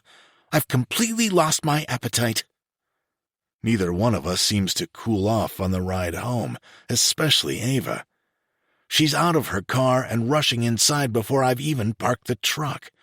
She makes a beeline for our bedroom and slams the door sharply. I follow close behind, ready for whatever fight is about to ensue. I can understand where she was originally coming from, but what I don't understand is how things spiraled so quickly. She's right. There are probably better ways to announce our marriage that won't interfere with Paul and Bella's celebration. As a man, the meaning behind it all slipped my mind, and if she had slowed down for 1 second, we could have talked about it. I turn the handle to the bedroom door, but it won't budge. Ava, open the door. We need to talk. Nick, please leave me alone. Her voice cracks on the other side. Open the damn door, Ava. We need to talk even if you're upset. She doesn't answer, but I hear whimpering on the other side. Ava, if you don't open the fucking door, I'm going to break it down. I try to level my voice as best I can. Don't be ridiculous, Nick. Lowering my shoulder, I barrel into the door. It doesn't open, but it shakes with fury, and I'll easily get it open with another hit or two. The handle jiggles on the other side, and then it flies open. Jesus, Nick, have you completely lost your mind? I told you to open the door or I'd break it down. I'm a man of my word. A man of your word, she scoffs. Right. I'm going to my sister's for a while. Ava grabs her jacket and slips it on quickly. You're not going anywhere. We need to talk about this. Chapter 36. Ava. Things happen in slow motion. Nick catches my arm. I jerk away. My jacket slips off my shoulder. A small packet falls out of it into the floor, bouncing once before settling. Nick bends down to pick it up, rolling the clear baggie filled with white powder over in his hand. We both know exactly what it is. Well, I guess we both have some explaining to do, don't we? My stomach lurches. I completely forgot about the pouch Jimmy gave me until right this second. I didn't even know I still had it, or that it happened to be in the jacket I chose tonight. Nick, Ava, do you remember what I said would happen if you started using again? He narrows his eyes at me harshly. Oh, I remember all right. He said he would make me go to rehab, and that I would have no choice in the matter. I'm not using again, I blurt. I can explain this. Nick lets out a sharp laugh. Oh, you mean you want me to give you a chance to explain yourself before I fly off the handle and rush to judgment? Funny, because you didn't give me the same courtesy back at the restaurant. Because you said our marriage was business. My voice is shaky as I try to justify what happened. I know exactly what I said, and you know that it isn't what I meant. He hisses, his anger only growing. He'd never hurt me, but it's got me on edge. I'd be happy to explain it all to you, but right now, I'm more interested in this. He holds the bag up to me. Jimmy gave it to me a long time ago. I swear I'm not using. I haven't had anything since that night at the club. I'll take whatever test you want me to take. I defend myself, sitting down on the bed. See? I reach into the pocket of my jacket and pull out a business card. He gave it to me the same day he told me about his dad's job offer. So what? You just keep it in your jacket for safekeeping? Fun memories? Nick's livid, and I can tell he doesn't believe me. Honestly? I forgot it was even there. I haven't worn this jacket since the night we had dinner at my parents'. I should have flushed it the first chance I got, but I shoved it in my pocket and forgot all about it until now. Sorry, but I'm having a tough time believing that. I'm your wife, Nick. Shouldn't that come with a little trust? Ava, I do trust you. But that trust has to go both ways. He softens, reaching for my hand. If you tell me you aren't using, I believe you.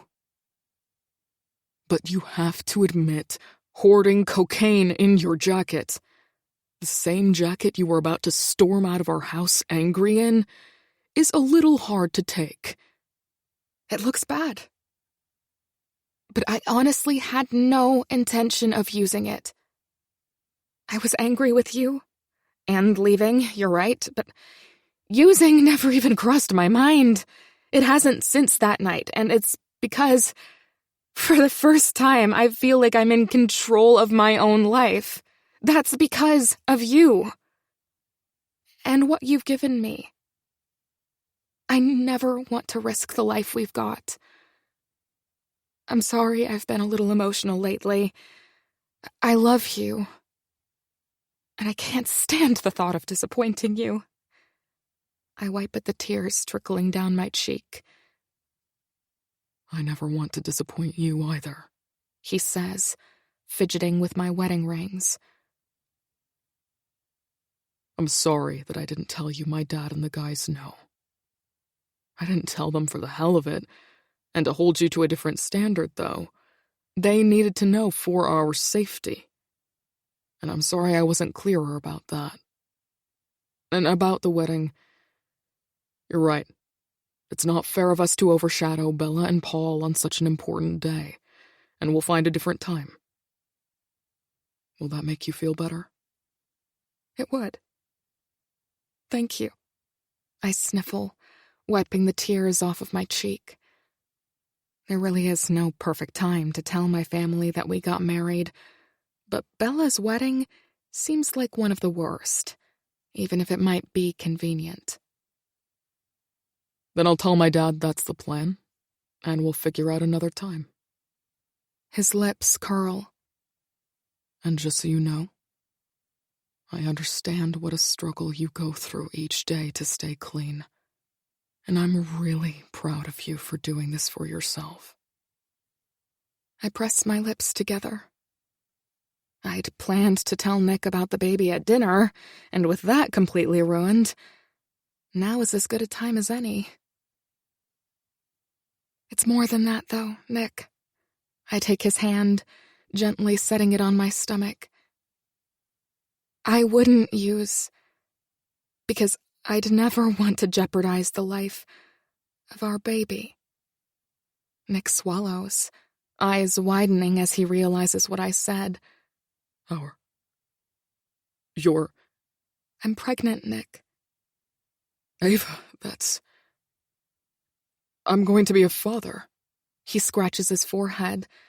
The timing kind of sucks. We're barely getting used to this husband and wife thing, and with you taking over for your dad... Ava, that's the most incredible news I've ever heard.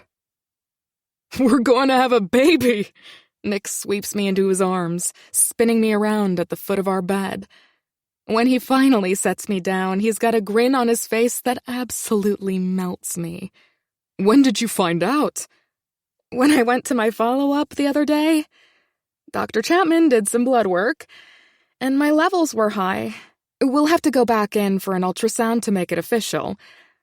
But she says I'm about 12 weeks. That's why the sushi and the wine... Yeah, that was about the worst possible place to have dinner. I laugh. No raw fish or alcohol for the next several months. Wow. This is... Nick stutters, eyes wide as he stares back at me in wonder. It isn't often he's speechless. You're sure you're okay with this?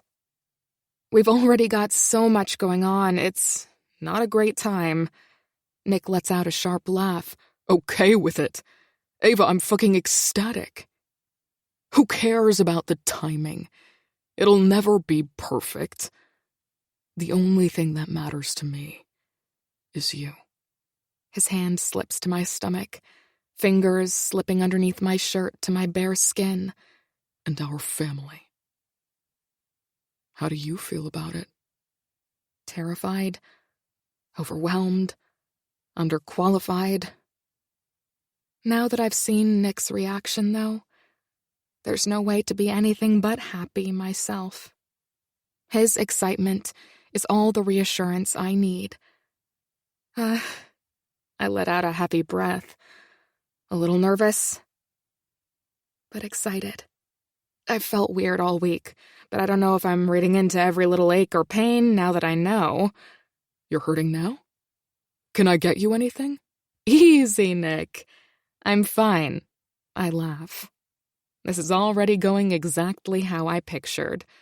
Nick doesn't know how to do anything halfway, so I anticipated him trying to wait on me hand and foot throughout this entire pregnancy.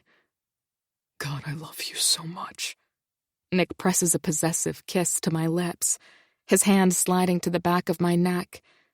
When he pulls away, his forehead rests against mine. You're going to be the most incredible mother. I hope he's right. Chapter 37. Ava. You're sure it's not too tight? I grimace, running my hands over my velvet dress as I twist in front of the mirror. This dress is usually one of my favorites, with its off-the-shoulder sleeves and form-fitting shape. It's the third outfit option I've had on, and it still feels off. Nick sits on the edge of our bed, checking his watch because we're already running late. Tonight is Bella and Paul's rehearsal dinner, and I'm uneasy about more than just my dress. I haven't seen or spoken to my dad since he found me outside of the doctor's office last week, and the whole altercation has left a bad taste in my mouth. Thinking about being in the same room as him again has my nerves a wreck. Babe. He chuckles, sauntering over to me. He stands behind me and reaches around, resting his palm on the barely detectable swell of my stomach as he kisses my bare shoulder. At 13 weeks, I have next to nothing to show in terms of a baby bump, but I'm still anxious that someone will notice. I was the one who wanted to wait to tell everyone, but we're not going to be able to hide it much longer. It's not too tight. You look incredible. Now can we please go? After one more once-over in the mirror, I'm not thrilled, but it's as good as it's going to get, and I follow Nick out to the garage. Instead of the truck parked in our spot, I see Leo's black SUV. Where's the truck? Leo needed it to move some stuff this weekend, so we made a switch. Nick says, opening the door for me. My parents rented out a restaurant to host the dinner, and Nick pulls the car into the valet. He helps me out, and I straighten my dress out for what has to be the 1,000th time, already uncomfortable in it. You seem stressed. Is everything okay? He slips his hand into mine as we walk inside, nervous about seeing my dad. Nick stiffens at the mention of him. Baby, you have nothing to be worried about. He's not going to pull anything tonight. He'll be too distracted with sweet-talking the Savinos to even give us the time of day. You're right, I say, biting back the 1,000 scenarios that play through my mind. We're still at a bit of an impasse when it comes to my feelings about my dad, and I try to avoid the topic altogether. He sweeps a kiss across my cheek, his palm finding my stomach. Will you promise me that you'll try to relax? I don't like it when you're stressed. It's not good for the baby. I bat his hand away before anyone can notice. You can't touch me like that, or people are going to ask questions. It's almost like that's the point. Nick. His lips find mine in a silencing kiss. I'm kidding. I'll do my best to keep my hands to myself. I promise. Nick. Ava is tense, and I hate it. I hate that Alessandro is still ruining things for her. This should be a fun and happy occasion, and instead, she's nervous about seeing him. It isn't fair to her, and it makes me hate him even more, if that's possible. Once he knows we're married, we won't have to play so nice with him, and we can move on to more important things, like the child she's carrying. Everything has kind of taken a back seat to the pregnancy news over the last couple of days, especially after we got to hear the tiny heartbeat on the ultrasound. Nothing prepares a man for the first time he's sitting next to the woman he loves, holding her hand as they see their child for the first time. And seeing the joyful tears in her eyes wrecked me in the best of ways. Ava's quickly gone from avoiding the topic of children to thinking about it all the time. She'll send me random texts throughout the day with potential names, and when I get home at night, she wants to go over nursery plans. She's already thinking about logistics, like whether or not our balcony is safe, or how we need to rearrange the bedroom to make room for a bassinet. And supposedly, I'm the overbearing one. I have my hand on her back as we wind through the sea of people at the party. It's crowded, and I keep a protective hold on her. Something about knowing that she's pregnant makes me even more tender with her. She's already glowing, and I can't wait until there's no denying she's carrying my child anymore. "Good evening, Mr. Caponelli, Ms. Moretti." One of the attendants greets us and takes our coats. I nod politely to him, and we make our way into the reception area. Once we're inside, I follow Ava's lead, and we make our way over to Bella and Paul, who stand at one of the cocktail tables, greeting their guests. "Hi, guys," Bella greets us, wrapping her arms around Ava and kissing her cheek. "Can you believe it's finally happening?" "You look absolutely gorgeous, Bella," Ava gushes, and the two of them start running through a list of last-minute details before the big day tomorrow. Paul reaches out to shake my hand. "Thanks for coming, man. We wouldn't miss it for the world." "You're next," Bella grins, turning her attention back to us. "I'm sure your day will be every bit as beautiful." Ava stiffens in my arms at the mention of our wedding and changes the subject. "Are Mom and Dad here yet?" "They should be. Mom was coming straight from the hospital, though." "Can you believe that Sophia went into labor on the same day as our rehearsal dinner? The timing couldn't be worse." I stifle my laughter. Bella is about as self-absorbed as it gets. "At least Vince and Gigi will still be able to come tomorrow. I'm not counting on Sophia and the baby, though." I zone out for a few minutes, glancing around the room while Ava and Bella talk. I spot Alessandro exactly where I expect to find him. He's with Paul's father, no doubt trying to get on his good side. Mark Savino is a smart man, though, and he'll see right through Alessandro's bullshit. Somehow, we make it through the entire happy hour without having to speak with him, but when it's time to take our seats for dinner, there's no avoiding him. Bella has her entire family seated at the same table, right at the front of the room. With Vince busy with his own family tonight, we've got no buffer, and I'm anxious to see how this goes. "Nick, Ava," Alessandro grins, extending his arms as he gives her a hug. "It's so good to see the two of you." He's obviously aware of the crowd and on his best behavior. "Hi, Dad." Ava gives him a tight smile. "It's nice to see you, too." We make small talk for most of the meal, and everything goes uncharacteristically smoothly. I know never to get too comfortable with Alessandro, though. After the dessert course is served, he gets up to go greet some of the other guests. "Doing okay?" I ask, checking in with Ava. She nods. "Tired. Maybe we can make an early getaway." "That sounds good to me, Aves. Tomorrow is going to be a long day. Want to start saying your goodbyes?" I offer her my hand, and she stands up. "You're not leaving before I can make my speech, are you?" Something sinister is in Alessandro's smile when he returns. "I didn't realize you were making one," she says. "Of course I am. It's my daughter's wedding tomorrow. Stay for a few minutes longer," he insists. If it was up to me, we'd be out of here, but I recognize the hesitation in Ava's eyes. "Sure, we can stay a little while longer." "Damn it, Ava." She gives me an apologetic look and then sits back down. "Just a few minutes." "Whatever you need, Aves."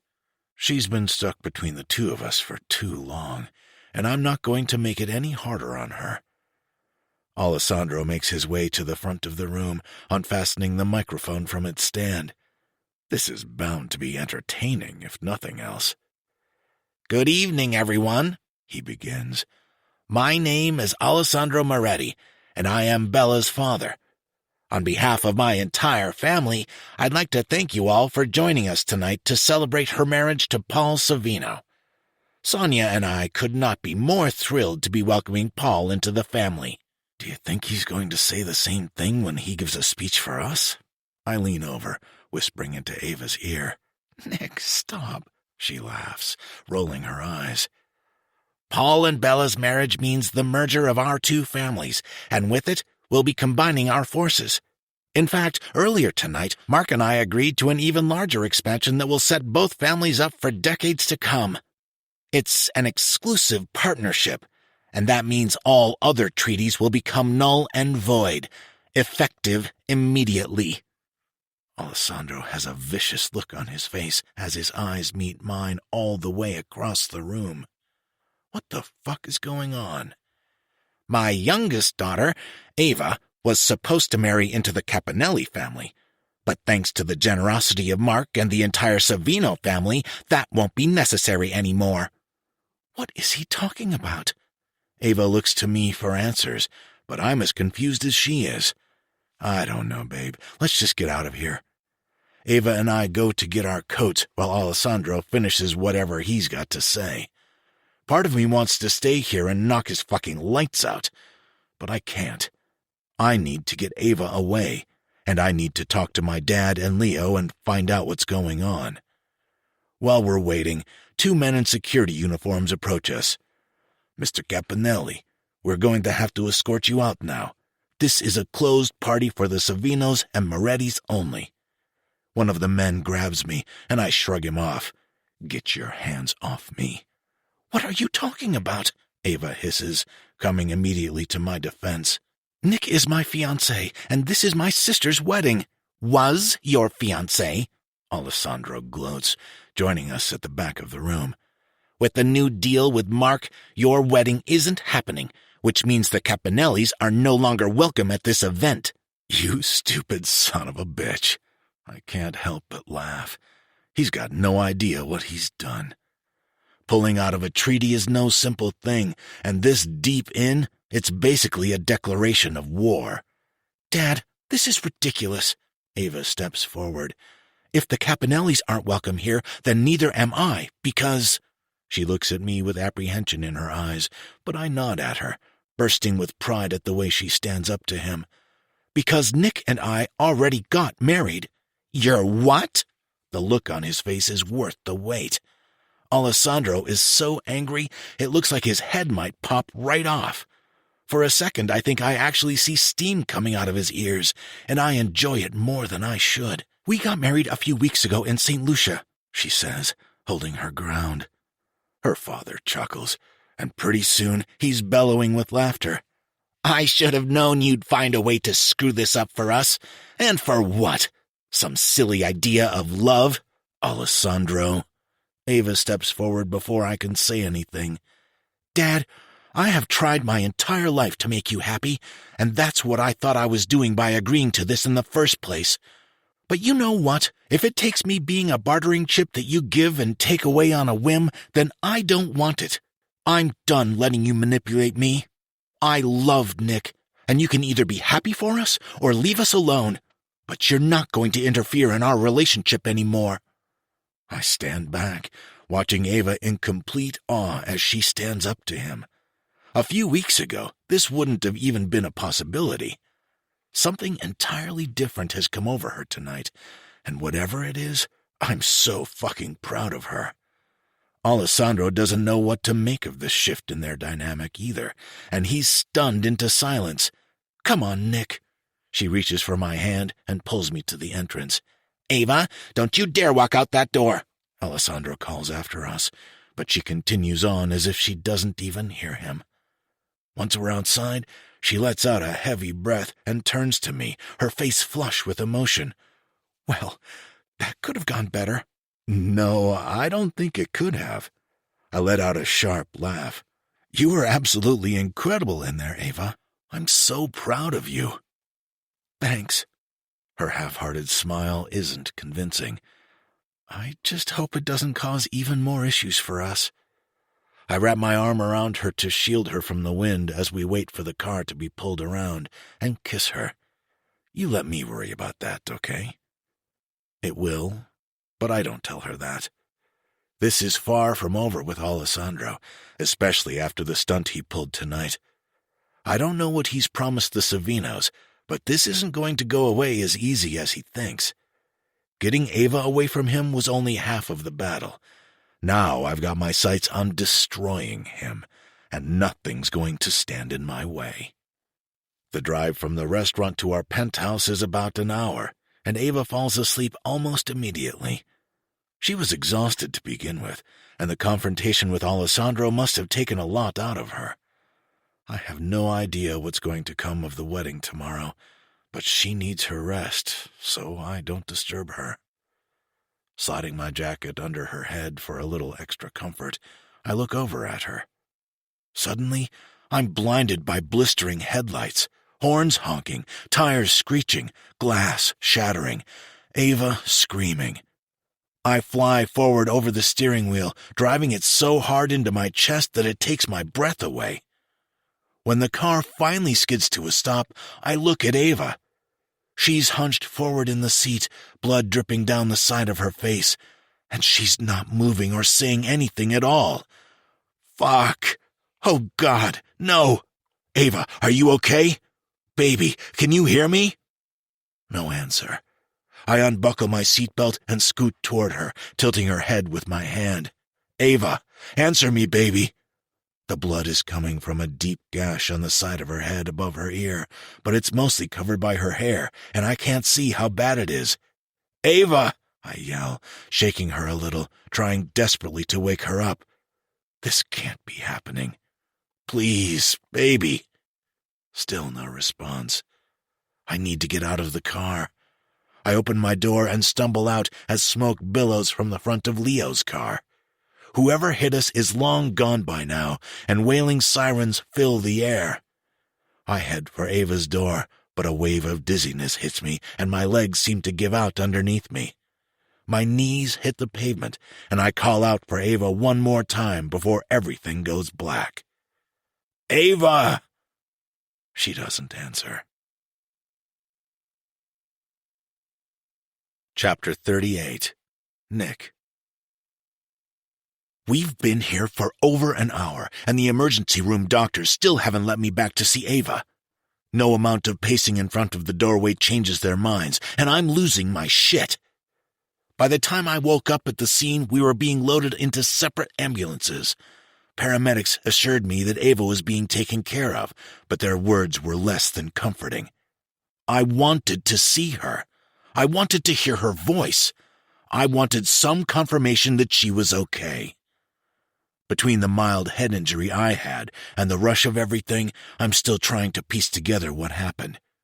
1 minute we were headed home, and Ava was sleeping peacefully next to me, and the next I was climbing out of splintered and folded metal, and she was unconscious.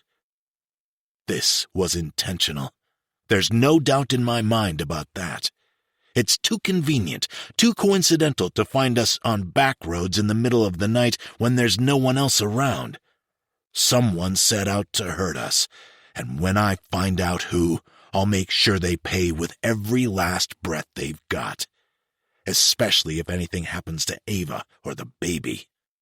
Shit, the baby. In the heat of the commotion, I was so worried about Ava that I forgot to even mention that she's pregnant. Ma'am, I say, rushing toward the nurse's station. The charge nurse spots me and sighs heavily. She's fielded my attempts to get back to see Ava for the last hour, and even though she's understanding, her patience is wearing thin. My wife, she's pregnant. I need to tell the doctor. She gives me a sympathetic smile. I'm sure they're aware of that, Mr. Capinelli. Why don't you have a seat and try to relax? As soon as they know anything, someone will come out to talk to you. Is there anyone I can call for you? I shrink back in defeat. If they'd only let me see her, I could relax. Until then, it's useless to even try. Out of my way! A gruff voice comes from behind me, and I turn to see Leo and my father bursting through hospital security. Dad! My voice breaks with emotion, as if I'm 12 all over again. But I don't care. Right now, I'm just happy to see him. Are you okay? Were you hurt? His face is hard as he scans me for any sign of injury, and then pulls me into a tight hug with a breath of relief, more flustered than I've ever seen him. I'm fine, I grimace. Apart from a few bruises and a mild concussion, I really am. The impact was mostly on Ava's side, and I'd made it out relatively unscathed. That only added insult to injury, though. Why am I okay when she's hurt so badly? What the hell happened? Where's Ava? She's back there. I point at the large, swinging metal doors that lead to the operating room. As the one thing between me and my wife, I've been battling them all night. I don't know what happened. The car came out of nowhere. By the time I got out, whoever it was gone. And you didn't get a good look at the guy? I shake my head, gutted that I let myself get so rattled that all my training went straight out the window. I should have paid better attention, or followed the guy, or done something so we weren't starting at square fucking one. It's Asnikov. Leo clenches his fist, fuming. It has to be. My dad quiets him. We don't know that yet. Let's be cautious about this. Bullshit, Leo growls, causing several people in the hallway to look at us, including my new nurse friend. Fuck being cautious. If we would have taken care of the shit after the shooting, this never would have happened. I hear them arguing back and forth, but none of it really registers. I can't even think about Asnikov or anything else until I know what's going on with Ava. Don't they know something by now? Why is this taking so damn long? Get a hold of yourself. I understand tensions are high right now, but we have to keep a level head. This could be any number of things. My dad gives Leo a silencing glare, his voice low to diffuse all the attention. Let's not forget that they were in your car. It's possible you were the target, not Nick or Ava. It's a possibility. But 2 cases of wrong place, wrong time are a little too coincidental for my liking. Honestly, I'm beginning to think that both this and the dress shop shooting were intentional hits on Ava. No case of mistaken identity involved, and that means this person is close to us. You think they were after me? I don't think anything at this point. The accident was barely 90 minutes ago, and I'm trying to get you two to realize we can't move without the right information. Nick Caponelli? Finally, a doctor emerges from the double doors, clipboard in hand. I shoot up, nearly bounding toward him. Is she okay? Your wife is going to be fine. She is in recovery now, and you can go see her as soon as we're done here. I nearly crumble with relief. My chest hurts as if I've been holding my breath the entire time that we've been here. And the baby. My dad and Leo both look at me in shock. At this point, ruining the surprise doesn't matter. I just want to be sure that my family is safe. Mr. Caponelli, Ava had quite a bit of internal damage from the force of the impact. We had to rush her into surgery to control the bleeding. In cases like these, the mother's life is our priority, and... A sinking feeling creeps into my stomach. Why isn't he telling me the baby is okay? Why this long explanation? We were unable to save the baby. I'm so sorry. His words are like a blade twisting in my throat. It's hard to breathe, hard to see, and I start to feel a little dizzy again. No, please, no. This has to be some kind of sick joke. Maybe they have Ava mixed up with someone else. Maybe he's confused. It would be much too cruel to take something away from us like this that we only barely found out about. There has to be a mistake. You're sure? The doctor nods. I'm so sorry. When you're ready to go see your wife, one of the nurses will take you down. And if you have any other questions, my name is Dr. Baker. Feel free to have them page me. Again, I'm sorry about the baby.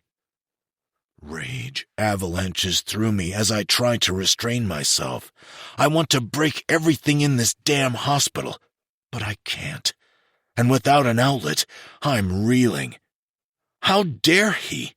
How dare he say he's sorry as if we're talking about a small mistake or inconvenience, as if he has any idea what he's just taken from us. My chest is so heavy that it feels like someone is sitting on top of me, and I brace myself on the wall to keep from collapsing. The doctor isn't responsible, but it doesn't make it any easier to hear those words. The last few days, knowing Ava was pregnant, that we were starting a family together, was utter heaven. It was the happiest I'd ever been in my entire life. And in one single second, it's all changed. We were unable to save the baby. Emotions have never been my strong suit, so I cling to what I know, already plotting and dialing in on revenge. Somewhere out there is the bastard who took a wrecking ball to our life, and I won't rest until I've got him, until I've torn him to shreds and bled him dry, until I've twisted a blade into his cold, calculated heart, until I watched his eyes fill with a tiny sliver of the pain I feel right now. It might not make me feel any better, but it's the best I've got. Nick, you should go see Ava. My dad approaches carefully, setting his hand on my back. He handles me like I'm a stick of dynamite he's worried might explode at any second. And he might be right. The longer I stand here, the more rage and fury consume me. Jerking away from him, I slam my fist into the hospital wall as hard as I can. I imagine it's the face of the person who's responsible, and I punch the wall over and over until the drywall crumbles under my fist. Look at me. My dad slips his hand underneath my shoulder and pulls me away. You've got to pull it together. There will be plenty of time for this, but right now, Ava needs you. She needs you to be the strong one so that she can feel this however she needs to. And I promise you, Nick, there will be plenty of time for the rest. I can't imagine how badly you're hurting, and I'm so fucking sorry. But now isn't the time. Ava first, then the rest. Got it? Suddenly, I'm aware of all the eyes on me, and I pull myself together as best I can. I can't fall apart here. Not like this. Not when my wife needs me. I suck in a harsh breath, shoving my own pain as far out of my mind as I can so I can somehow make this okay for her. You find him, and you bring him to me. I don't even recognize my own voice, dripping as it is with rage and hatred as I speak to Leo. Leo nods silently, and then he and my dad leave. I follow a nurse down the hallway to Ava's room. It's late, and the hospital is quiet except for the hum of various machines. I stand in front of her door for a few minutes, trying to decide how I'm going to tell her that our baby is gone. Nothing seems right, though. Nothing carries enough sorrow. Slowly, I nudge the door open, and in the darkness, I see Ava lying motionless on the bed with her back to me, her long, dark hair spilling down her back. My heart skips a beat seeing her for the first time, both thankful that she's okay and in agony over what I have to do now. As I get closer, I see her body heave and hear her soft, whimpering sobs. She already knows. Her cries shatter what's left of me. It's worse than any pain I've ever felt in my entire life, like my beating heart being ripped out of my chest and stomped on. I make my way to her bed, sliding in next to her and draping my entire body around her protectively. I'm careful not to jostle her or her injuries too much, but she hardly moves or recognizes that I'm here. I'm right here, baby, I whisper hoarsely, leaning down and kissing her tear-stained cheek. It's going to be okay. She melts into me a bit, and I bury my face into her soft curls, her faded perfume stinging my lungs. It's a sharp reminder that tonight was supposed to be a celebration, a happy event, and instead, it's ended in devastation. Having her in my arms brings only a moment of peace, a false sense of relief. She's okay, but what comes next? She pulls away only long enough to turn over and bury her bruised face in my chest as she cries. I stroke her hair, my own tears falling onto the flimsy hospital pillow. Oh, God, Nick, why? Why did this happen? I don't have answers for her. I have no idea why this happened to us, and I'm every bit as lost as she is. I don't know, baby, but I promise you. I kiss her forehead gently. I'm going to fix this. I swear to God, I am going to make this right. Chapter 39. Nick. 73 hours. 4,380 minutes. 262,800 seconds of agony like I've never felt before. Of a mental pain sharper than anything I've experienced physically. Or failure flashing in mind as I still haven't found the bastard who did this. I have no doubt that Asnikov is responsible, but I can't attack without solid proof, and the weight is making me antsy. Ava spent one night in the hospital, and then I was able to bring her home. I thought it would help to be here, but it's been the opposite. She walks around as if she's in a trance, hardly speaking or eating. She's lost a lot of weight in the last 2 days, and most of the time it's a struggle to even get her out of bed. This has crushed her in ways I can't even imagine, and as hard as I try to help, mostly she just wants to be left alone. I busy myself doing anything I can to make it easier on Ava. I got rid of all her prenatal vitamins and supplements, donated the few baby items we'd accumulated, and even hid the ultrasound picture, anything that would remind her of the baby. Yesterday, Dr. Chapman called to confirm our upcoming ultrasound appointment, and Ava picked up before I knew what was happening. I had to pry the phone away from her and explain things to Dr. Chapman as Ava crumpled into a sobbing heap. This was absolutely killing both of us, and I didn't know if it would ever stop. There was only so much I could do to keep busy, and when things quiet down at night, I'm left to my own thoughts. The silence is excruciating. All I want is for Ava to talk to me, but she's shutting down. Her sobs echo off the walls, and every time I hear her cry, I fight the urge to go to her. She doesn't want me right now, and I have to respect that. The gym has become my sanctuary.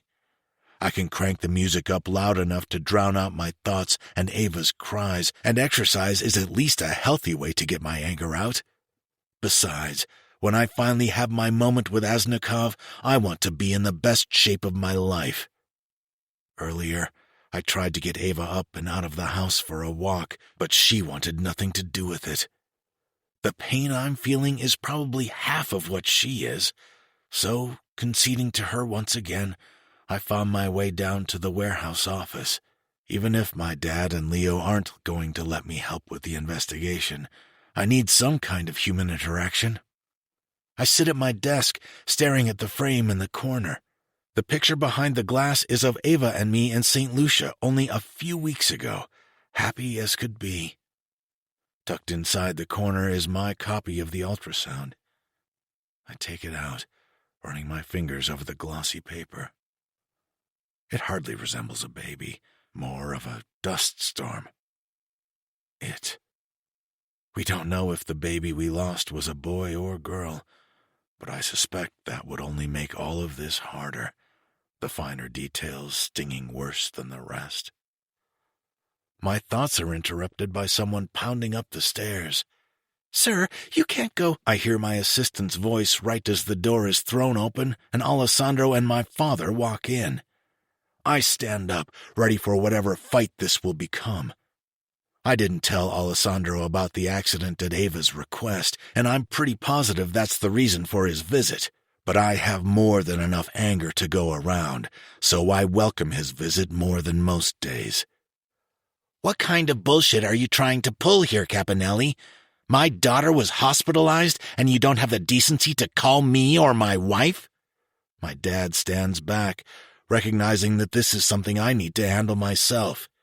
She's my wife, Alessandro. I will always respect her wishes, and she didn't want you there. Alessandro's face turns into a harrowing glare. Don't pretend you give a damn about her. You did this for your place in the business, and my daughter turned into a casualty. Right, I all but laugh. Like you weren't using her for your own purposes from the very beginning. You're getting old, and your memory may not be what it used to be. So let me remind you that you're the one who came up with this deal to begin with. A deal for your marriage, not for you to brainwash my daughter and whisk her off to a foreign country to get married. It's probably not even legal. I have my lawyer checking out the validity of it right now. Knock yourself out. Ava chose to marry me. She wasn't forced into anything like she would have been under your watch. Everything was done completely legally. He picked the wrong day to storm into my office. He's just the scapegoat I need. You're lucky I don't put out a hit on you for trying to back out of the deal. The deal doesn't matter to either side anymore, Alessandro, my father interjects. Nick and Ava made their own choice, and so did you when you started working behind our backs with both Asnikov and Savino. As far as I'm concerned, any arrangement you and I made is done. Nick will take over for me in a few weeks, and that will be the end of it. If you think you're getting your hands on my business, you have another thing coming, Alessandro snarls. I don't want anything to do with you, Alessandro. It's pretty telling that instead of asking me how your daughter is, you're still here arguing specifics of an agreement you already blew up. She wouldn't even be in this position if you guys had taken care of Asnikov after the shooting, Alessandro says. After we took out the shooter, you basically had Asnikov on a silver platter, and you didn't do anything. This is your fault. I'd appreciate it if you would get the fuck out of my office. Now. Not until you tell me when I can see my daughter. He stands his ground. I'm going to leave that up to her. She's going through a lot right now, and she's going through a lot because you're keeping her from her family. You may think you're getting back at me, but you're only hurting Ava in the long run. You think Bella and Ava will ever fix their relationship after you didn't let her come to the wedding? Not to mention you've obliterated any future partnership you could have with the Savinos. You have no idea what the fuck you're talking about, I snap. Ava was pregnant, Alessandro. She lost the baby in the accident, and that's why we didn't come to the wedding. Bella and Paul will both understand that.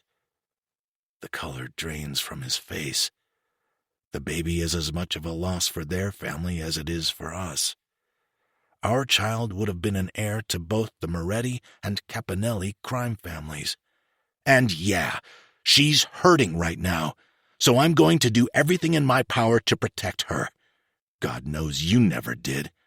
And if that means keeping her from you and anybody else, I'll fucking do it. She shouldn't have even been in that damn car. For the first time ever, I see tears well up in his eyes. This is your fault, Nick. With that, he stalks out of my office and leaves the warehouse. My dad's gaze falls on me. Don't look at me like that, I growl. He needed to know. My dad sighs. Go home, Nick. Be with your wife. She needs you right now more than we do. And you need her, too. He leaves, shutting the door softly behind him.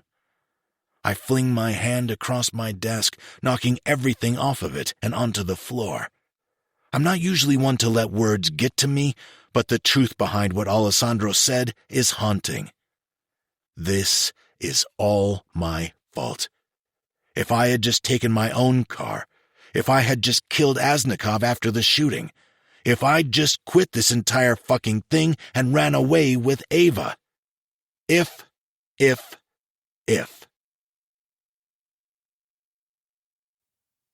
Chapter 40. Ava. I should have known. I should have known that things were too good to be true. that it couldn't last much longer, that I was too comfortable. I've never been happier than I was the last few months with Nick. Everything seemed so perfect, and starting our family together was the icing on the cake. I let my guard down, though, and now I'm reeling more than I ever thought possible. The physical pain I feel is bearable. It took surgery to stop the internal bleeding, and I've got a pretty nasty concussion and cut on my forehead, but for the most part it's manageable. It's the mental pain that's the worst. Consuming, suffocating, like my body is eating away at itself from the inside out. I spent a lot of time in therapy learning how to identify and name what I'm feeling, but this is a completely different thing.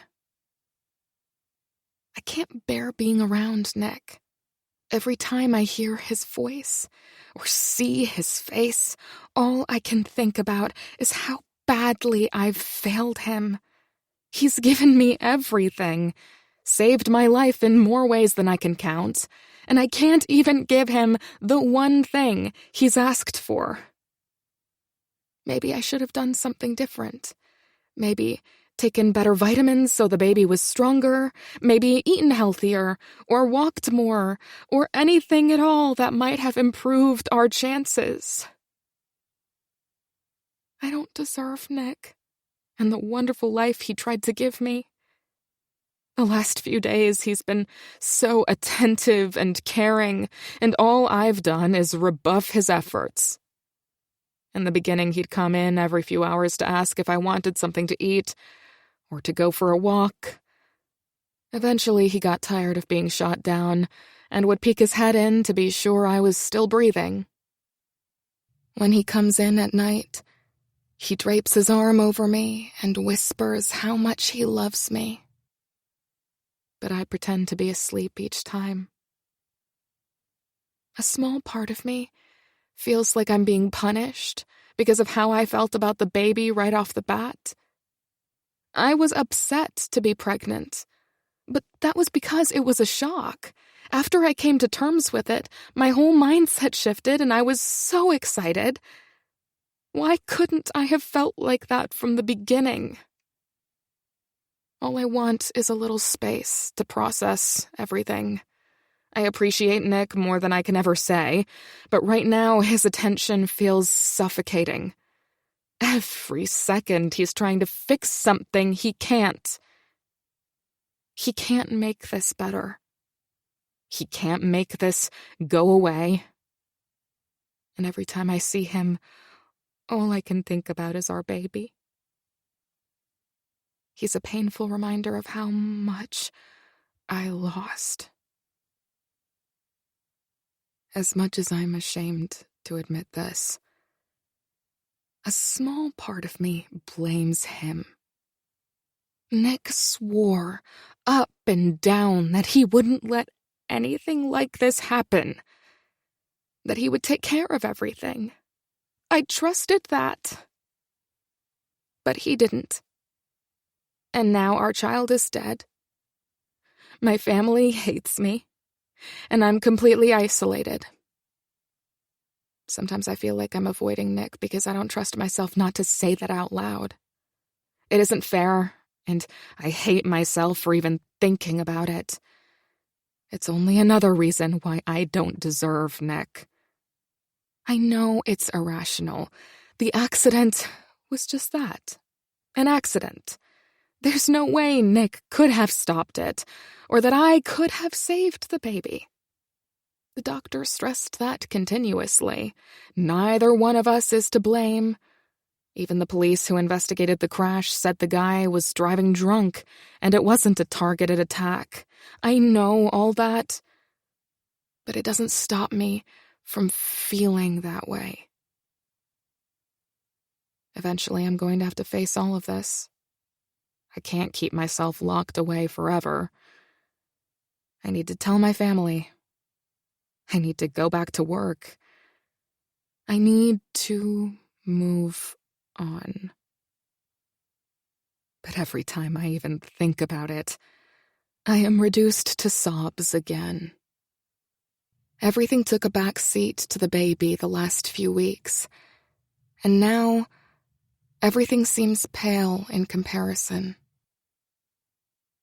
I heard Nick come home from the office about an hour ago, and I've been trying to get up the courage to go talk to him since.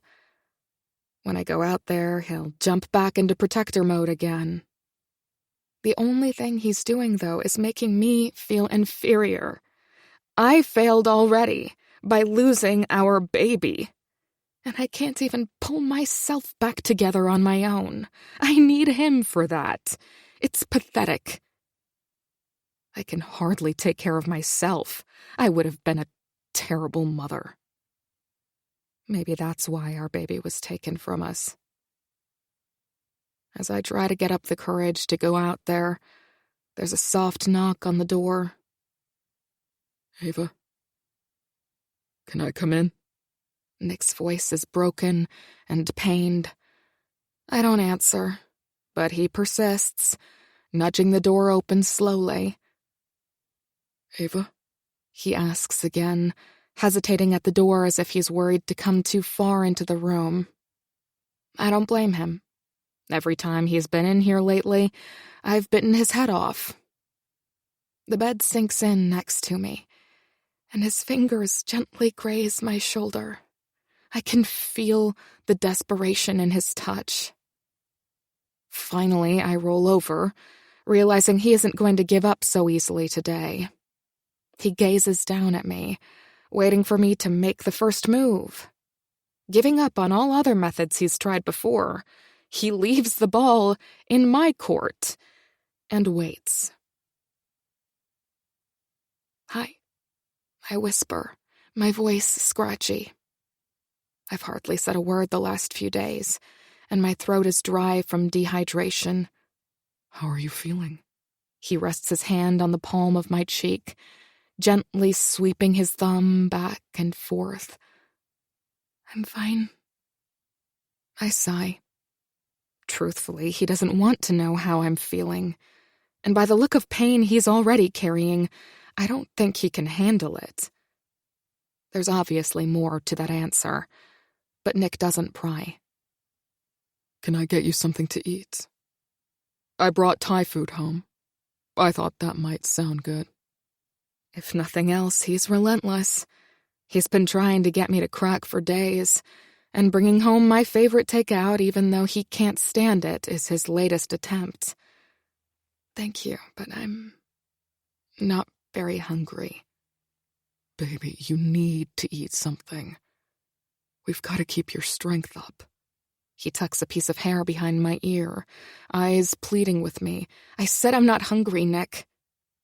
Taking my cue, he backs off a bit. How about a movie, then? I'm not sure if I feel up to it. I snap. My fuse is even shorter than normal, and though I hate myself for how I'm treating Nick, I can't seem to stop. I don't deserve him. I don't deserve his kindness, and the more he showers me with it, the worse I feel. We could watch it here, if you want.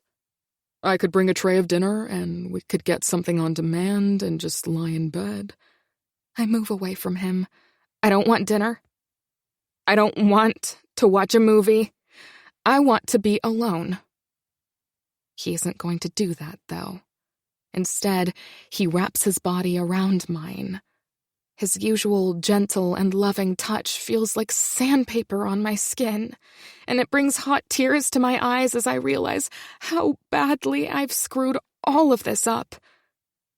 Ava, I know you're hurting right now. I can't imagine what you're going through, but please, don't push me away. Let me help you. We can get through this together. Together?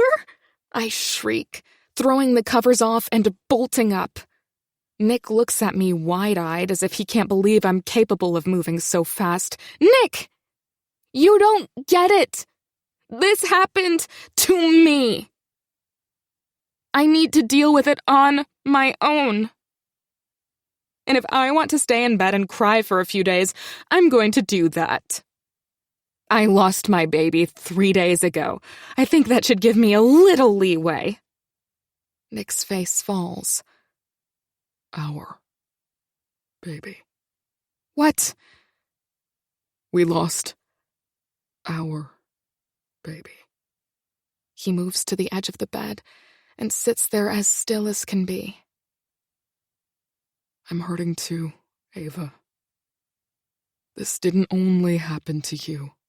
I may not have been carrying our child, but trust me, I feel the loss all the same. But we don't have to go through this alone.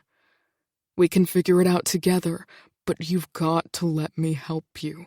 I don't need your help. I cry, not even recognizing my own voice. It feels like the anger and grief overcome my body, and I'm being possessed by something. I just need some space, Nick. What do you mean? You're smothering me! I cry. Every time I turn around, you're trying to be the hero and make all of this go away, but you can't. All I see when I look at you right now is our baby. And it feels like I'm losing it all over again. You swore you'd keep us safe, and nothing like this would happen. I freeze. The words come out of my mouth like I'm spewing venom. I don't mean it, and I regret them the second they come out. Nick surprises me and lets out a sharp laugh. Is that how you truly feel? I bite my lip, tears streaming down my cheeks. I want to tell him it isn't, that I don't blame him, that I'm just upset. I want to run to him and let him fix this for me like he so desperately wants to. Instead, my feet stay cemented on our bedroom floor, my mouth clamped shut. Don't you think I have thought that 1,000,000 times in the last few days? I screwed up. I shouldn't have taken Leo's car. I shouldn't have let Asnikov live after what happened at the dress shop. I should have kept you and the baby locked away somewhere until things were safe. There are 1,000,000 things I wish I could have done differently. And I've been over them all because I have had nothing else to do. You've kept yourself holed up in this room like it's the end of the world, and I know it hurts. Trust me, I fucking know it hurts, because my heart is breaking at the thought of never holding our child. Never finding out if we were having a boy or girl, what we would name it. But it happened, Ava. And we can't go back and change anything. All we can do now is try to pick up the pieces of our life and piece it back together. That is, if that's what you still want. Each of Nick's words hit me like a bullet. He's hurting every bit as badly as I am, but all I can focus on is my own pain and loss. I'm in a vicious, depressive cycle, and my thoughts are twisted. Is it what you want, Ava? Nick asks, standing up and walking toward me. Ava! Nick raises his voice at me, and I flinch. I don't know! Okay? I cry, burying my face in my hands. I don't know anything right now. I need some time, okay? Can you give me that? Nick bites his lip, as if he's holding back his own tears. I'll give you all the time you need, Ava. Until then, I'll be in the guest room. Nick turns and walks to the door. He pauses for a moment before going out, giving me a chance to stop him. When I don't, He slams the door, and I hear the sound of crashing and destruction out in the rest of the apartment. He is furious. Disgust creeps up my body, and I feel like I'm going to throw up. Why am I such an idiot? Why did I need to make this more difficult on him than it already is? Why couldn't I just go to him and make this right? In my heart, I don't deserve him. Nick needs someone who is his equal, who is strong and confident and would never blame him for something out of his control like this. All I do is hurt Nick. Since we'd started dating, all I've done is make things harder on him and cause him stress. I hate myself. And Nick will be so much better off without me. Staying here isn't an option. I desperately need some fresh air to clear my mind, and the thought of another confrontation with Nick is debilitating. This is his home, after all. He should be able to sleep in his own room, in his own bed. Grabbing my bag from the closet, I stuff a few of my things in it. I don't know where I'm going to go, but I need to get out of here. I need to clear my head before I talk to Nick again.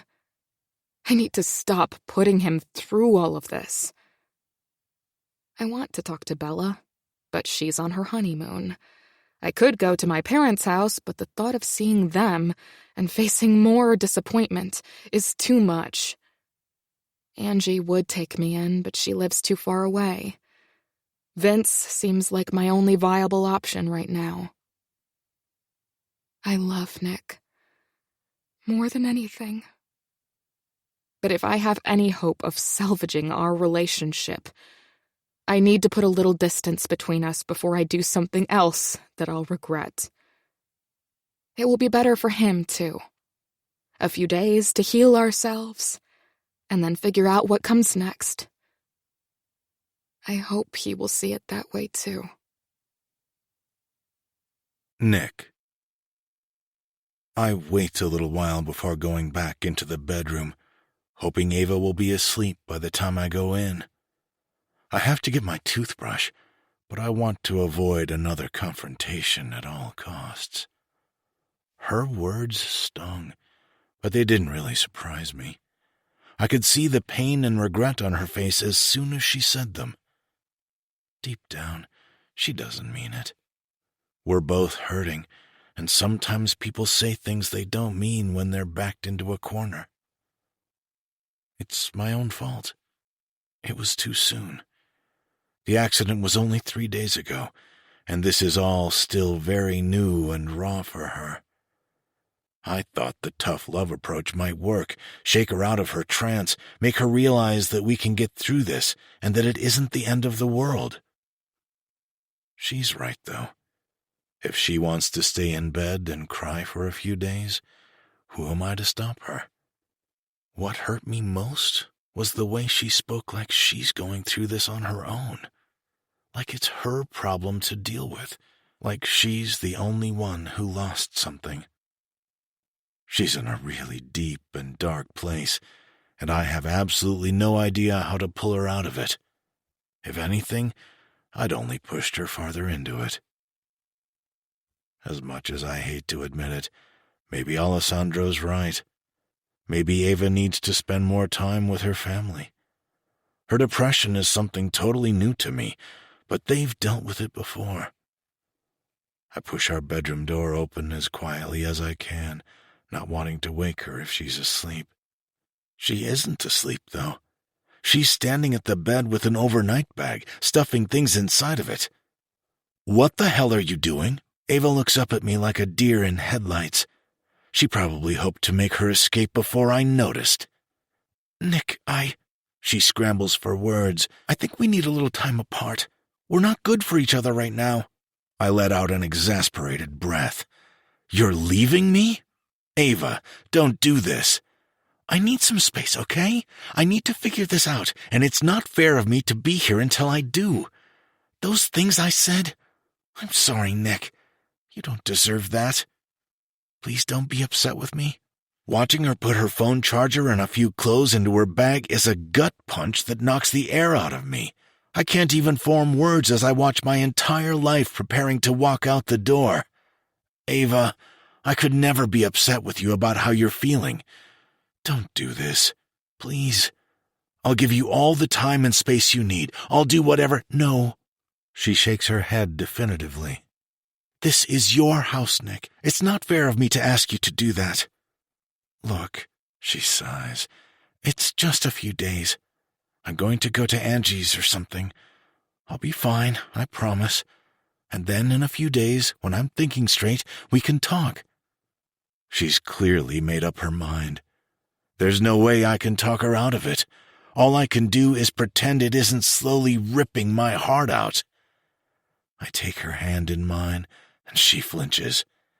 Ava, I'm fine with you going to see your sister, but I want you to tell me you'll come home once these next few days are over. You said you weren't going to run anymore. Promise me you'll be back. Ava turns away, heavy tears streaming down her face. I'll text you when I get there. Chapter 41. Ava. Ava, Vince says flatly as he opens the door. I wasn't expecting you to come by. Come inside. It's freezing out there. He ushers me inside and shuts the door tightly behind us. Is everything okay? It's really late. I wanted to come by and see the baby, I say quietly. I'm nervous to even be in his house, almost like an outsider. Of course you can. Vince's brow furrows. Are you feeling okay? I thought you'd be at home resting. Where is Nick? I came by myself. He's busy tonight. Soph, Vince calls, leading me into the living room. Ava came by to say hello. Sophia is sitting on the couch, holding a little blue bundle in her arms. Hey! She smiles, standing to give me a hug. It's so good to see you. You didn't have to come all this way when you're still recovering from the accident. I'm feeling much better, I say, gazing down into the blankets. My new nephew yawns, stretching a tiny arm up over his head and curling back up. Wow. He's absolutely precious. Meet Rocco Moretti. Vince grins, doting on the little boy. Do you want to hold him? Sophia offers. I'd love to. I swallow, carefully taking him out of her arms. Sophia excuses herself for a minute, and I sit down next to Vince on the couch. Holding a baby so soon after losing our own is as torturous as it is therapeutic. I'm so happy for my brother and sister-in-law, but my heart aches for what I'm missing out on. Tears bubble in my eyes as I stare at his perfect face and wonder what our baby would have looked like. Is everything okay, Ava? Vince asks. You said Nick's busy, but I can't imagine he'd want you to come all this way on your own. And your car's not here. Did you walk? I suck in a sharp breath. I took a cab. Honestly, I don't know what Nick's doing tonight. Because we had a fight, and I left. You did? I nod. I said some pretty awful things to him. Ava, I'm sure Nick doesn't blame you. You guys have been through a lot the last few days. We've certainly come a long way if Vince is defending Nick, and I almost can't bring myself to admit the entirety of our argument. I feel like I resent Nick for the accident. He swore he'd protect us, and then he let— Ava, I'm going to stop you right there. Looking at things like that isn't going to do anybody any good. Nick didn't let anything happen. If it was meant to happen, it would have happened either way. Nick isn't any more responsible for what happened than you are. I swallow the growing lump in my throat. I blame myself, too. How do you figure that? He asks. You didn't cause the accident. It's not just the accident, though. I'm not following you, Ava. What do you mean? My lip quivers, and knots twist in my stomach. All I can do is stare at the sweet, precious baby in my arms and cry. I was pregnant. We lost the baby in the accident. Vince's face turns white. Ava, I'm so sorry. He puts his arm around me and pulls me into his shoulder. I can't imagine how much you're hurting, but you can't blame yourself for that. Nick won't either. He should. It almost makes me angrier that he doesn't. When I first found out, I wasn't happy about it. I think this is my punishment for feeling that way. It doesn't work that way, Aves. He gives me a soft smile. Did I ever tell you that before Sophia and I had Gigi and little Rocco here, we had a miscarriage? I shake my head. I had no idea. It happened so early that most people didn't even know she was pregnant. It was a long time ago, and I'm only telling you now because I want you to know that I understand what you're feeling. I understand what Nick's feeling. You're hurt, and you're blaming yourselves and each other because you're grasping for some kind of explanation. My tears flow freely now, and I can't stop them. It almost killed Sophia and me. We almost got divorced because of it. She was shutting me out, and I wanted to be strong for her, and neither one of us realized how much we could really help each other. You are never going to get an explanation for this, Ava. Sometimes bad things happen for no reason at all. What if this is some kind of sign that Nick and I aren't supposed to be together? Ava. Vince smirks. You and Nick are made for each other. And trust me, I was the last person who wanted to admit that. He loves you more than anything. Think about what he has already done for you. After Andrew died, you became a completely different person, and he brought you back. You're incredibly lucky to have found each other, but that doesn't mean it's always going to be easy. Things like this, things that hurt you and rock you to your core, are going to happen. But that's when you should be leaning on each other and not pulling apart. Hearing Vince talk like this has me convinced that something has possessed my brother. He's never sentimental or emotional like this, but I've never needed it more than I do at this moment. You're right. I nod. I should go talk to him. You should. Vince agrees. You're always welcome here. But you need to go fix things with your husband. Thank you. You have no idea how much I needed to hear that. I wipe my tears, ready to go back and face Nick. That's what I'm here for. He smiles, taking baby Rocco out of my arms. Why don't you let me give you a ride?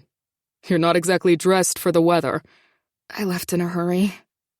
Vince takes the baby back to Sophia, and I say goodbye to her as he puts his arm around my shoulder. Let's get you home. Vince drops me off in front of our apartment building. I wave goodbye, thanking him again for the talk, and go inside. There's a crowd of people waiting to take the elevator, and I don't feel like seeing any of our neighbors with my blotchy, tear-stained face. I duck into the stairwell, deciding I can use the exercise anyway. At about the 5th floor, I start to slow down a bit. A door opens and someone steps into the stairwell. Seconds later, I'm slammed against the hard concrete wall. One arm is pressed against the back of my neck so I can't move, while another holds the cool tip of a knife to my neck. If you scream, I'll slit your throat. A gritty male voice whispers in my ear. Nod if you understand. I nod, frozen with fear. Good girl. Now we are going to walk back downstairs into my car. If you do anything to tip anyone off, I'll kill you. And then I'll go upstairs and kill Nick. Nod if you understand. I nod again, and the man pulls me back from the wall, twisting my arm behind my back so that I can't move away from him, the knife still pressed firmly against my neck. Walk. Nick. Ava left. No hug or kiss. No, I love you. No indication of when I might see her again. She's just gone, and that's it. There's no way I can stay in the house by myself with only the reminders of her to keep me company, and I've already put so many holes in the wall and broken so much glass that it's starting to get expensive. So I call Leo to meet me at the bar. An hour later, I finish my 7th whiskey, and I've gone over every detail of what happened with my brother. He only listened, nodding occasionally and making supportive comments when needed. And you never got a text? I shake my head.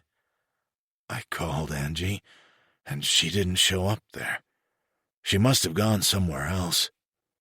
I'm the last person she wants to see, but that doesn't mean I'm willing to let her walk around while someone is trying to kill her. Zane's working on trying to find her right now.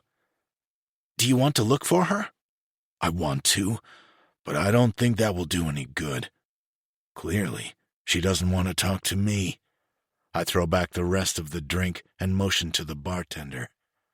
Leo winces, swallowing his opinion about me having another drink. This probably isn't what you want to hear, but maybe she just needs a little space. This has been a lot for her, and she has to deal with it in whatever way she can. She'll come around. Most of what Leo says goes over my head because I'm focused on what is in the corner of the bar. Jimmy. He sits at a dark booth with some blonde girl hanging on his arm, half asleep and high as a kite. Leo hasn't seen him yet, and if I play my cards right, I can go bash his skull in before Leo has time to stop me. I hate that guy, and he'd shown up at the same place as me on the wrong night. The only thing keeping me in my seat is the fact that Ava isn't with him. Wherever the fuck she is, at least she didn't run to Jimmy, and that's a small silver lining. He catches me staring at him, and a darkness I don't recognize comes over his face. I stiffen when I see him stand up and approach me, readying myself for a fight. "Hey, Nick, I heard about the accident," Jimmy says, not meeting my eyes. There's a civility in his tone that I'm not used to with him. "Yeah? Is Ava... how are you guys doing?" The sound of her name in his mouth makes my skin crawl. "Fucking fantastic, Jimmy," I scoff, watching as the barkeep pours a hefty amount of whiskey into my nearly empty cup. I don't even have to ask anymore. He just knows. Jimmy sighs uncomfortably. "Look, I know we got off on the wrong foot, and that was entirely my fault. I want to..." Without thinking, I stand up abruptly, knocking my chair over. "The wrong foot?" I seethe. "Is that what you call shoving drugs down my wife's throat and trying to move in on her in her moment of weakness?" "Nick, he's trying to apologize. Give the guy a break." Leo looks at me sympathetically. "Stay the fuck out of this." "It may not seem like it, but I care about Ava. And what happened with Alessandro, it wasn't right," Jimmy says. You care about her? I shoot him a wicked smile. Before I know what's happening, my hands are at his throat, slamming him against the bar. I'm sure you do care about her. Did she come running to you tonight when she left me? Is that what this fake apology is all about? You finally got your way, and Ava is at home waiting for you while you're here rubbing it in my face? Nick, get a grip, man. Leo pulls me off of Jimmy, who quickly gets up and straightens his jacket. I'm sorry for whatever shit you two are going through right now, but I swear to God, I haven't even spoken to Ava in weeks. She made her choice. His face falls. I'll leave you guys alone now. Jimmy walks away with his head down and ducks into the booth once again. You need to go home, Leo growls. You are losing your shit, and you're going to do something you regret. Funny. I don't regret 1 second of what just happened. I throw the rest of my drink back. I thought I might find you guys here. My father stands in front of me, judging my current state fervently. Oh, of course, you called Dad. I glare at Leo. Perfect. The gang's all here. My dad's icy stare shuts me up. Even drunk, I can take a hint. Are you done? Because if you're through with all this self-pity, I have some news you might like to hear. Sorry, Dad. It's been a bit of a tough week. You know, losing my child and my wife and everything I've ever wanted in one fell swoop. My words slur together. This is pathetic, Nick. My dad frowns, shoving the row of empty glasses away from me. I thought you cared more about Ava than this. She's the one who left me. His eyes burn into me. If you're willing to give up on her this easily, then you didn't deserve her in the first place. And you certainly don't deserve to lead this family. Fuck you. If there's one thing he's not going to do, it's doubt my love for that woman. She's absolutely everything to me, and being without her is fucking killing me. Are you going to sit here and act like a child all night, or do you want to know who was responsible for the accident? He crosses his arms over his chest in annoyance. You know who it was, and you haven't told me? I came here to tell you. You haven't exactly been cooperative. Who is it? I ignore his taunting. I need something to focus my anger on, and if I've got a name, I can take it out on them. The car that hit you belongs to Jeffrey Pratt. He's an associate of Alessandro's. Alessandro ordered the hit. My blood runs cold. Alessandro? Alessandro did this? I've been wasting all this time thinking it was Asnikov, and it was my own fucking father-in-law? Ava wasn't even supposed to be in that damn car. What Alessandro did, it wasn't right. It's all starting to make sense. All I see is red-hot rage. This is Alessandro's fault, and this time he's gone too far. I want him dead. You do what you have to do, my dad says stoically, giving me the green light. I may not be able to win Ava back, but I can make sure Alessandro pays with his last breath. Chapter 42. Nick. My fist collides with Alessandro's face again, and a fountain of red blood splatters in all directions. I've hit him so many times that I've lost track, and he doesn't even react anymore. I thought this would make me feel better, but the more I hit him, the angrier I become. I've waited months for this moment, and now that it's here, it's much less gratifying than I anticipated. He's completely broken, disheveled, and looks like he hasn't slept in days. It's the first time I've ever seen him show any semblance of emotion. It serves the bastard right. I hope this is eating him alive and keeping him up at night, like it is me, and like it is Ava. If it isn't, I'll make sure he hurts all the same. I'm not the enemy here, Nick. I don't even bother answering, landing my fists on his jaw. His head snaps back and then falls forward. He's motionless, but still conscious. Shut the fuck up. I don't want to hear your excuses for one more second. I know everything, Alessandro. That you only wanted me to marry Ava so you could weasel your way into our organization.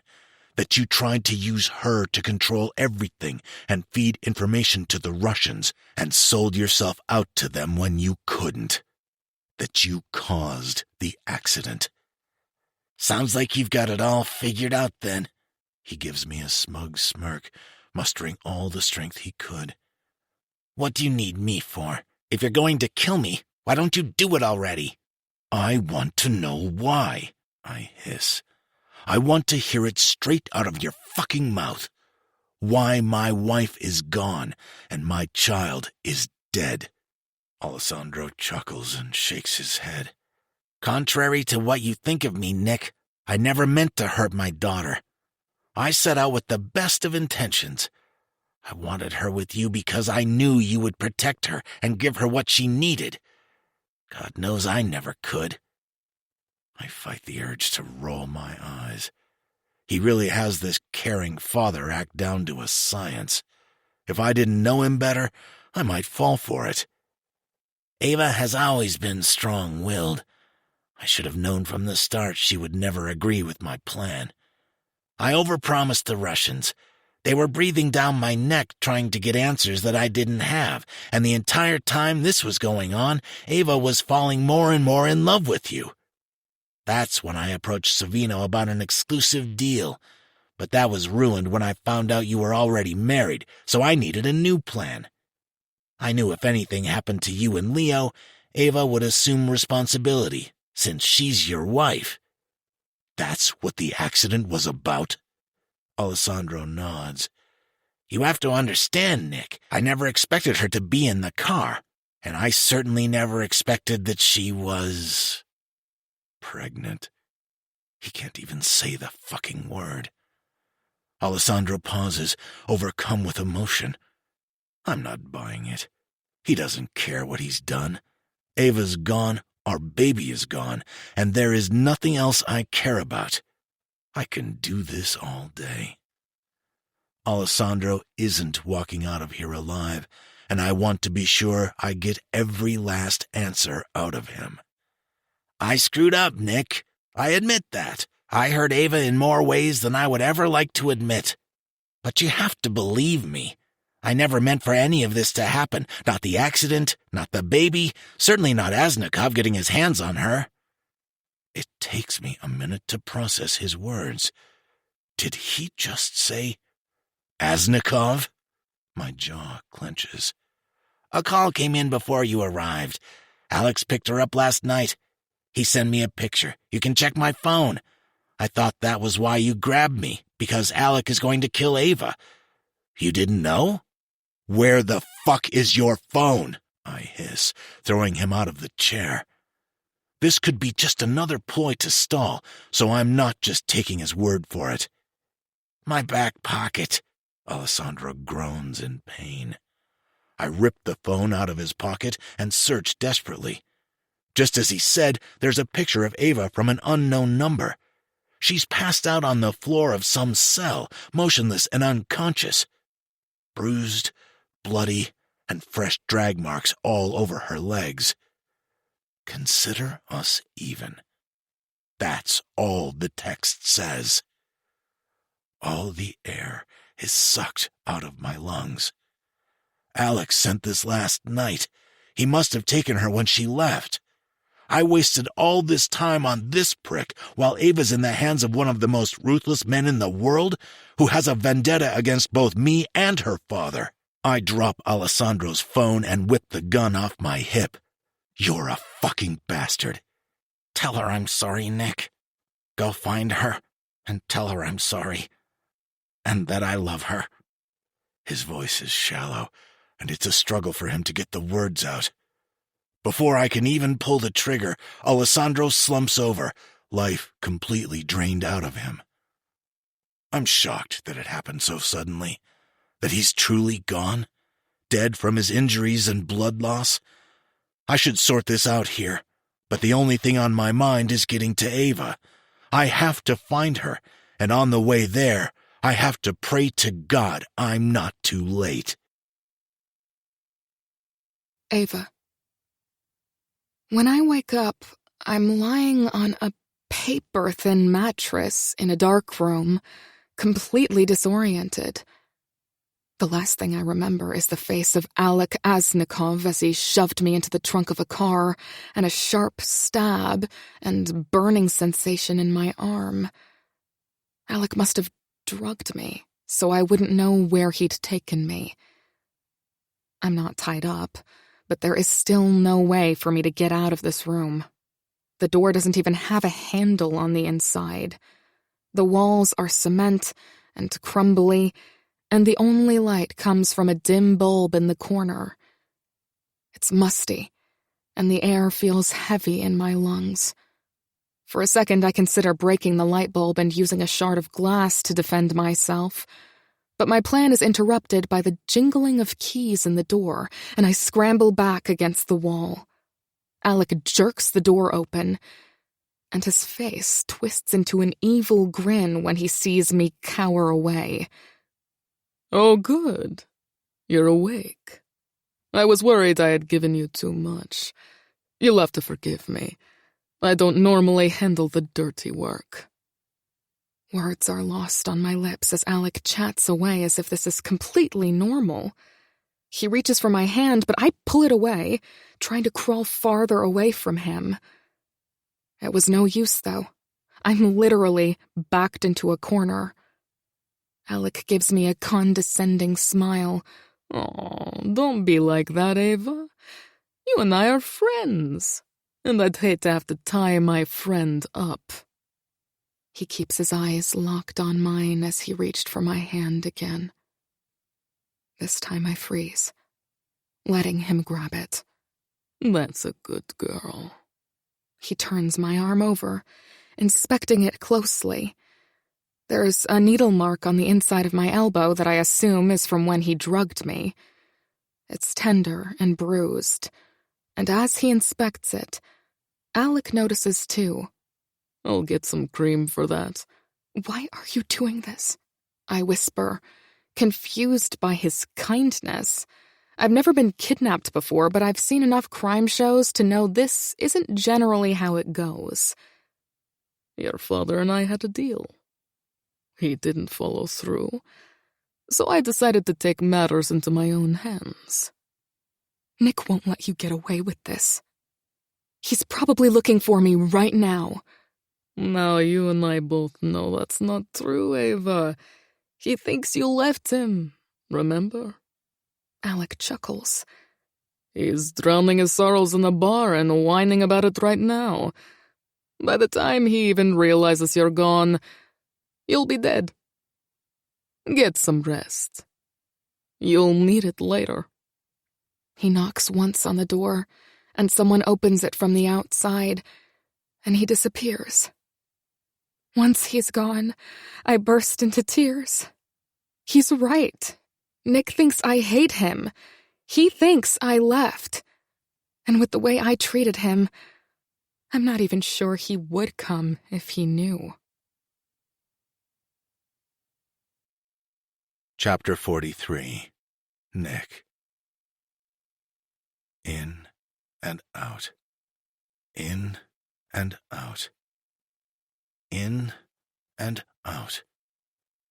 I focus on my breathing because if I don't, my head is going to fucking explode. Ava is with Alec, and we're already 10 steps behind him. There's somewhat of an unspoken rule in the Mafia that women and children are off limits, and a majority of groups abide by that. But not Alec. He's ruthless, absolutely evil, and he's had Ava for at least 24 hours. I can't even bring myself to think about what she's gone through in that amount of time, on top of the injuries she already had. The thought that I might be too late guts me. That I might not see her again. That we might not have the chance to make up. That the last moments we shared could be full of agony and anger. It takes every bit of self-control I have to shove that to the back of my mind and focus on what I've got to do. One way or another, I'm going to bring Ava home. Leo traced an abandoned warehouse in the meatpacking district to Aznikov. It wasn't hard, because, like with the shooting, he wanted us to know it was him and where he's hiding. Or rather, he wanted Alessandro to know. It makes sense. It's practically on its own little island out here, far away from any functioning warehouses, and the place is nearly falling down. I feel like I have tetanus just from looking at the rusted sheet metal sides flapping in the wind. He can work out here and not be bothered by anyone at all. Once we knew a location, Zane sent over blueprints, and I've been poring over them for the last 15 minutes. Ava is inside of that warehouse, and every single minute counts. But going in there on my own is a death trap for both Ava and me. My dad sent backup. They should have been here by now, and I'm getting restless. When I finally can't take it any longer, I creep up to the side of the building and peer into a window. It's time I end this. Just as I'm about to go in, my dad and Leo pull up with several other men, ready for a battle. "I sure as hell hope you weren't about to go in there yourself, Nick," my dad hisses, slapping a bulletproof vest on and throwing one to me. "Nope, just scoping things out," I lie, buckling the vest on. "What's the plan?" "Bust through the door, charge our way through until we find Ava, shoot anyone who gets in the way." Leo smirks, making it sound as easy as pie. My dad shakes his head at Leo, less than amused. "Infrared is showing 3 men at the back entrance. For the last 15 minutes of each hour, one of them goes on break. That's our window of opportunity. They're most likely holding Ava in one of the front cells, which is in the opposite corner of the entrance. We'll send Vance and Joey around this side. You and Leo will go the other way," my dad says, pointing and directing the group as we move through the shadows. "Once we're inside, we'll have about 90 seconds before their backup gets here. We need to move fast. If they have Ava in the front, you're not going to be able to get to her and then get her out in that amount of time." He slaps a grenade into my hand. "You get her, and you blow the side out of the building, and you get her out. Once we get the confirmation that everyone is out, we'll blow everything. We have to move. We've got 8 minutes tops for all this to go down." 8 minutes to find Ava and get her out safely. 8 minutes to end Aznikov and whatever threat he represents. 8 minutes feels like both a flash and an eternity. "And what if we need more time?" I ask, my confidence shaken. My dad's face hardens. "Nick, you don't have more time.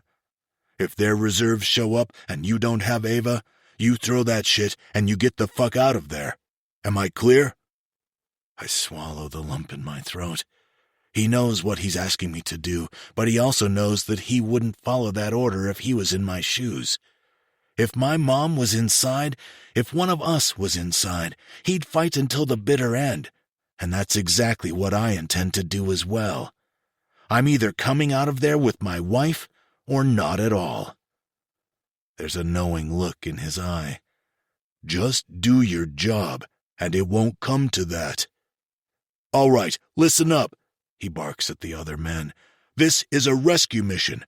Our top priority is getting Ava out of there alive. You take out anyone who gets in your way." The group of men nods, and we hang tight behind the cars until it's time to move. I lead the group forward at my dad's signal, approaching Alex's soldiers from the side. They don't even see us coming before Leo and Zane drop them, snapping both their necks silently. Zane blows the door out, and we charge inside. The noise draws the attention of a couple of Alex's men who are sitting around a table playing cards. They scramble up, searching for weapons when they see us, but we're too quick. "We'll hold them off. You go find her," my dad orders.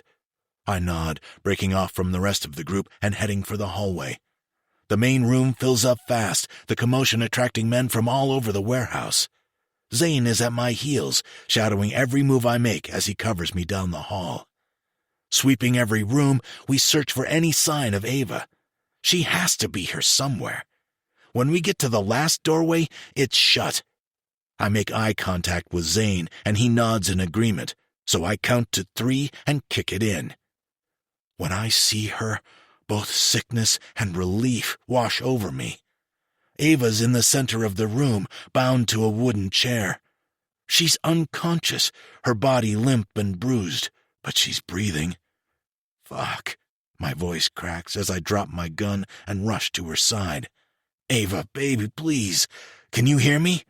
I lightly tap her cheek, trying to wake her up. Blood streaks her face and is caked in her hair. The restraints cut into her wrists and ankles, and there's a large pool of fresh blood underneath the chair.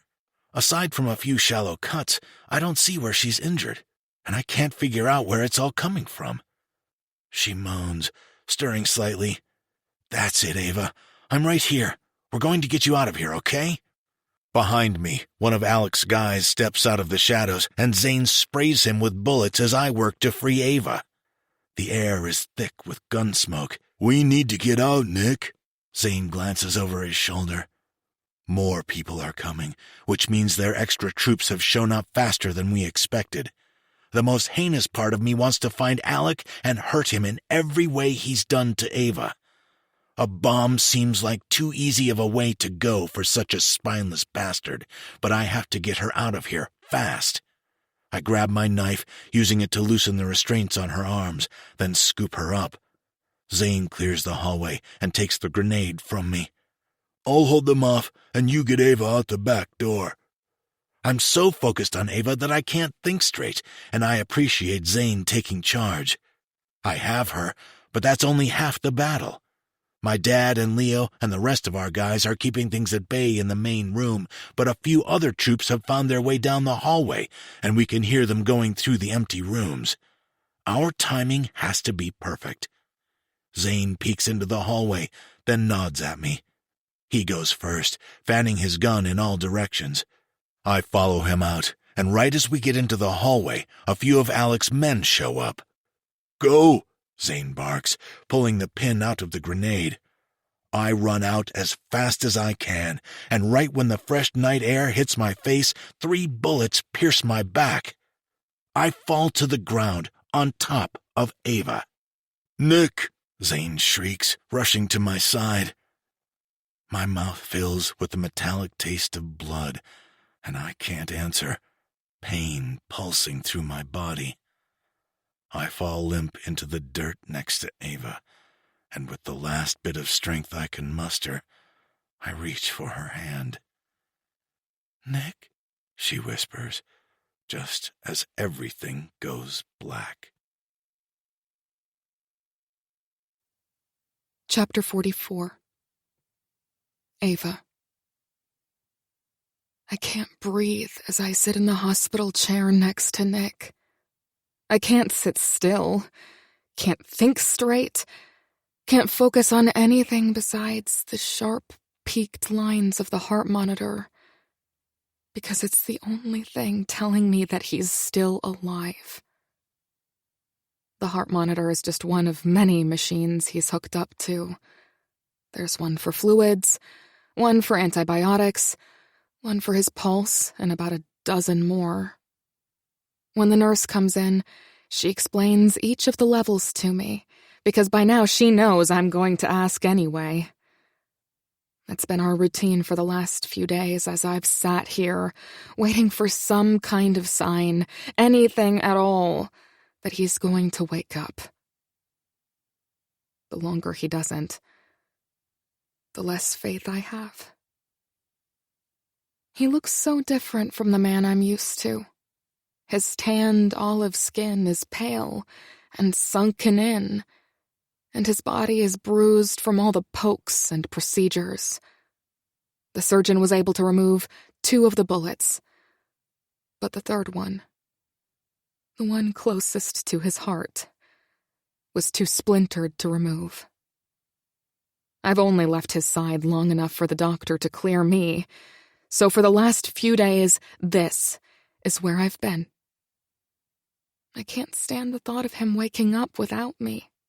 And so I've sat here, waiting on pins and needles for the moment he opens those gorgeous green eyes.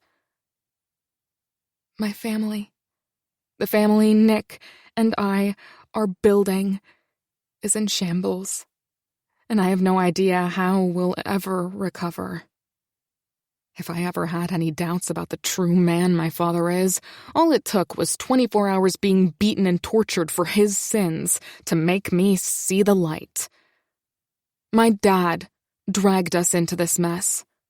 He's the reason I was kidnapped, and the reason Nick is lying in this hospital bed. It makes me sick to my stomach, and the thought of seeing him or even speaking to him right now is beyond anything that I can imagine. At some point I'll have to talk to him and my entire family, but I want to put it off as long as I can. Right now, I can't separate anyone else in my family from my dad and his mistakes. Battle lines have been drawn, and it feels like my family is all on the opposite side. I don't want to let myself think about my dad right now, though. Nick needs me. And this time I'm going to put him and our relationship first. Now and for the rest of my life. A few fresh tears trickle down my cheek and fall onto my hand as I clutch Nick's. His charcoal-colored wedding band is on his finger, and I spin it gently. I need him to know I'm here. And right now, this is the only way I can communicate with him. The nurse said he can hear me talking, and even though I'm not convinced, I spent the last hour apologizing for everything. Maybe if I rehearse the words now, it will make it easier when I say them to him in person. If I get the opportunity. There is a sound at the door, and I look up right as Gio slips in. Hi, Ava. He smiles gently. How are you feeling? I sniffle, wiping the remaining tears off of my cheek. I'm doing okay. I can leave so you can... Nonsense. He gives me a sympathetic smile. I actually came to see if you wanted to take a walk with me to the cafeteria. The coffee here is pretty shitty, but it gets the job done. And you haven't left his side since they brought him back. I want to be here when he wakes up. I'm not sure how Gio can even stand me right now. You need to take care of yourself, too, Ava. And besides, it's a short walk. He puts his hand on my shoulder gently. Care to join me? I hesitate, but eventually give in. Maybe a little fresh air will do me some good. I can go for 1 cup of coffee, and then be back in just a few minutes. Instead of drinking our coffee in the cafeteria, Gio and I decide to walk through the halls. He matches me step for step as we walk, comfortable in the silence for a few minutes, before he finally speaks. A lot has happened in the last few days. How are you doing with everything? I'm fine. I muster up as much of a smile as I can. I don't really want to talk, but I don't want to be rude either. It's okay if you're not. I just feel kind of numb, I guess. I don't know what to feel. Ava, when you and Nick got married, you became one of my children. I am always here if you need to talk. Gio's support of me is almost more than I can bear. I don't deserve it, especially when I'm the reason his son is lying in a hospital bed fighting for his life. I can feel tears pooling in my eyes again. We walk a little longer before I can bring myself to speak. Nick and I had a fight. Gio doesn't respond, just gives me a knowing nod, and lets me continue. I should never have left his apartment that night. Our apartment. I should have stayed there and fixed things with him instead of... I shake my head, biting my lip. We stop at the end of the hallway in front of a large window that looks out over the Hudson River. It's raining, and every once in a while, a strike of lightning lights up the dark sky. Ava, this is not your fault. And please don't think it is for another second. Your father made some terrible mistakes, and that is the only reason this happened. You had a fight with your husband. You're allowed to blow off some steam. I know, as well as anyone, Nick can be stubborn. You fighting and leaving the house had nothing to do with Nick getting shot. Even if that's true, my dad orchestrated all of this. I should have seen it coming and tried to stop it. I practically led him right to you guys. I fell right for your father's act, too, Gio says. I genuinely thought he wanted to mend fences after all the years we've been at odds. And I started this whole thing with Nick. Does that make me responsible for this, too? I don't say anything, watching raindrops streak down the glass. Let yourself off the hook for this. You're not responsible for the choices he made, and you certainly aren't responsible for believing in him. We like to believe that people are good, especially when it's our own family. And sometimes, that's just not the case. Gio puts his arm around my shoulder to comfort me, but it only makes me cry harder. Why couldn't my own father have been like this? Gio has become more of a father figure to me in the few months I've known him than my dad was my entire life. What's going to happen to him now? I ask, sucking in a sharp breath. There's no way anyone is going to let my dad get away with this. And if I'm being honest, that makes me happy. The thought that he'll have to pay, and maybe even die, for all the hell he's put me through, brings me an overwhelming sense of relief. Your father will get exactly what's coming to him, Ava. I can promise you that. Not only did he violate all our code, but he hurt you, and to me, that's something I can't let go. You're part of my family now, and Nick will say the same thing. What your father did is inexcusable. And once Nick wakes up, we'll come up with a plan, and we'll go after him. I'm not upset at all.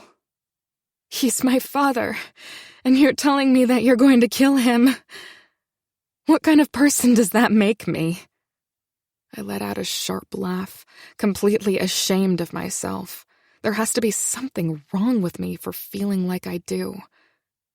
Ava, there is nothing wrong with how you're feeling.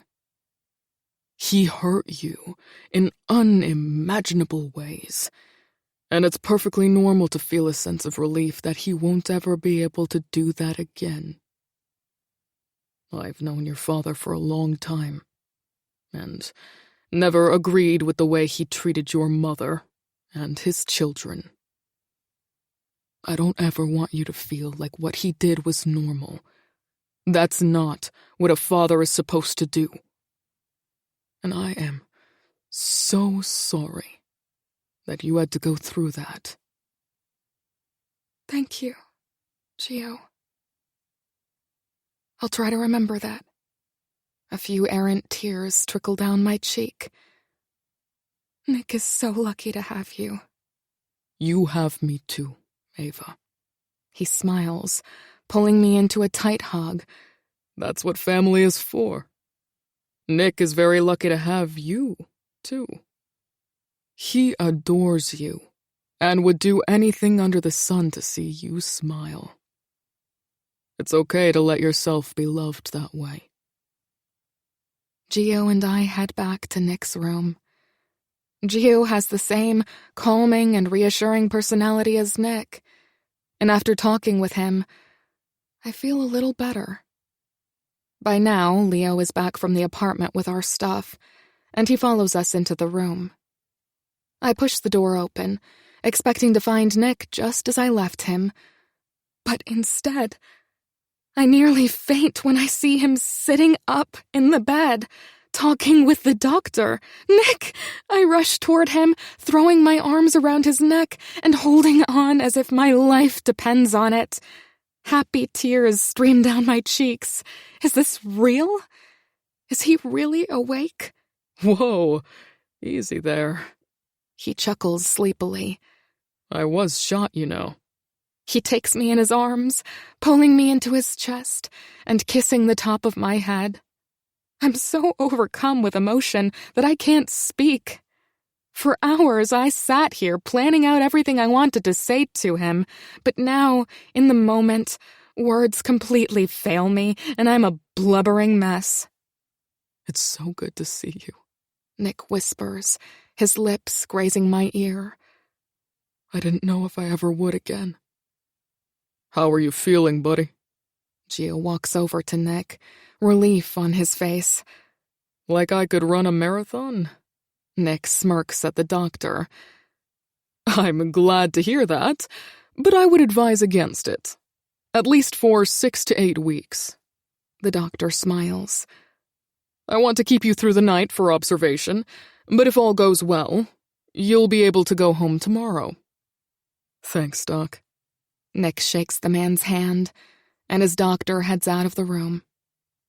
You look like hell, Leo chuckles, giving Nick a big hug. Thanks, asshole. Nick shakes his head, laughing. I feel like $1 million. Gio groans. Don't even start.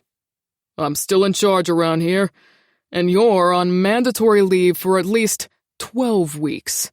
It's not even remotely open for discussion. 12 weeks? Nick looks at his dad like he just handed down a death sentence. Nick, you just had major, life-saving surgery, I remind him. And still have 1 bullet inside of you. Gio echoes me. We can talk about modified duty once we see how your recovery goes. You guys act like I almost died or something. Nick smirks.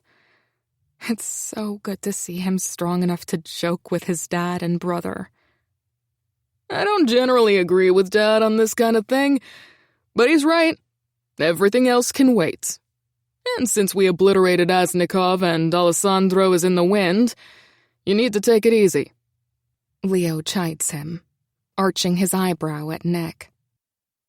A darkness comes over Nick's face.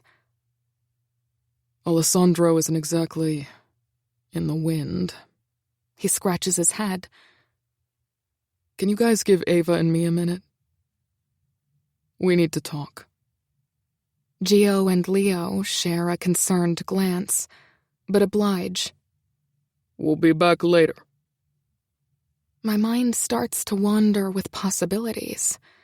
Obviously, Nick and I have a lot to discuss, but it doesn't feel like the appropriate time when he's just gotten out of surgery and is still pretty groggy. What he needs is rest and recovery. I sit down next to Nick on the bed. Are you really feeling okay? He puts his hand on my knee, gently rubbing with his thumb. I'm fine, Ava. I promise. This isn't even the first time I've been shot. I'm sure the sentiment is meant to be much more reassuring than it is. I'd much rather talk about you. How are you feeling? Much better now that I'm with you. Nick wastes no time getting to his point. Ava, when you left that night... We don't have to talk about any of this right now, Nick. I'm not going anywhere, I swear. I'm going to be right here next to you forever. Let's just focus on getting you healthy, and then we can sort through all of this. I promise. I am feeling fantastic, he insists, brushing a piece of hair off of my cheek. And what I have to tell you can't wait, Aves. Okay? When you left that night, I was in a bad place. I was enraged about not being able to fix this, and the thought of losing you. And so Leo and I went to the bar. I don't say anything, and he continues. My dad met us there. He had gotten the logistics back about the accident, and found the car that hit us. It belonged to one of the men who works for your father. And it turned out your father had put a hit out on Leo, and you and I were caught in the crossfire. He was the one who caused the accident. The accident that made you lose our baby. I lower my eyes. It really shouldn't surprise me anymore to learn the lengths my dad is willing to go to in order to get what he wants. He's nothing like the man I thought he was, and all I feel for him is disgust. Hearing that pushed me over the edge, and I went to find him. Nick props himself up a bit and squeezes my hand. Ava, I couldn't stop myself once I got my hands on him. I'm sorry. I swallow the lump growing in my throat, considering everything he's saying. After a minute, it dawns on me that Nick is trying to tell me that my dad is dead.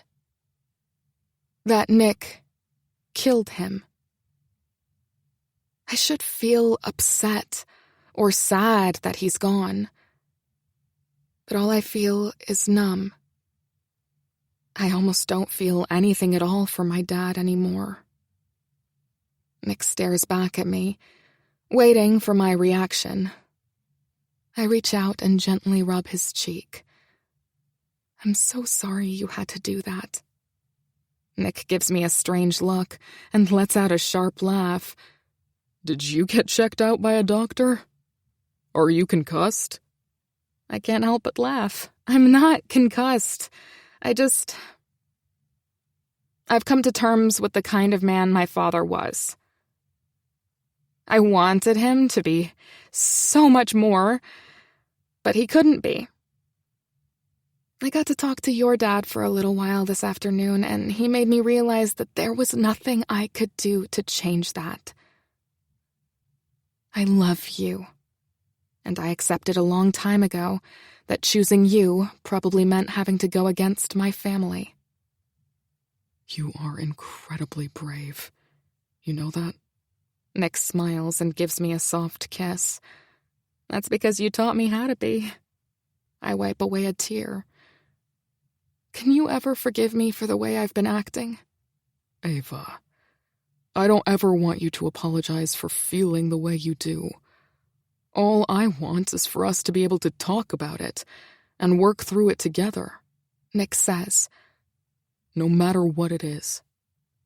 I don't blame you for what happened, not at all. I had no idea what I was feeling, and I was so worried that you were going to think I failed you. More tears pool in my eyes. After the last several days, I'm an emotional mess. There is nothing you're ever feeling that's too much for me, that will ever make me run or leave you or be mad at you as long as you're honest with me. Even if those feelings are anger and resentment toward me. He strokes my leg gently. You're my entire world. I would do anything for you. Of course, I'd love to have kids, but if all I have is you for the rest of my life, that's everything I'll ever need. I sigh heavily, laying my head on his shoulder. You are everything to me, too. And I promise to never forget how fortunate I am to have found you. How fortunate we are to have found each other. Nick corrects me. But let's stop all this mushy stuff. I just want to hold you in my arms. Nick leans back until we're both resting against the bed. and I nestle into his body as if I can't get close enough. There is still so much left to settle between us, but right now, I can't imagine anything better than this. Nick's okay. We're going to be okay. And whatever comes tomorrow, we'll deal with it then. Epilogue. Ava. Babe, did you grab the... Already in the car. Nick flashes me his $1,000,000 smile as he slides into the driver's seat. I return it, reaching over and grabbing his hand. He brings my hand to his lips, pressing a soft kiss to it and setting it down on his thigh. Are you ready for this? Absolutely. Ready? Is he serious? I've never been more ready for something in my entire life. As happy as I am that the day is finally here, it's Nick's excitement that makes me giddy. It takes a lot to get him worked up, out of his calm and cool nature, but today he's the bucket of nerves and I'm the steady hand. Sometimes I like to remember the first night we met, in his restaurant, and think about how far we've come. I have to laugh at the way I snuck out of the hotel room that morning. If I only knew what the next year would bring. I glance into the back seat of Nick's newly bought SUV, at the empty car seat, realizing this is the last time I'll see it like this. Empty. Today is the first day of the rest of our lives, in the best way possible, and it's as exhilarating as it is terrifying. If I could sum up the last year with Nick in any way, that's how I would describe it. Exhilarating and terrifying. So much has changed, and I barely recognize the person I was in the beginning. But I'm happier than I've ever been. And that's all to Nick's credit. That isn't to say these last few months haven't been trying. Today is nearly 6 months to the day that I had been taken. That Nick killed my father. That he took 3 bullets trying to save my life. That we were given a second chance. Things were off between us at first because we both still had a lot to work through. Everything about our relationship was in fast forward from the very beginning, so we took a few steps back. We wanted to date and get to know each other and experience all that came with that, like a normal couple, not one who was forced to go from strangers to husband and wife virtually overnight. I moved out temporarily to give us that opportunity, but it took us all of 2 days to realize we couldn't be apart. We agreed we needed to get out of the penthouse. It always felt more like a museum than a home to me, and definitely was not a good place to raise a family. We found a place we both loved pretty quickly and moved in within 3 weeks. It was right between his family and mine, with plenty of space for us to grow. I struggled a lot at first with my dad's death. I felt guilty because I wasn't more upset, and knowing that I was with the person responsible for it. It was different than with Andrew. Nick had killed my father out of vengeance, and as punishment for all the pain he caused us. I would like to say that if I had been in Nick's shoes, I wouldn't have done the same thing. But deep down, I feel like I would have. I loved my father, but I was just a pawn in his game for more power. When Nick told me what happened, all I felt was numb. Some days it's still hard for me to grasp all the horrible things my dad did. I think it is for everyone. At first, it was hard with my mom, but things are getting easier. She didn't want to accept what he had done, or the person he had become.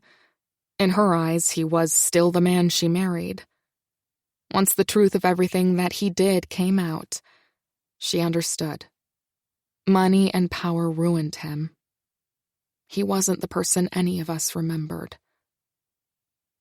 Tomorrow, Nick and I are hosting both families at our house for a big announcement. We're all adjusting to a new normal, but so far, the future looks pretty great. Tears pool in my eyes as Nick pulls up to the agency. I think I'm conditioned to things not working out in our favor, so I haven't really let myself get excited or emotional until this moment. Nick reaches over, a big, goofy grin on his face, and wipes the tears off my cheek. He immediately morphs into protector mode when I'm upset. This is different, though. This is a culmination of so many things over the last year, and me finally feeling like I'm exactly where I'm supposed to be. These are happy tears. Have I ever told you how beautiful you are? Nick smiles at me. You tell me every day. That's because you get more beautiful as time goes on. I think I find something new I love about you every day. I can't help but laugh. Oh, yeah? What did you find today? Watching you cry with happiness as we're about to go meet our child. Now that's a picture that will be burned in my mind forever. I love hearing him say those words. Our child. When I first started thinking about this, I wasn't sure how Nick was going to react. I had been out shopping with Bella one day when this agency caught my eye. I'd never really considered adoption before, but this family walked out seconds after we passed. The couple was sobbing, overcome with happiness, cradling this perfect little baby who looked nothing like them in their arms. My heart ached at the thought of someone not wanting their child. When I lost our baby, it nearly killed me. I couldn't fathom how someone could willingly give their baby up. It was on my mind for days after, and it took a talk with Nick's mother to make me realize how beautiful it was. She was adopted. Her mother gave her up, realizing that she couldn't provide the kind of life that a baby deserved. She didn't do it because she wanted to, but because she loved that child enough to recognize that she couldn't take care of her. It changed my whole viewpoint, and suddenly, I had an overwhelming urge to adopt a child. I think Nick thought I was insane at first, going through some kind of crazy grief phase. But when the feeling persisted for a while, Nick opened up to the idea, and one day, he came home ready to make it happen. Having our own kids is important to both of us, and one day we will. But right now, we are about to pick up a 1-year-old who's been through a lot. We don't know much more than that, but nothing else really matters. He needs us, and we need him. What Nick doesn't know, though, is that I have another surprise up my sleeve. Nick and I walk hand in hand into the agency. Mr. and Mrs. Caponelli, the receptionist greets us warmly. We're so glad you could come so quickly. Mason was brought to us this morning. I have his file. You can look over quickly before Brenda brings him out. Mason. Nick squeezes my hand and takes the stack of papers from the receptionist. We've been here a dozen times, filling out paperwork, looking through potential parents. We'd even gone through their parenting class. The only thing left to do is take him home. Nothing in his file will change our minds. We knew it was a done deal from the moment they called us, even though he was a little older than we'd expected. Soon, Brenda emerges from the back, holding a perfect, healthy 1-year-old. My heart nearly stops as I look at him. Everything about him is perfect. and I am in love immediately. With his dark hair and green eyes, he even looks like he's biologically ours. Nick, Ava, I'd like for you to meet Mason. Brenda smiles. Mason beams, immediately reaching for Nick. Hi, buddy. I've never seen Nick smile so wide as he takes Mason out of her arms. I'm going to be your dad. Mason claps his hands, babbling loudly. Nick looks at me in pure joy, causing Mason to turn his head too. And this is your beautiful mama. Ma, ma, Mason coos, lurching out of Nick's arms and reaching for me. My heart immediately melts as I hold him in my arms for the first time. It seems so surreal. Nick and I have wanted this for a long time, and we are finally in a place to make it happen. Mason is actually ours. It looks like things are working out just fine, Brenda says. Do you want to take him home in these clothes, or did you bring an outfit for him? Nick chuckles. Ava's been waiting for this for a long time. She had an outfit picked out months ago. Wonderful. Why don't you go change him, babe, and I'll get the car pulled around? Nick says, his hand firmly on the small of my back. Sounds great. Nick's right. I've had an outfit picked out for a long time. This is all part of my plan. Brenda leaves us, and I take Mason into the bathroom to change him. I pull out an adorable Big Brother onesie from my bag that fits him perfectly. Mason smiles and babbles the entire time. He seems like such a happy, easygoing baby, and I can't wait to get him home. I also can't wait for Nick to see Mason's outfit. I found out a few weeks ago that I'm pregnant, but haven't told Nick yet. We weren't trying, and now that we have Mason, the timing isn't ideal. But I know Nick will be through the roof ecstatic. We'll find a way to make it work. We always do. Once we're done, I say goodbye to Brenda and walk outside to meet Nick. There's my two favorite people. Nick grins. Ready to get our baby home, baby? He chuckles, clearly amused with himself. I guess the dad jokes come naturally. Yes, definitely. Will you put him in on your side? Of course. He takes Mason out of my arms and walks around to the other side of the car. I can't contain my smile as I wait for him to notice. Ava? Nick's voice is concerned as he comes around the car, wide-eyed, still holding Mason. Yes? Did you dress him in this? I nod, biting my lip. Does that mean? His eyes travel to my stomach. I'm pregnant, Nick. But we just... Holy shit. He's absolutely speechless, and I can see the wheels turning in his mind. I give him a minute to let it sink in, and then he breaks into a huge smile. We're going to have 2 babies. He looks at me, clarifying. I can't help but laugh. Technically, Mason will be a toddler when this baby comes, and you should probably start watching your language around him. Nick rushes to me, enveloping me in a giant hug, with Mason still in his arms. The three of us stand there for a few minutes, hugging and laughing and crying. I love you so much, Nick finally says, cupping my chin in his hand, his lips finding mine in a passionate kiss that holds the promise of what's to come later. I love you too. I wipe away my tears.